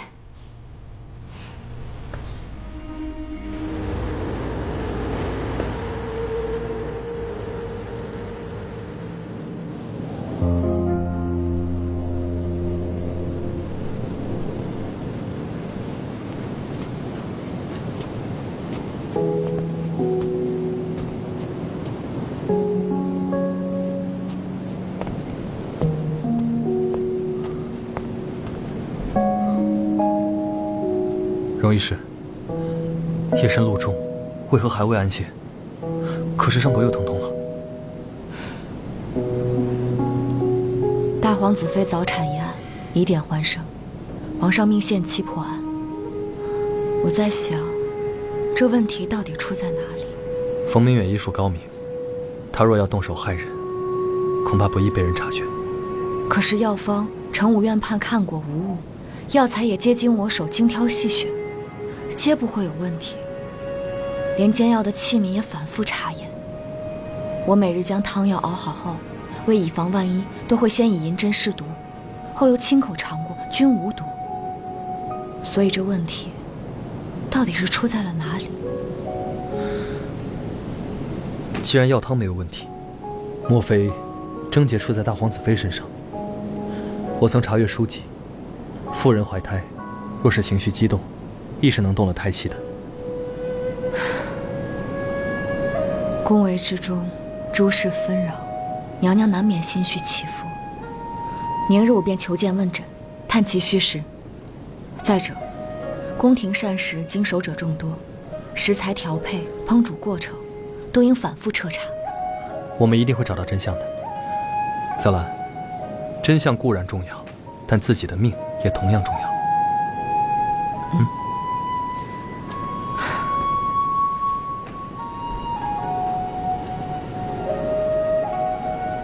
怎么了？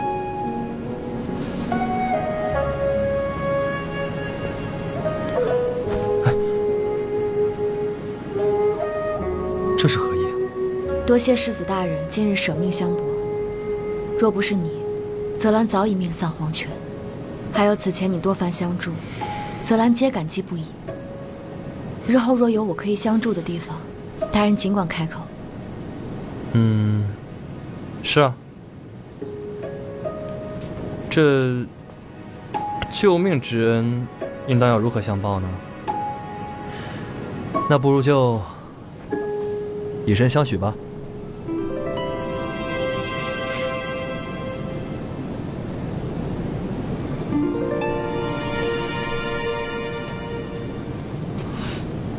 虽说世子大人多有相助，但要说救命之恩，我更应当感谢的，该是我自己才是。若我才疏学浅，今日就算你拼命相救，这命怕是也丢定了。是啊，荣医师博学多才，胆识过人，本世子佩服。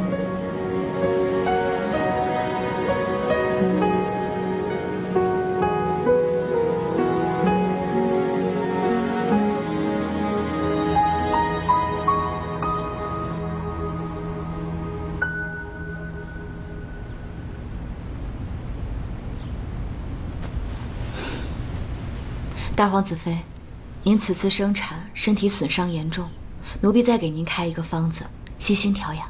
好，你的伤如何了？多谢大皇子妃关心，用过药已无大碍。关于您早产，奴婢有几个问题想问您，不知大皇子妃是否方便？你问。在这次早产之前，请问有让您感到特别生气、伤心或者烦闷的事情吗？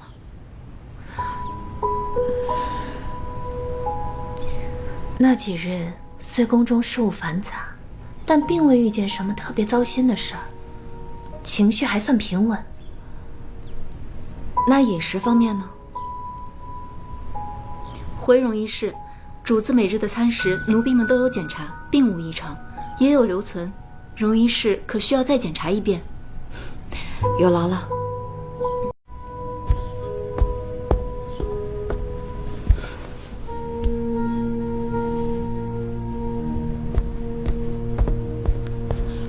荣一事，这便是主子昨日的餐食。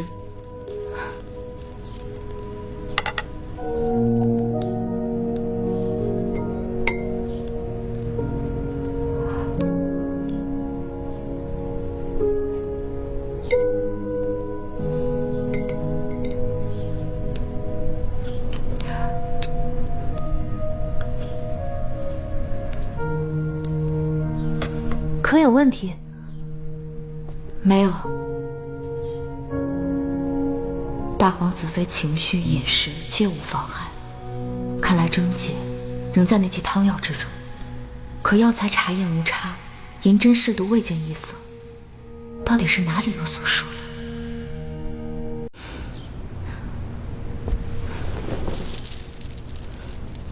多谢大皇子妃告知，奴婢先行告退。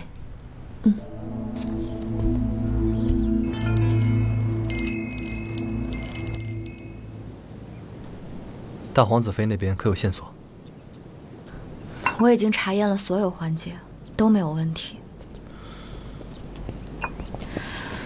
所以到底漏了哪个环节啊？唉，现在天气是越来越热了。我听说吴大人还向皇上提议，宫中上下用水都要先烧过，不可直接喝从井中打来的凉水。为什么？哪有天气热还喝热水的道理？那岂不是更热了？听吴大人说是为了预防水中的虫卵，可我看这井水挺干净的呀。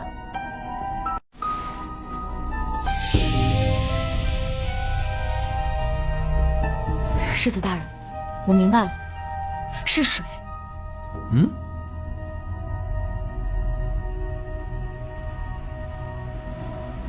皇上，经奴婢仔细调查，大皇子妃早产一事，问题出在熬药的水上。有人暗中将熬药处的水换成了用铜锅煮过的水。这铜锅煮过的水有何问题？用铜锅熬制汤药会极大地改变药草的药性，对身体有害，且此种办法用银针也无法检验出来。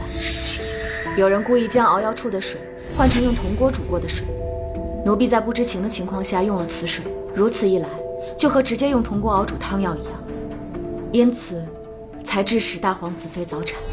竟有此事，那你可知是何人所为？回皇上，奴婢不知。皇上，臣听闻藩邦曾进贡过一只灵猫，此灵猫极具灵性，可以测出人说的是真话还是假话，只需将人的右手放到它身上回答问题。若回答的是真话，灵猫则安静无事；若回答的是假话，灵猫则会狂躁不安。臣提议，不妨用此猫一试，或许能找出幕后真凶。这简直荒谬至极！皇上，此法虽说过于玄妙，但为还大家一个真相，臣也愿意一试。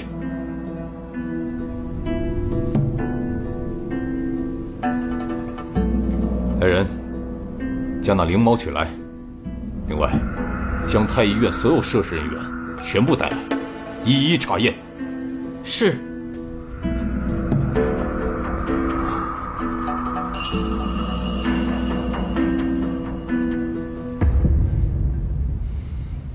皇上，灵猫畏光，见光会狂躁不安。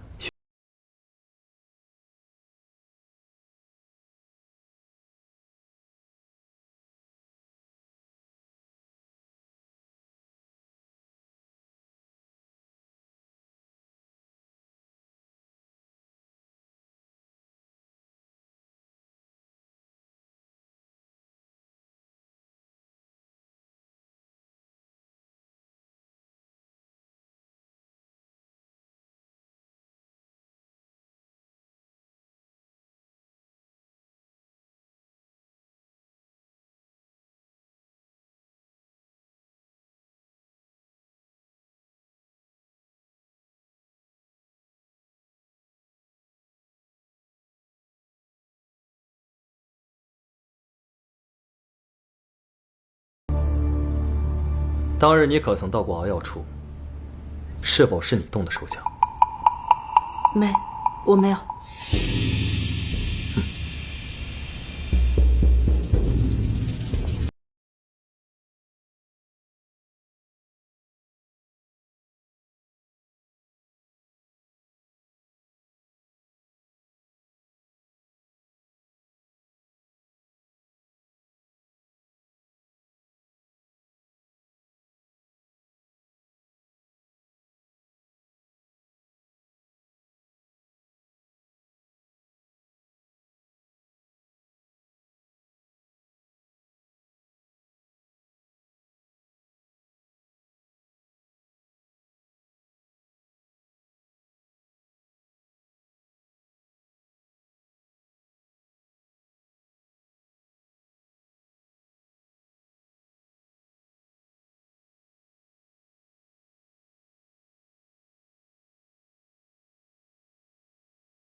各位，请将你们的右手伸出来吧。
小伎俩也想跟我斗？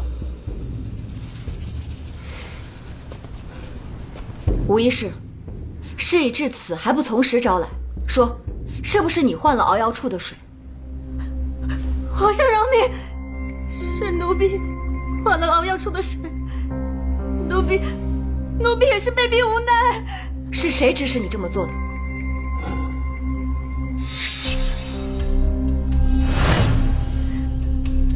来人，把他拖下去，好好审审。皇上饶了奴婢吧！我说，是冯院判指使奴婢将熬药处的水换成铜锅煮过的水。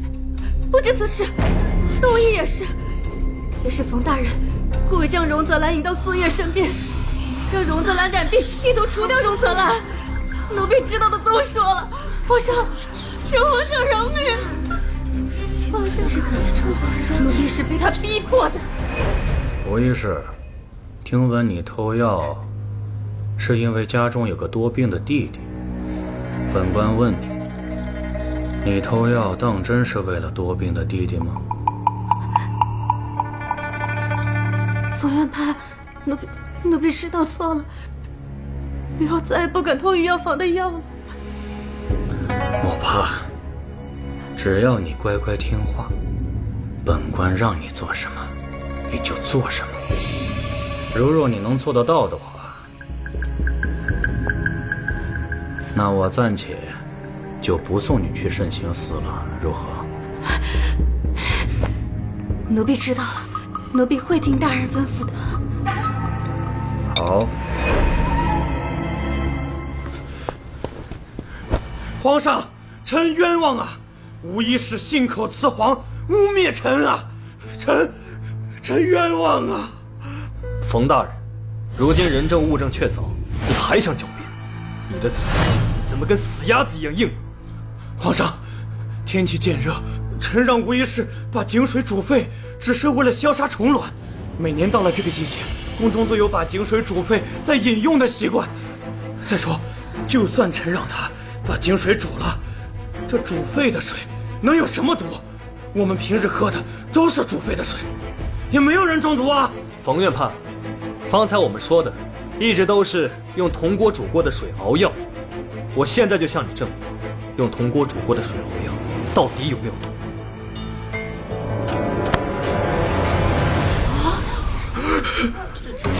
怎么回事？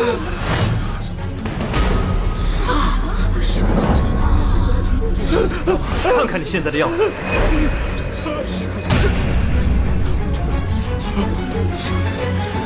我发现水有问题后，便暗中让宋医官将你泡茶的水和熬煮养生汤的水全都换成了用铜锅煮过的水。如今你头发脱落，这般美，还敢说这水无毒吗？胡说！胡说！我这不过是偶感风邪。皇上，臣偶感风邪，头发脱落啊！好个风邪！铜锅煮水，单饮无碍，可一旦与药草或茶叶混合，便会改变药草或茶叶的药性。你一个健康的人，每日用此水养生喝茶，慢性中毒之下都会出现脱发症状。何况大皇子妃怀胎体弱，因此才动了胎气。不是我，皇上，不是我。你以为你随便找个医师，皇上就会相信吗？臣冤枉啊！都是这个贱婢自己做的，都与臣无关。臣冤枉啊，皇上！冯明远，要想人不知，除非己莫为。不是的，皇上，大胆！冯明远，为何要谋害皇嗣？究竟是何人之事？皇上，臣冤枉啊！来人，把李真拖下去，严刑拷打。是，皇上，皇上，臣冤枉啊！放开我！放开我！放开我！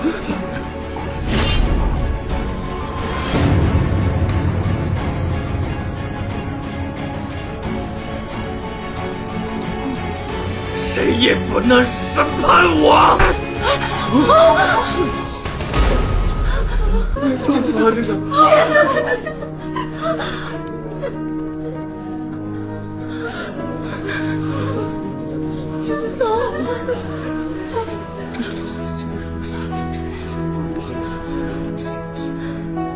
传朕旨意，冯明远谋害皇嗣，死不足惜。冯家满门抄斩，所有涉事人等一律严查，一律治罪。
泽兰，荣泽兰。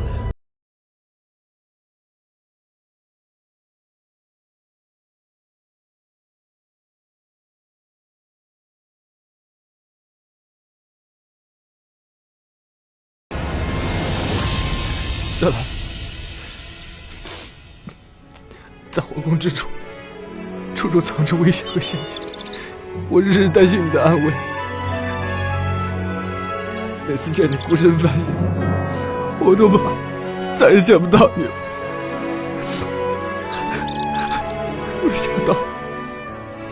没想到这一天还是来了。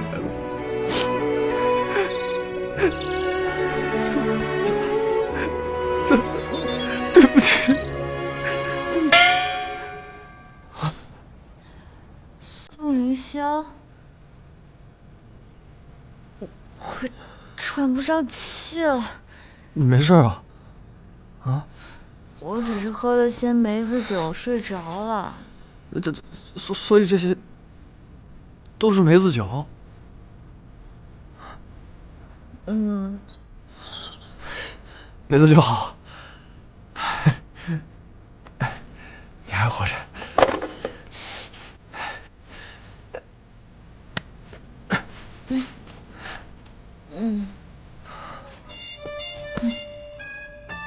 梅子酒能喝成这样，也挺好的。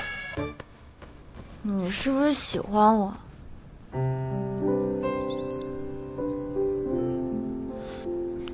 我以为我看你的眼神，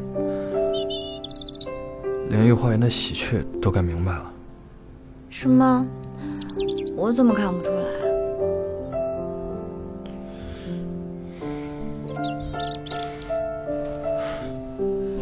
那看来，我该做得更明显一点。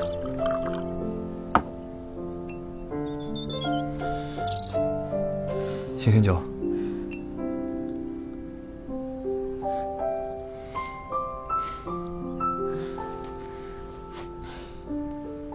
荣泽兰，我知道你想成为医官，为母证明，给他昭雪，但这条路上布满荆棘。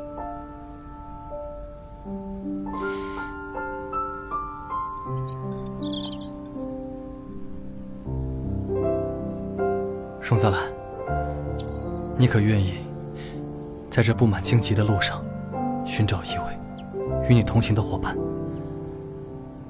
他可以做你的侍卫，为你遮风挡雨，替你披荆斩棘。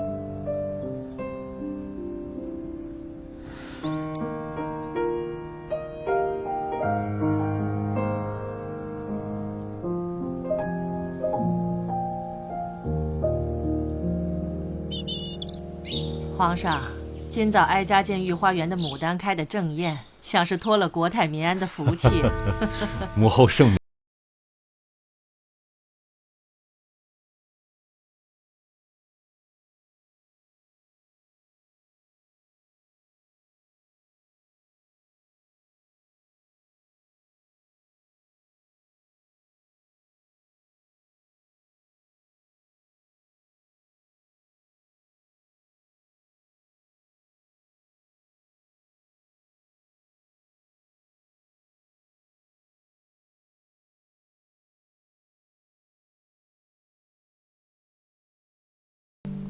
父皇，儿臣有个请求，还请父皇恩准。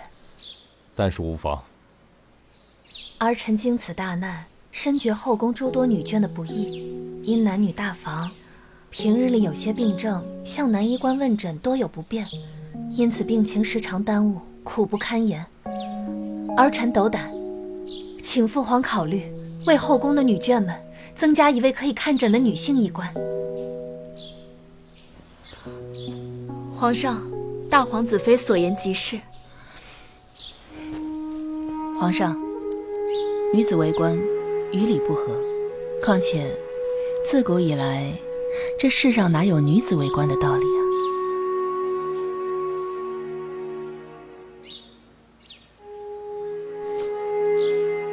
母后，您意下如何？妇人的病症，与南医官言说多有不便。皇上，哀家记得你曾答应过，若荣医师能在大皇子妃中毒一事中证明自己的清白，便允许他合法的看诊问药。如此一来，不封他为医官，如何合法呢？荣医师医术精湛，保过皇子妃和你皇孙的平安，还治愈过哀家和小公主。我看呐，皇上该兑现承诺了。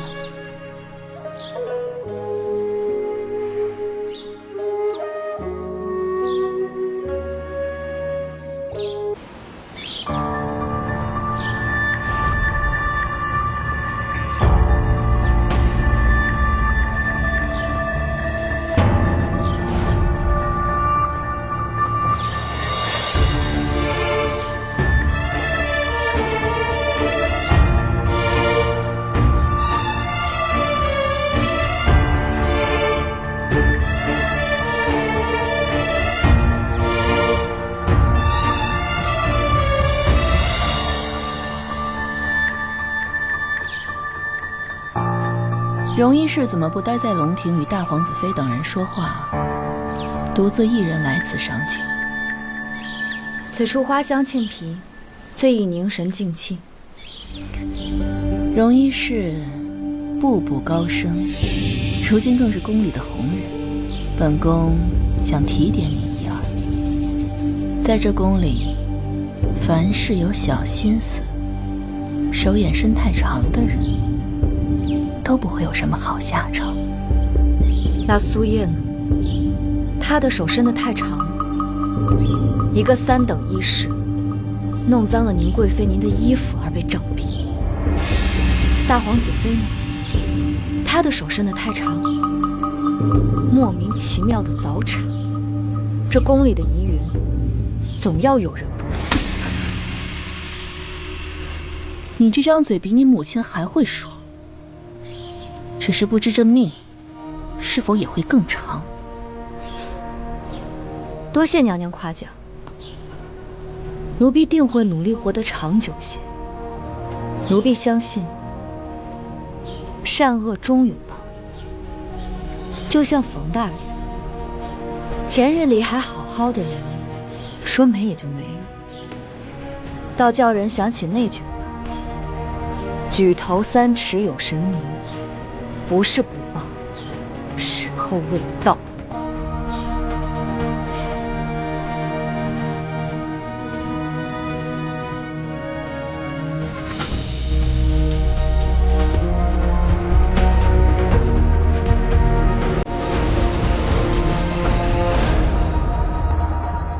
想必朱清已有所耳闻，太医院有个叫荣泽兰的医师，他控制过窦异的扩散，太后、大皇子妃、公主皆因其精湛的医术受益。不但如此，他还帮助钟老研制成功了治疗破伤风的特效药，这药救了战场上无数将士们的生命。因此，朕欲擢其为医官。朱清以为如何？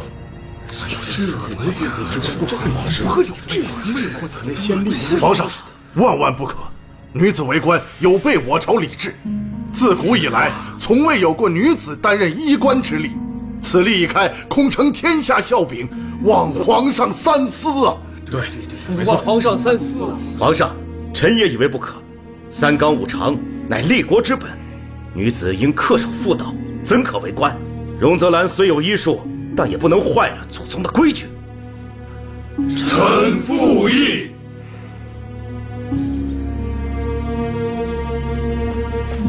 你们注意控制火，是仔细点啊！好好调解，好，千万别遗漏了，仔细着点啊！好好调，分拣清楚。不好了，不好了！哎呀，不好了！大家都听说了吗？前朝正在为封荣泽兰为女医官的事争论不休呢。真有此事？自古男性为医，我们岂能让一个女子与我们平起平坐？对呀，就是。太医院向来以男子为尊，她若成了医官，成何体统啊？对。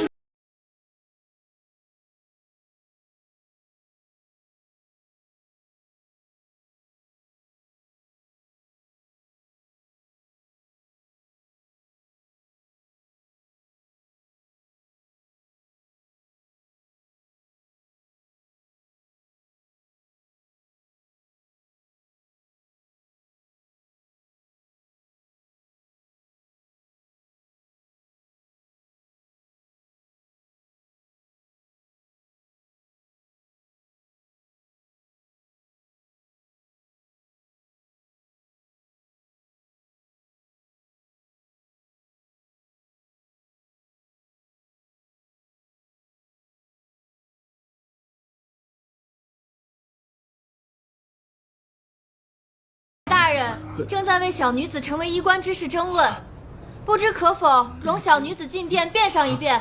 宣。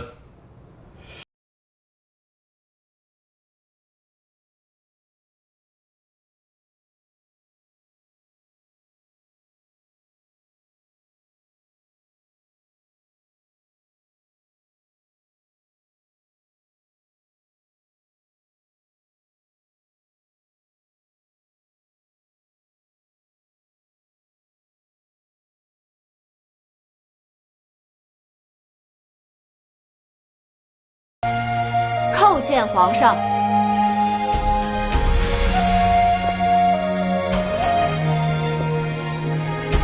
皇上，太医院众医官在殿外长跪不起，恳请皇上收回成命，不可让女子为官。请皇上收回成命。荣泽兰，今日进殿机会难得，你有何想法？尽管跟众大臣们说说。谢皇上。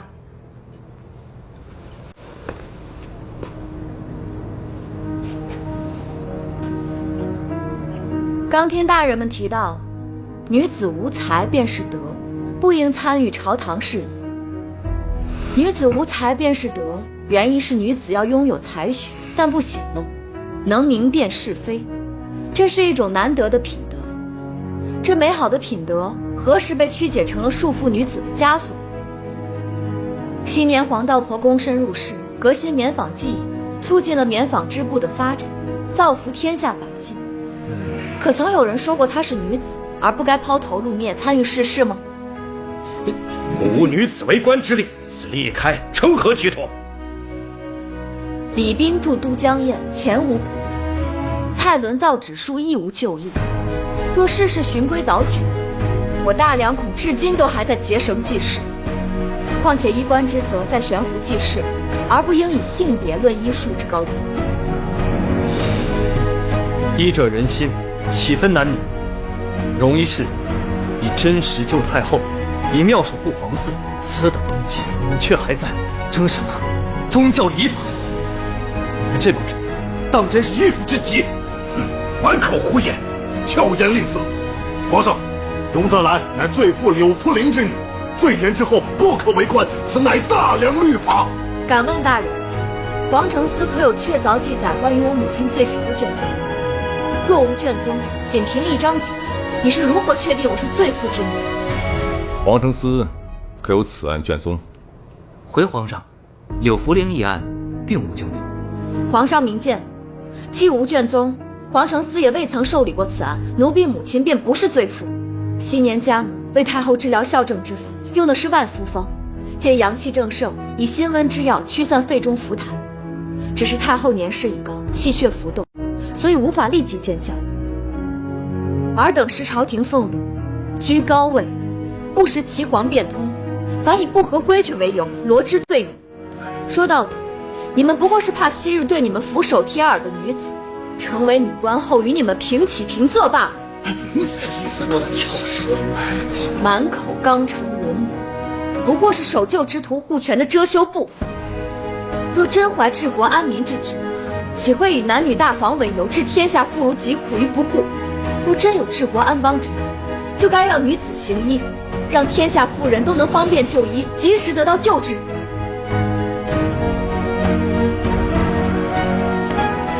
皇上，奴婢愿舍生忘死，与这世上的病痛对抗到底。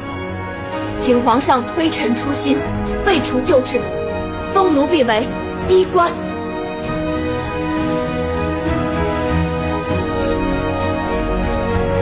皇上，臣附议。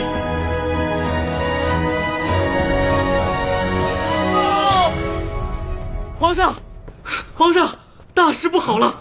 大皇子与二皇子不慎坠马，二皇子重伤垂危了。什么？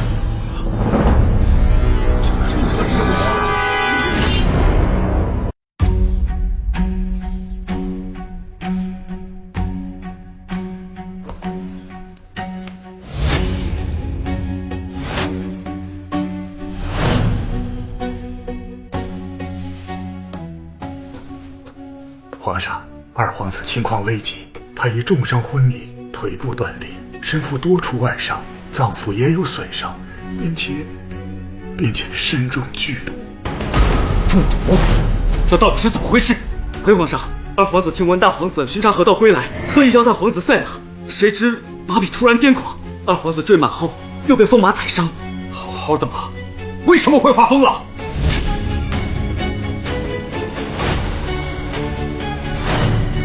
是。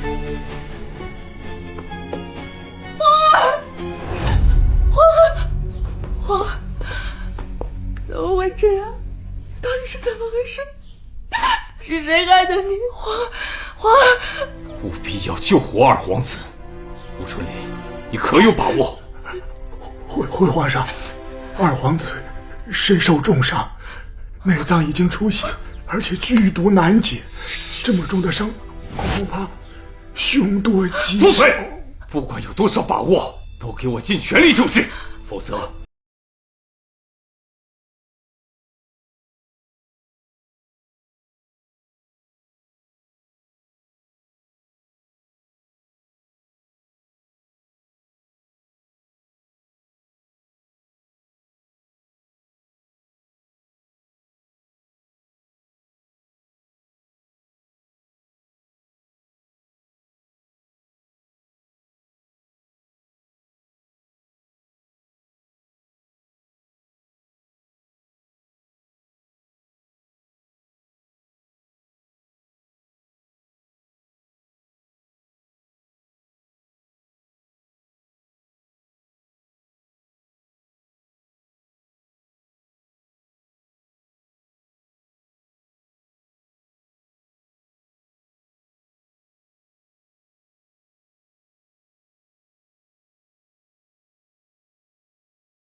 兰儿，你要记住，医道治人不分贵贱，无论市井乞儿、牢狱囚徒，与宫闱显贵并无二致。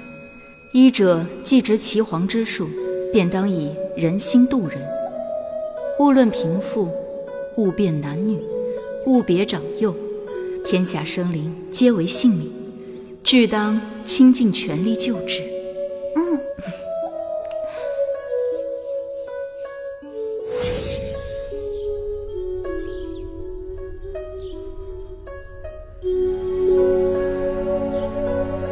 皇上，奴婢会这杨医剖腹之术。泽兰，这等凶险之法，你如何习得？回大人，奴婢在吉安所守职时，跟随钟老学习的便是这杨医之术。荣泽兰，你可有把握能救回二皇子？有把握，但需先知二皇子身中何毒，只有解了这毒，才能实施这杨医之术，否则毒入五内，就回天乏术了。是断魂草，我皇儿所中之毒是断魂草。你怎么会知道？荣泽兰，荣泽兰，我求求你救救我的皇儿！我求求你，想要什么我都给你，只要你能救救我的皇儿！我求求你。宁贵妃，您应该知道我想要的是什么。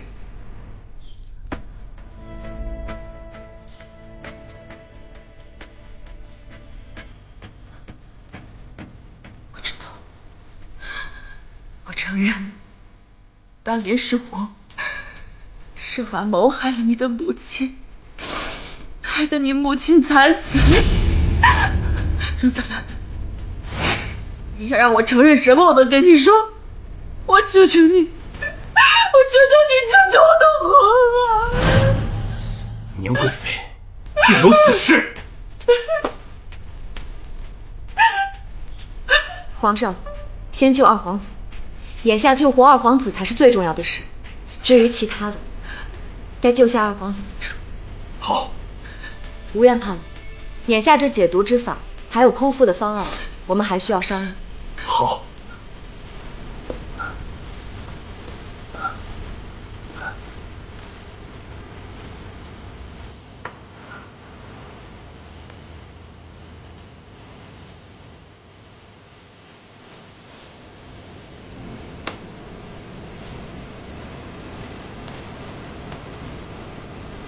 注意，大家都别慌，药的比例按药方子去抓，千万不能出差错。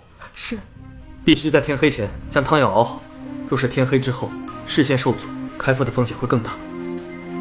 是。陆大人。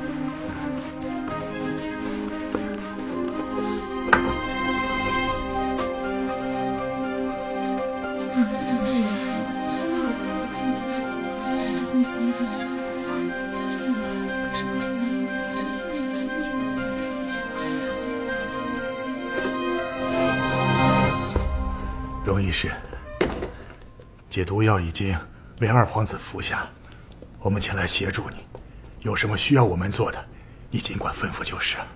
吴院判，待会儿开始后，我要为二皇子针灸止疼，劳烦您帮我监控其脉搏。好。各位医官，请协助我进行剖腹操作，切记一定要集中精神，按我说的做。是。宋大人，眼下天色已晚，这烛光虽亮，但剖腹治疗还需要更充足的光线，才能看清细微之处。交给我。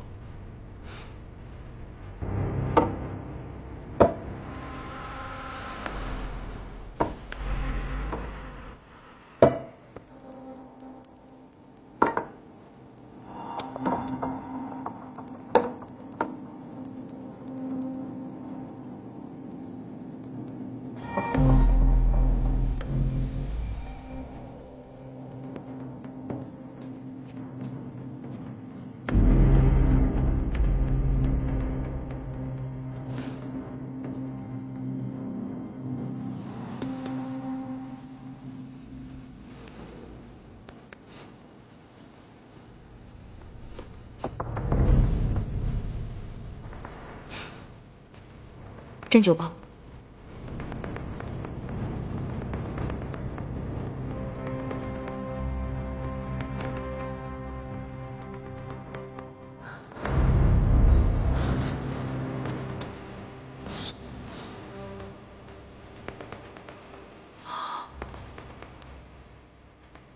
我先用千金定魄针封住二皇子关键穴位，防止失血过多。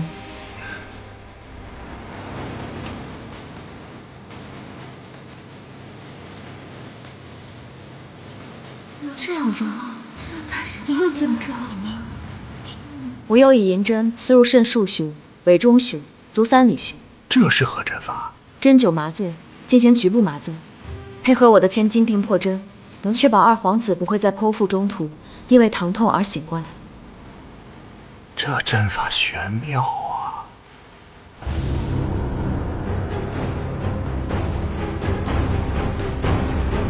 麻醉已生效，可以开始。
兰儿，病因素旧，须临事不惑，唯当审地谈思，不得于性命之上，率尔自成俊快。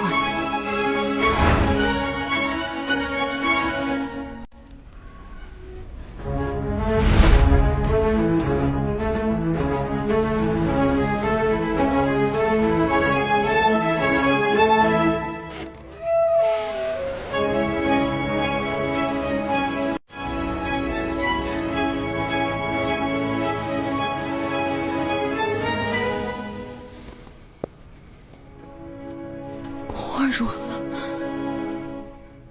二皇子死了。二皇子死于剧中，贵妃娘娘若是早点便告知是何毒物，或许二皇子还有一线生机。都是我，是我害死了我的皇儿。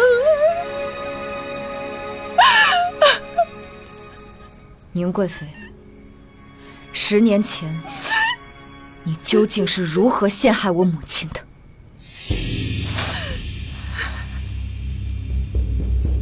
是你做的好事，你说，你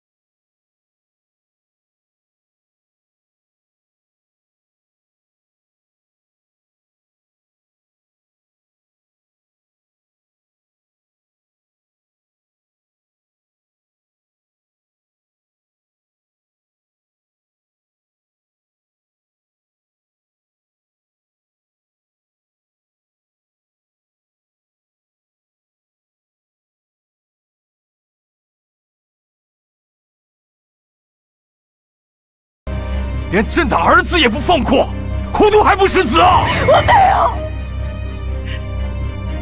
我没有想要害我自己的皇儿。那中毒又是怎么回事？是我错了，是我作恶多端，才会报应在我儿子身上。我原本只命人给大皇子糕点下毒，本想让他毒发坠马，怎料到中毒的是我儿，坠马的也是我儿。你简直罪大恶极！皇上，臣暗中调查，10年前柔妃怀孕，曾多次被人下毒，之前后宫中诸多子嗣。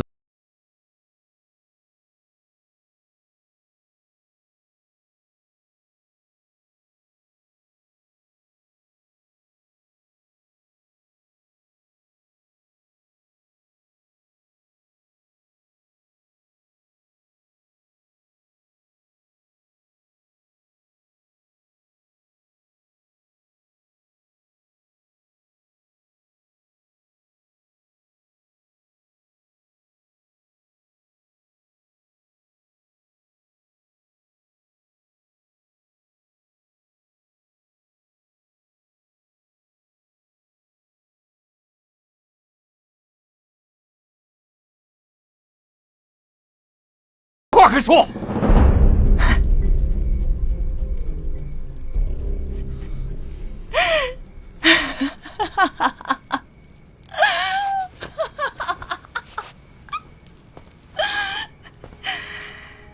事到如今，我也没有什么好隐瞒的。如今我的孩子也没了，我便把这真相都告诉你们。10年前，柔妃怀有身孕，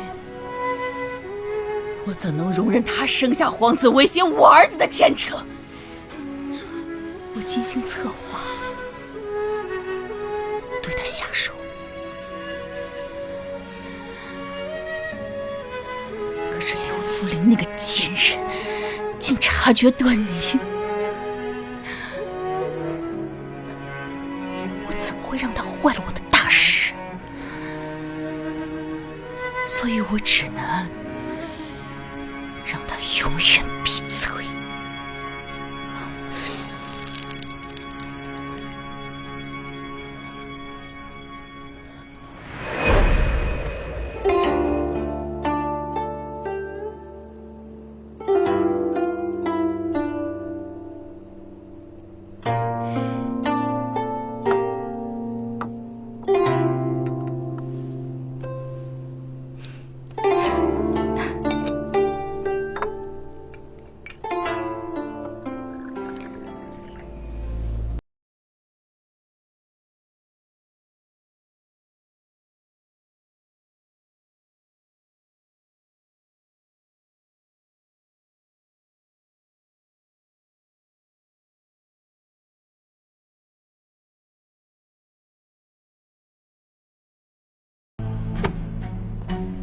太后，太后，你怎么了？怎么了？快传医官！太后，奴婢去了太医院，当值的太医要么不知所踪，要么喝醉不省人事，这可怎么办才好啊？快，赶紧去宫外吴院判官邸，请吴院判来。来不及了，是。圣旨。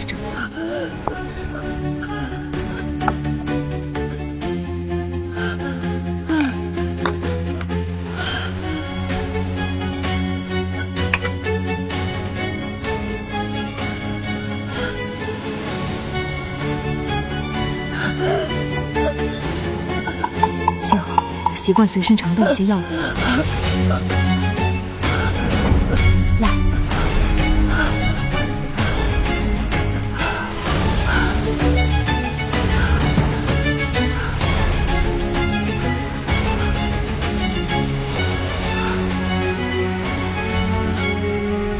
太后，太后，太后！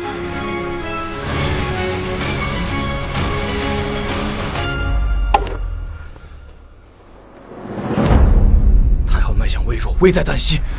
岳福临，你到底对太后做了什么？冯大人，我用治疗哮喘的法子为太后缓解。你还敢狡辩！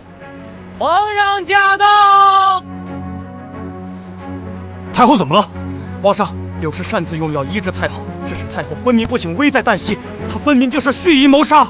是啊，皇上，太后本来还好好的，但是用了他的药，太后突然昏迷不醒了。来人，将凶手拿下！是。皇上明鉴，臣妇是冤枉的。给我拖下去！福临，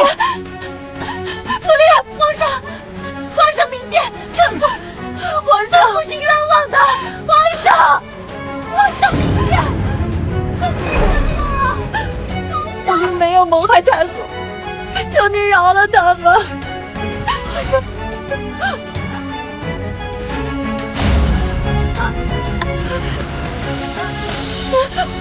兰妃，你怎么了？娘娘，我屡次对怀孕的柔本操都被柳福临识破，本来想除掉他，继续对如妃下手，可是没想到柔妃竟因此动了胎气，早产，还生了个女儿。既然他威胁不到我便饶他一命。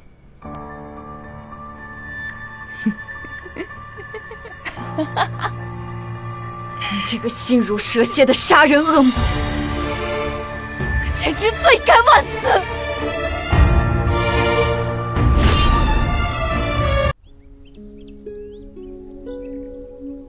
贱人，你当真是蛇蝎心肠，害我子嗣，毁我后宫！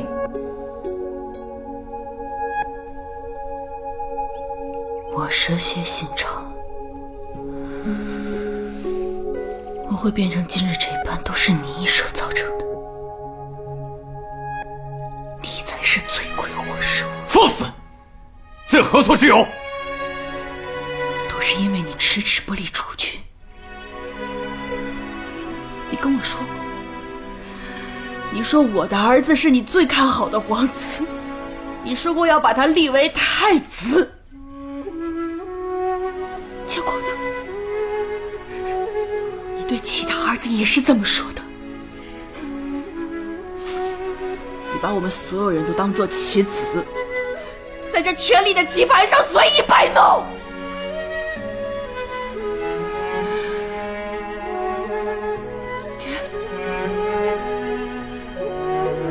爹，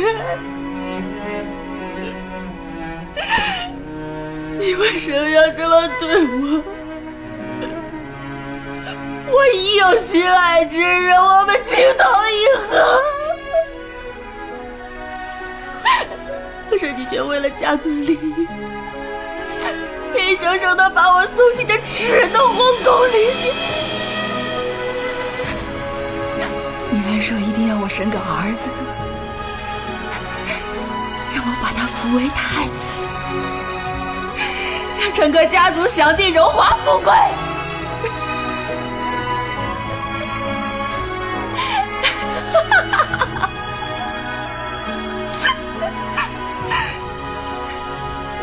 所以，我只能除掉挡在我面前的所有人。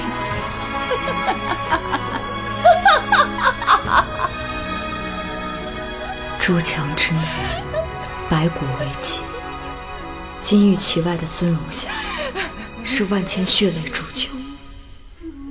那些被称作贤良淑德的规训，竟成了悬在女子颈间的利刃。有人借此攀附青云，有人为此癫狂痴狂，到头来，皆是困在这无形樊笼里的可怜人罢了。住口！住口！朕岂能容你在这颠倒黑白、胡言乱语？即日起，将宁贵妃褫夺封号，赐针灸自尽。等等，二皇子他没有死。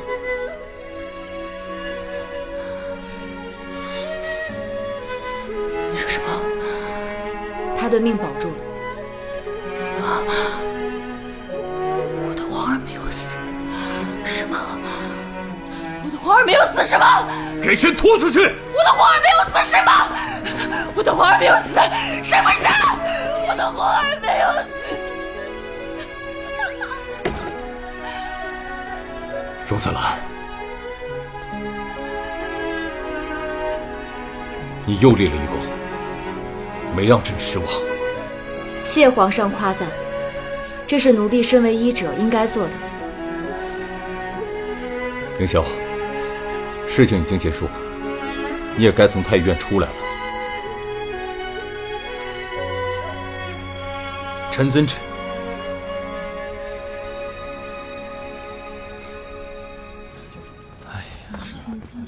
完了，咱们之前那样嘲讽宋世子，他肯定不会放过咱们。是啊，谁能想到他竟然是大名鼎鼎的宣平侯世子，这下可怎么办呀？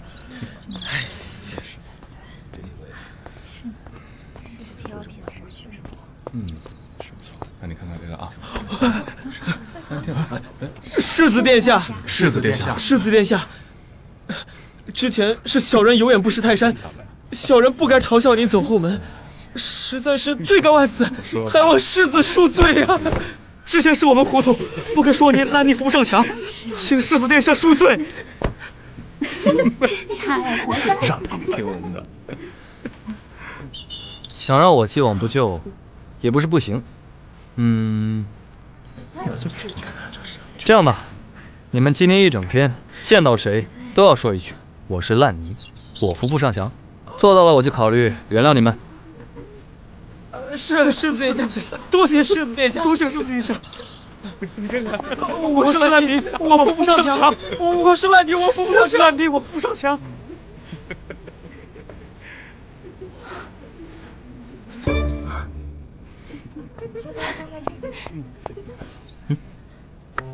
那个，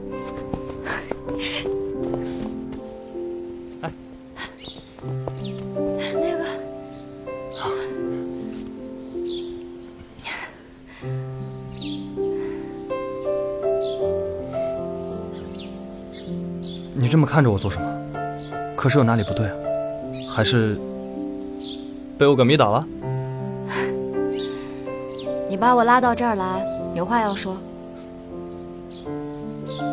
我在太医院的任务也算圆满完成了，以后我就不能日日待在皇宫了。一路顺风。什么顺风？你就没有别的要对我说的吗？没有啊。这天色也不早了，宫门应该要落锁了。你是今天就要离宫吗？你就这么希望我离开啊？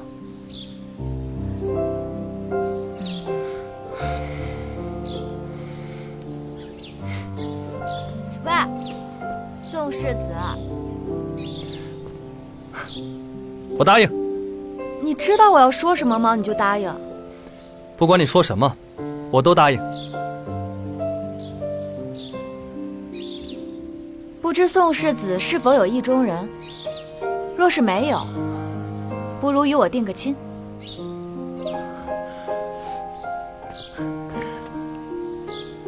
好啊。不过这般大事，是否应该先知会家中长辈一声啊？家母已过世，我的亲事我自己便能做主。好，那就依你。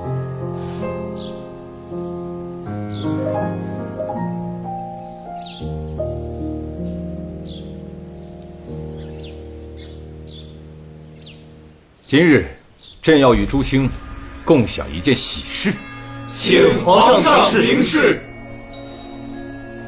荣泽兰医术超凡，数次力挽狂澜，救人于危难，不仅将杨医之术发扬光大，传于军中，更是研制出特效药方，造福天下百姓，医德人心兼备，实乃天下医者之楷模。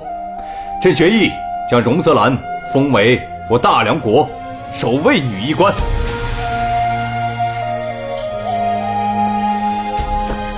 臣领旨，谢皇上隆恩。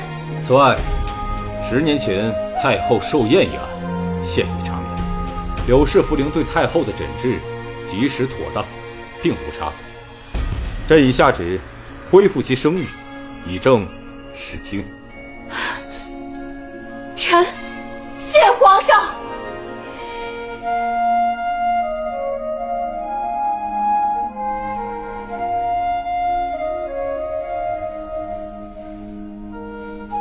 宋爱卿，你这眼巴巴地望着，就这般迫不及待了吗？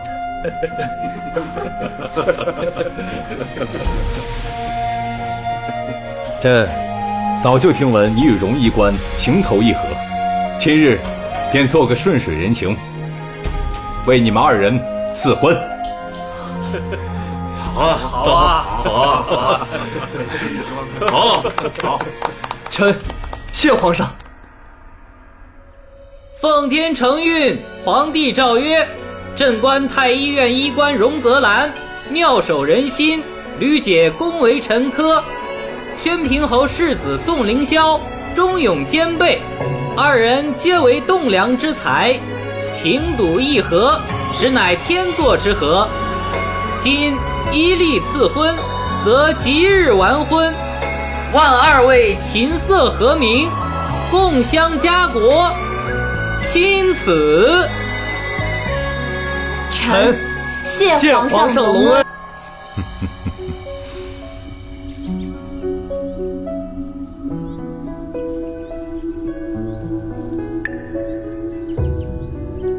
母亲，10年岁月，踽踽独行，女儿尝尽冷眼与刁难，今日终见天光，成为了大梁的首位女医官。首位女医官既是荣耀，更是万千女子破茧的心火。母亲，女儿做到了，为您洗刷了冤屈，您的在天之灵终于可以安息。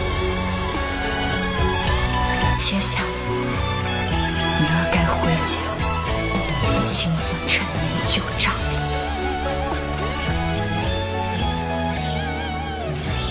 怎么还不来？我也没想到，这小事是女子。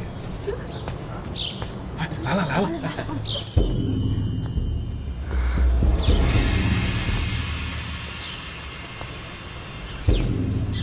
孽障，孽障啊！进了宫就断了六亲，家中几次三番给你送信，你竟敢不闻不问！姐姐好大的架子，竟让全家等你，莫不是进了宫连自己姓什么都忘了吧？我当然记得，我今日回来，便是来给你们送一份大礼的。圣旨到。荣泽兰接旨。奉天承运，皇帝诏曰：荣泽兰医术卓绝，德行兼备，特封为大梁首位女医官。臣领旨谢恩。夫人，这另奉圣谕，柳福陵一案冤情尽雪，追封3品书人，4季3升。谢皇上隆恩。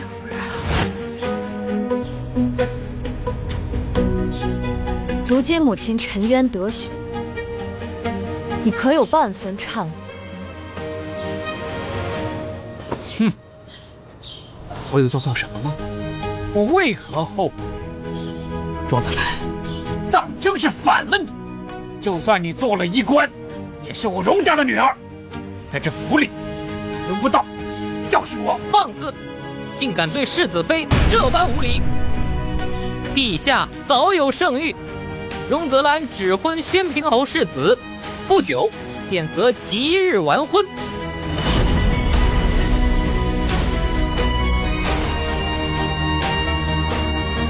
还不跪下！上！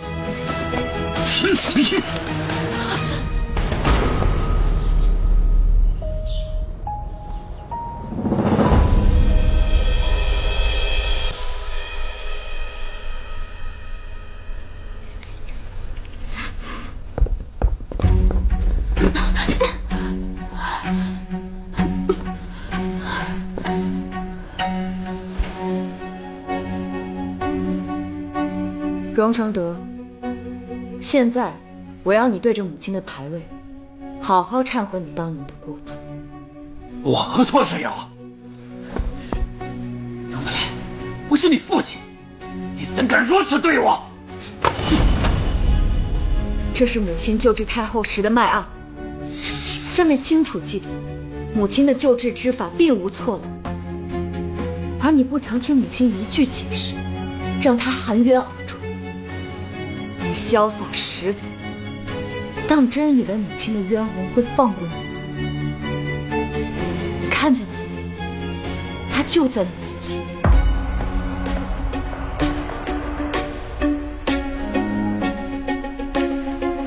即便他是清白的，那又如何？他现在已经死了。荣子兰，你就算再恨我，也是我荣家的女儿，不是他柳家的。这一辈子都要靠着我，靠荣家。如此说来，我还应当感谢你。最后再问你一次，你对我母亲见死不救，可曾有半点后悔？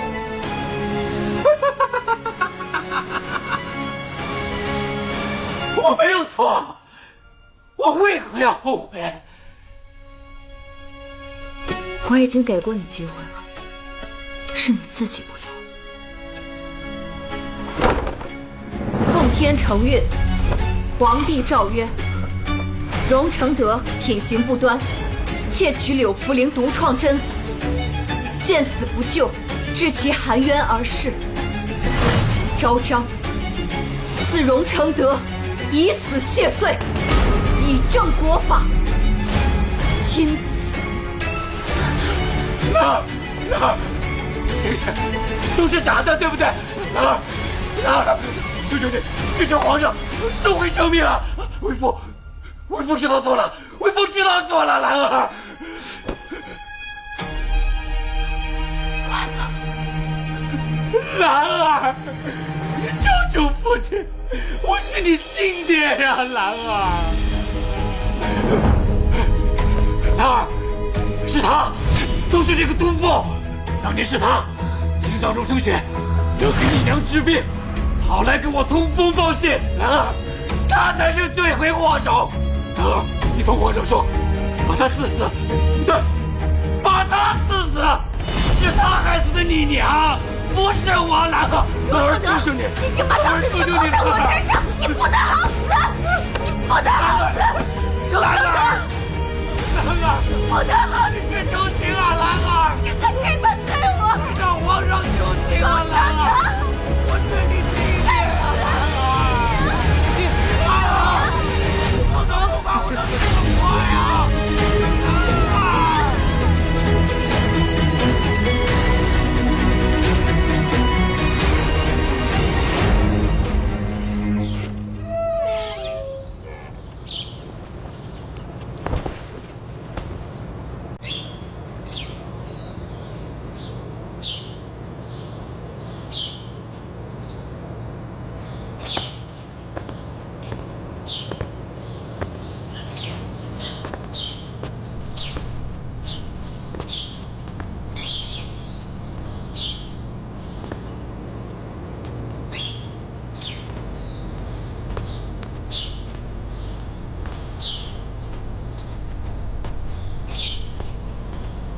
红墙内外，多少女子困于无形枷锁，看似施害者，实则亦为世道所困。张月瑶、荣泽烟之旅，不过是被这世道扭曲的可怜人罢了。但愿有朝一日，闺阁中人能挣脱之物，凭己之能，立身于世，不必仰人鼻息，亦能活出朗朗清波。